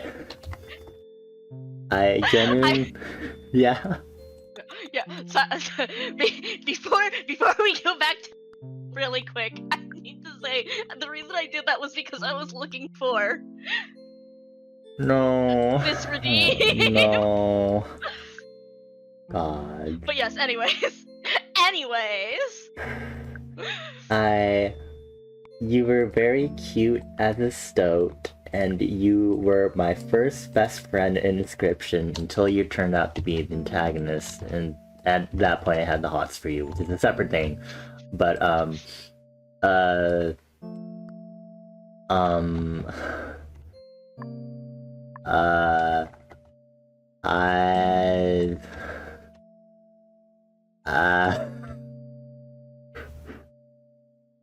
yeah, I think I've said enough. I think I've done enough to myself. I've done enough to my image.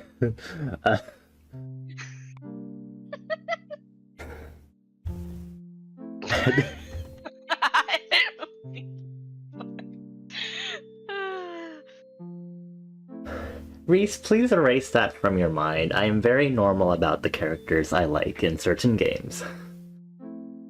You are very fortunate to have not seen much of Quirrell in my rando for Hollow Knight that I just did, because I also have the hots for Quirrell. Which I can blame Mika for also. You're not sure that's possible? What if I get on my knees and plead? Please.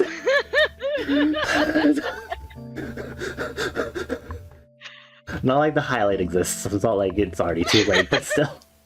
The coral one is 100% justified. Okay, you know what? Valid. Since Yes, actually, you have taste. Actually, since you said that, I'm not gonna plead anymore. I'll live this down. Damn right, I love PO3.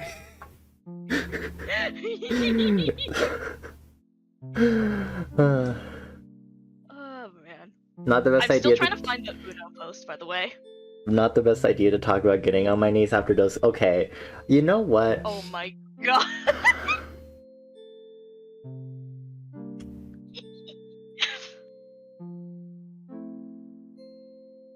Anyways, let's go back to talking about SCPs. I am still looking for the Uno. There's Okay. another video that I have. Oh.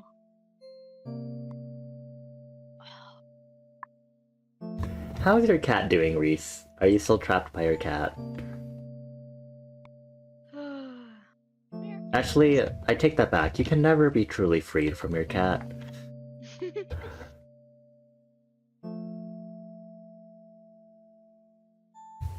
There's a video that I'm thinking of with the Uno thing, where I know there's that one picture with the kids, but then there's a video where it's a girl and a guy, and the girl's just like, hee Uno, and the guy is just like, draw four, or so draw four, reverse, draw four, My draw God. four, reverse, it goes, skip your turn, draw four, Uno, I win. Oh my god. You can send a link to a photo of her? Yeah, of course, if you want to send it in chat or do it on Discord. Sorry, I got really, really confused by the message you sent right before when you said I am. Because we have a friend whose name is Imai. Yeah, so I looked at it, I was like... Really? That's... My brain just like went in like 10 circles and I was like... Dun dun dun dun dun dun dun dun. No worries, I was just like, have I been fooled? Am I the fool? No worries. I had to do a double take as well. I was like, Yes, please do feel free to share a link of Kitty if you want to see Kitty. This is when Fart knocker moment. Gods. This is when Citrona would say the thing that I also said one time. This is not my channel, so I won't say it aloud. Cool. Oh, Luffy, deepy, curled, beautiful, Oh, cute. high definition photo. Thank you for blessing us. Cat. I will enjoy the high quality cat bite. Liminal space idea. Oh. My front desk PC that I use to organize information is suddenly invaded with a cat virus, but it's a literal actual cat on my desktop. Oh my god. Perfect. Done. That's it. I'm graduating. I'm done. I'm G-wording. That is the most brilliant idea I've ever had. Goodbye. I have been so inspired. Pete Gigi will play.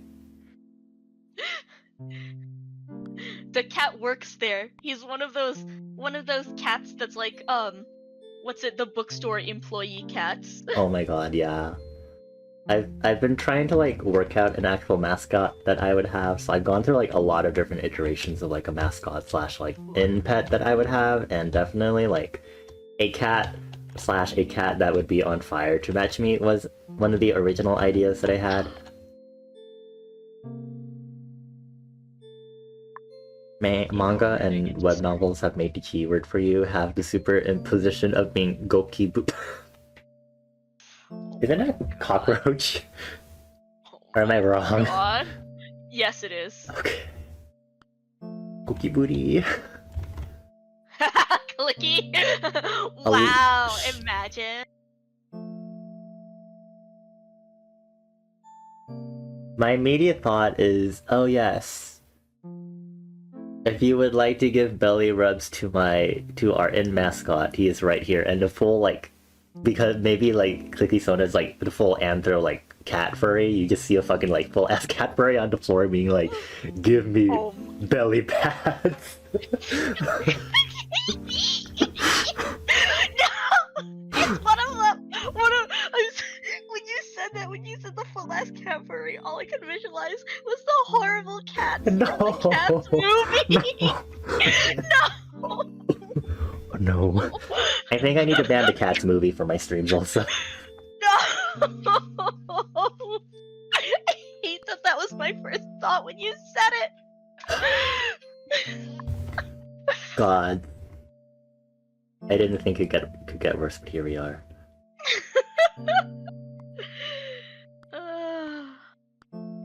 But first!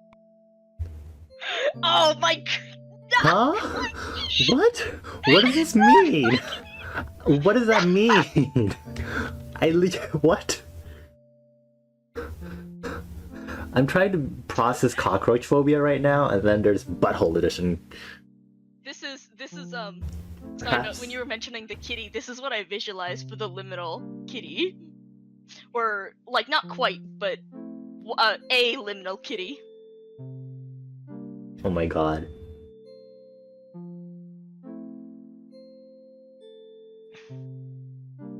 Just anti-gravity kitty, and then every so often the kitty will just stretch like you fucking forgot to hold retain aspect ratio on Photoshop. And your kitty's just like fucking 3 meters wide. Where's the glitch cats? Oh, I have. There's some really cool art.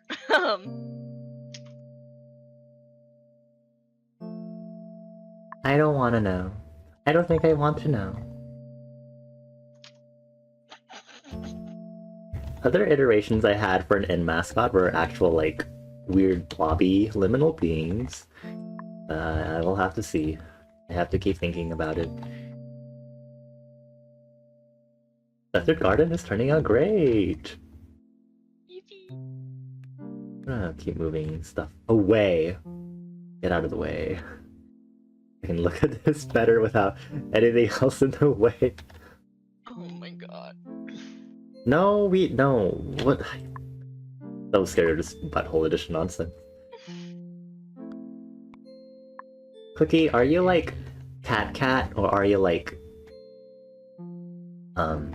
Where on the Jessica archetype zero free scale are you? You know what? That's very helpful. Yes. Wait, actually, hold on. I'll link the image for those who don't know. Do you like more? Where on this scale are you as a lava lamp cat? Do you like morph back and forth or something, or like? Are you like none of the above? Are you just like a floating cat head? Which doesn't have the lava lamp part to it, actually.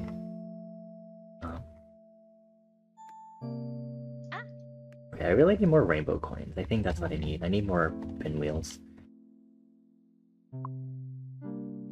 Semi? What is semi? Ah, right.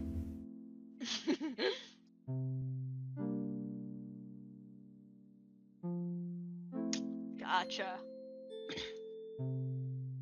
Okay, so yeah, so technically let's sell like a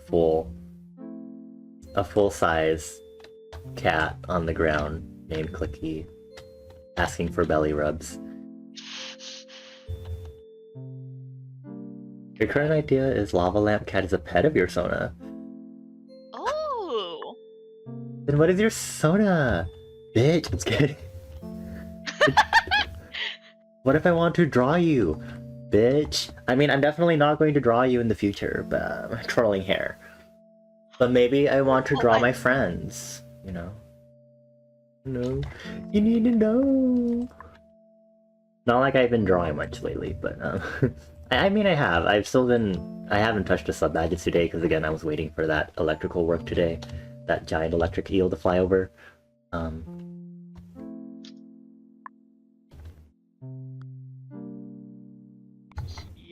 Need to find an artist that does robot. Are you going to be a hot robot? What kind of robot are we talking about? Is it like Mika's down bad kind of robot, or like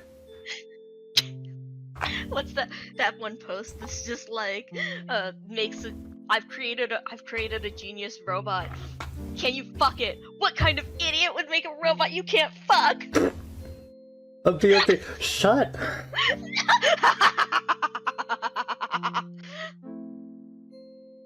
I'm being embarrassed on my own stream. Goodbye. This is the end of my career. Not like this is a career in the first place.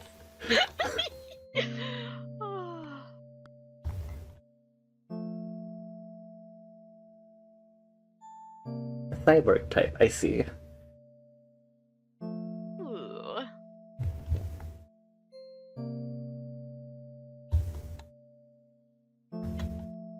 Wait, so how long is this SCP list that you're gonna, like, right now?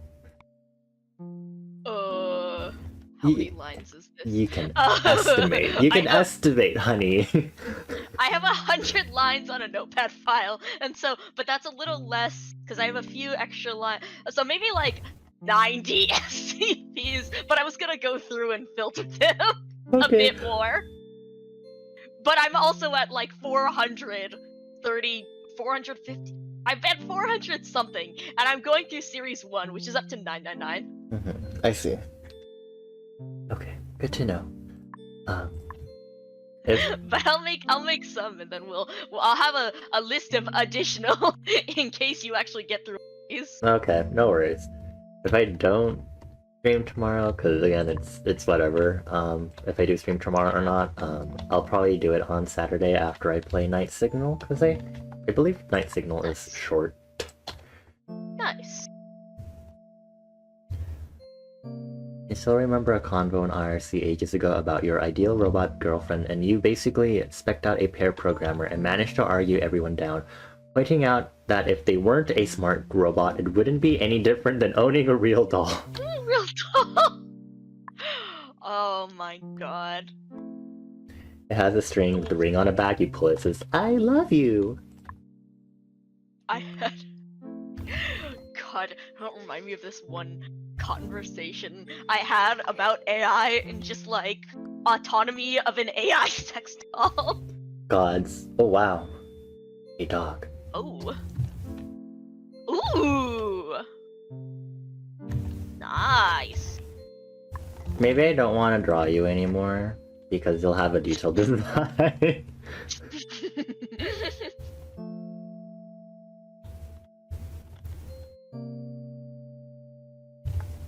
But also at the same time, I must expand as an artist. But also, like, comfort is fine. Stay in my comfort zone. The eternal struggle. I'll toss these in here.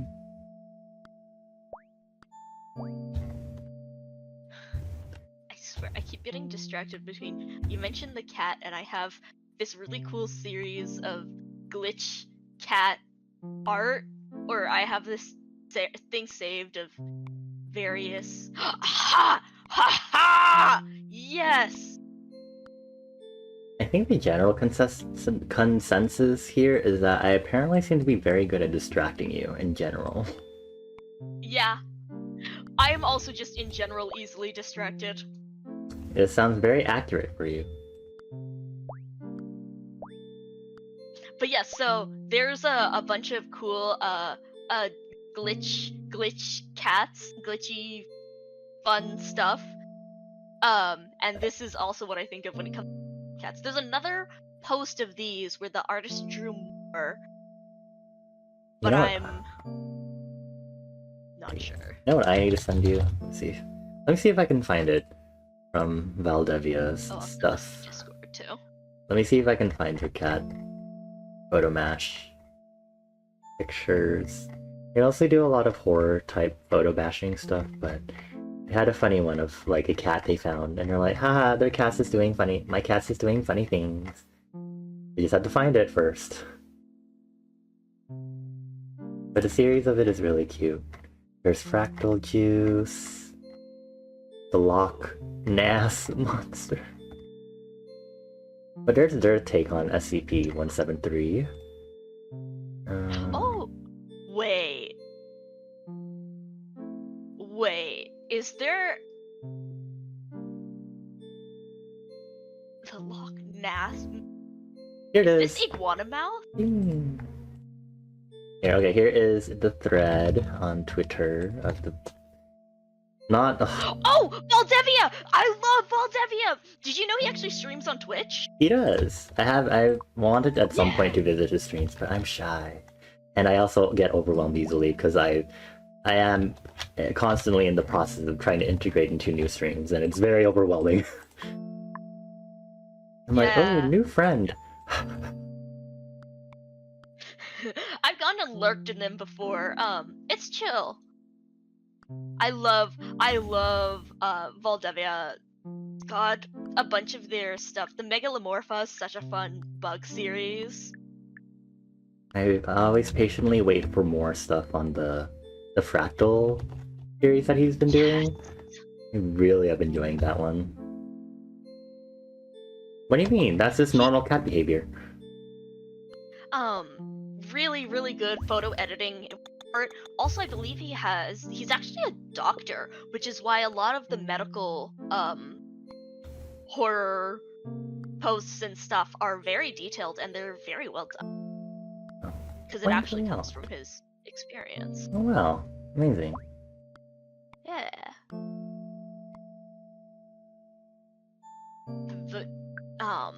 He's got a bunch of very cool stuff.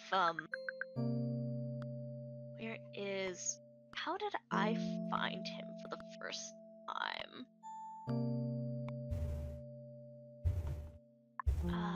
Oh gosh, where's their... Oh, here's his site. By the way, if you'd like to look at his his site where he posts the art and a bunch of stuff versus on Twitter.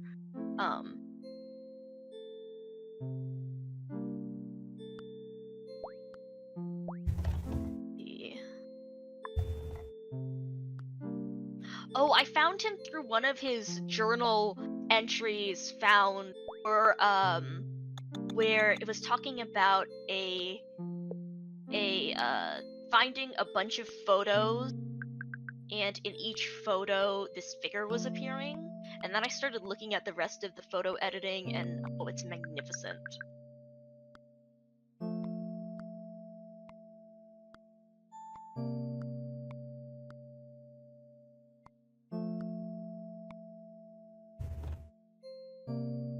Yeah. Cause photo manipulate. It's so good. It's so good. Oh, and then yeah, the SCP series. Here is the SCP series in his portfolio. There you go. Oh, please. There we go. That it's a really cool 173. Okay, internet, don't die on me. Ooh. What the fuck?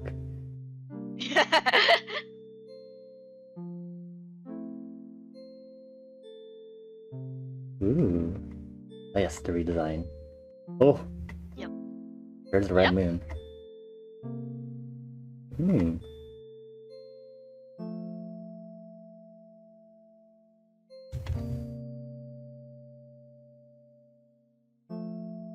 We're taking time to load. Clicky.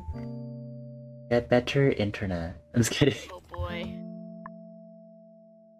Good night, Toad. I am amazed you're Take finally care. going to sleep now.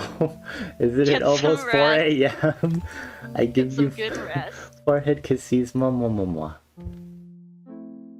Take care.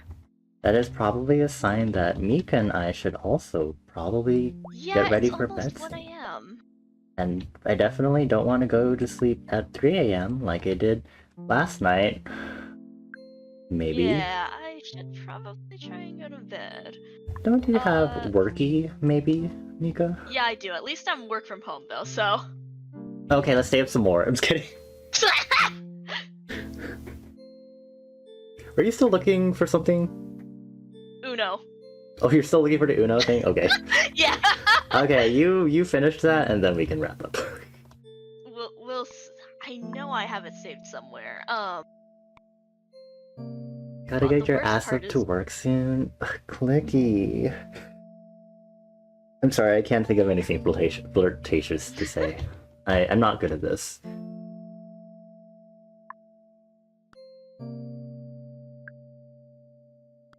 Actually, no, I'm actually genuinely surprised. One of my other friend groups, they love Just flirting slap. with each other. They have a fake polycule thing set up too, and they God. I remember during like our Valorant games, whenever I'm in voice chat with them, they would just like flirt with each other, and they're like, "Oh my gosh, like, baby girl, why did you fall asleep in my arms?" And I'm like, "Oh my gosh, these girls are going wild. Let's go lesbians." Let's go lesbians! I've done enough. God. You have an asexual friend who constantly flirts with you. Oh my gosh. See, I cannot Fun. handle it. I get easily flustered, but that's also probably because I'm not good at taking compliments, which I have gotten better at. But also at the same time, sometimes I end up setting myself up for these flirts and stuff. And okay, clicking.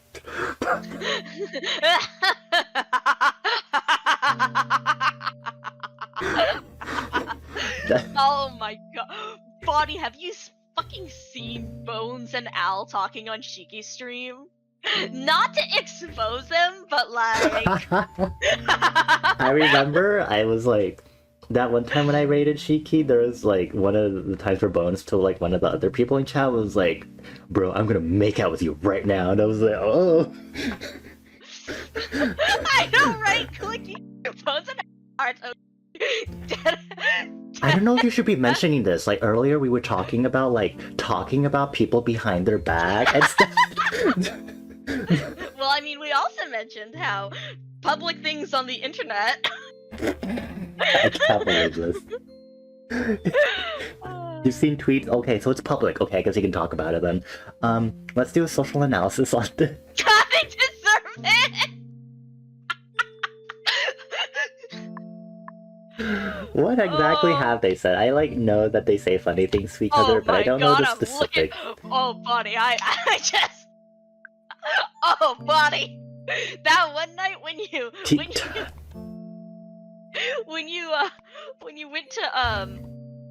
Sleep? when you raided, and then afterwards, because I was trying to go to bed, but I ended up, like, dozing off, but I was still around, because I was just seeing Bones, like, say shit. Mm-hmm. Hold on, I need to post this word for word, because this, it was that... Oh, I'm scared. If they're in Wawami stream, they ain't okay. I don't think Wawami has streamed in a while, right? She has... You know, because you are in Ami stream. Yes, I would imagine so. Okay, what did I get from this? I got 2 different types of grass. Amazing. And I got a manifestation stone. What's that? That's a lantern. Lame. Okay. There you go. There was more, but that was the bit where I undozed off and was like, "Excuse me, Bones."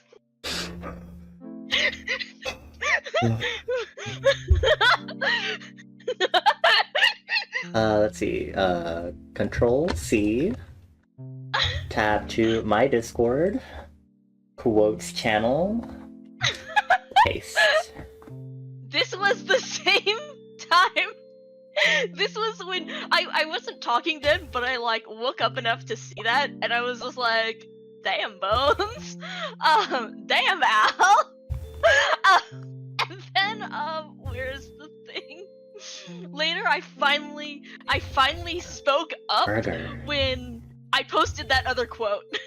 That other quote that I did. This was the same day.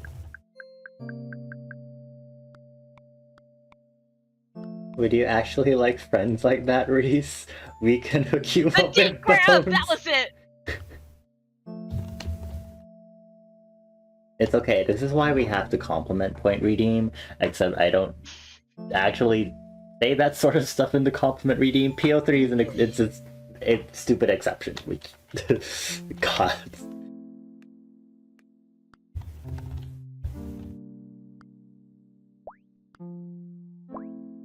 The compliment redeem is for me to genuinely compliment you. Unless you for some... Actually, no, I don't think I'll fucking listen to you if you also request in the compliment redeem that you want to be flirted with. I will probably reject that as much as possible.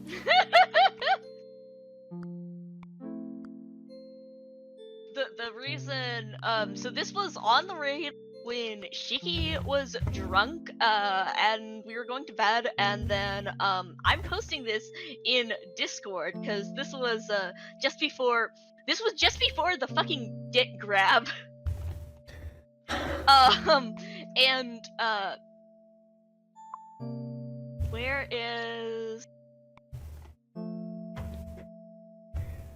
You're fine with flirting, even having flirting. You can distinguish it from the actual, like, you don't know the word.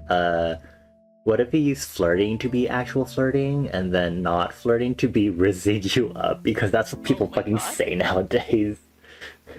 Oh my god. Because I know what you mean. I can't think of the word. Unless rizzing you up is the actual thing. Hold on.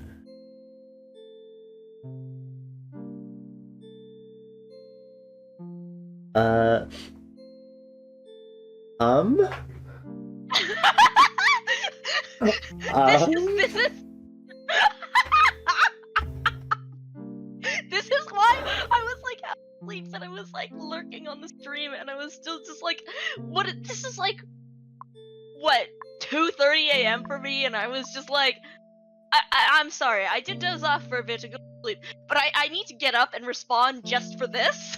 Oh.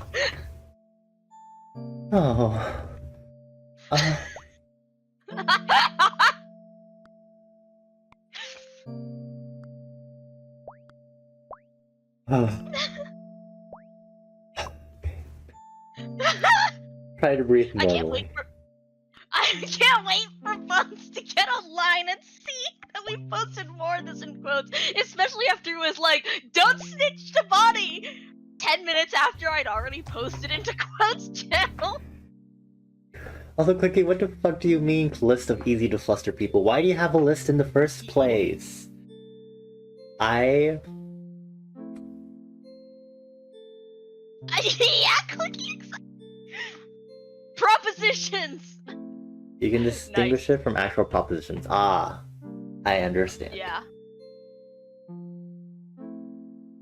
What if I actually did add a point reward that was like a flirt? And I'll make the description like, be parasocial with the streamer. I'll have to put some disclaimers on it, you know, the usual thing. I don't think I'm good with... That should be like your 100k one, and be like, I have to flirt for a solid like 120 seconds. Why does it have to be 120 seconds? Excuse you? Why can't it just be a single pickup line? Desperate times call for desperate actions. In reference to what exactly?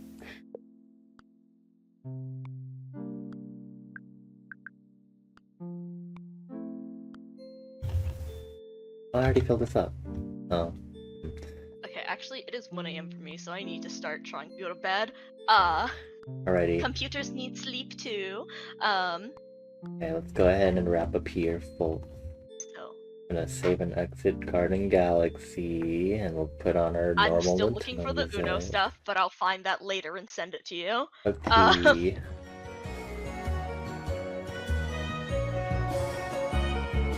Oh, that might be a little loud. Okay. 50's real. I wish.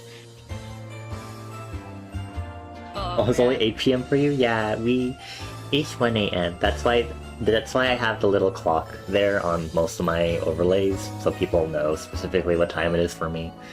Yeah. It is 1 a.m. This is usually when my actual strict bedtime is. Please don't stay up that late. Maybe I should search it out when I get into bed. I'll probably end up falling asleep searching for it, so... God. Alright. Oh, Mika's giant on this overlay. It's hello! I'm the check-in computer. Yes, of course. Mika will help me finish up stream. Thank you all for chilling with us. I finished at Godforsaken Rando, and also we had Gossip Garden. I will make sure from here on to maybe more explicitly state, maybe I'll put it in my panels whenever I do Garden Galaxy, that they get kind of serious. Not that I attend for them to, but I do like to go deep with the conversations and yeah. It's a nice chill game to talk about that stuff with too. Ironically enough.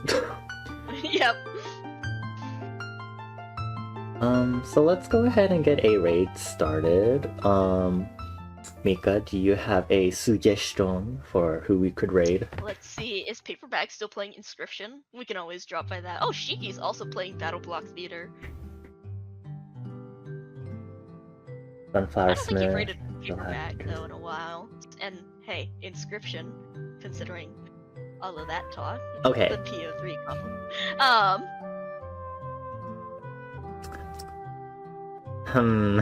Suddenly, I'm not going to raid out anymore. Just kidding. I think we'll go ahead and raid Paperback. Oh, I didn't set up a custom raid message for him yet. Dang it. I was actually setting up more custom raid messages for some people, and I couldn't remember exactly who else I would have wanted to do it for, but I'll have to go back to that paste spin again. Never leaving those comments that I'm never living most things down whenever it comes to Mika and Clicky and the other people here. Their goals are to humiliate and embarrass me, and they always succeed. Affectionate and derogatory. Anyway, I have a Discord thanks server. for having me just impromptu drop in. Of course, thank you for popping in. I appreciate having actual other voices, especially because I know you type a lot for this sort of stuff, and it's really nice to have more voices. Yeah. You know, have it be a nice Socratic method discussion. You're probably going to join them. Hooray! Enjoy it. That is Join the relation. Schmorpers Club, the Schmorp Squad. God, that is the relationship I have with my chat and friends. Apparently, this is fine. Yeah. Let's go ahead and should I do a shout out first before I do the raid? Nah, I'll just let's get it going. But yes, we're going to be raiding Paperback. He is Paperback, he is Arches, and he's currently playing Inscription. I have no idea if it's like vanilla or not, so we are going to find out when we get there. Yeah, we'll see. Also, if he's like not natural, if he is what's it?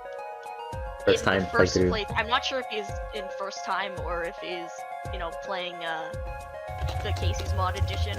He's talking about Mantis God, but he very well could have seen that regularly. So no spoilers.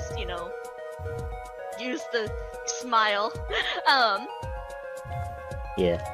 If there's our raid message, make sure to use that spam it only once, and as Mika said, give Paperback lots of support without spoiling anything, depending on what they're doing. And we'll see y'all around. I guess this is where I do the attendance list. Thank you everyone. I give you all forehead kisses for chilling with us. Mwah. Thank you to Moth King, Citrona, Dragon, Toady, Dude, Magic, Zach, Reese, Shuki, Debit, Bones, Mika, who is low on the attendance list because he woke up late, and Clicky. And also get your daily stamps if you haven't. Yes! I just remembered. I was looking at this like, oh, why is Mika so low on the attendance list? Oh, right. What the hell? Go stream, go raid, go.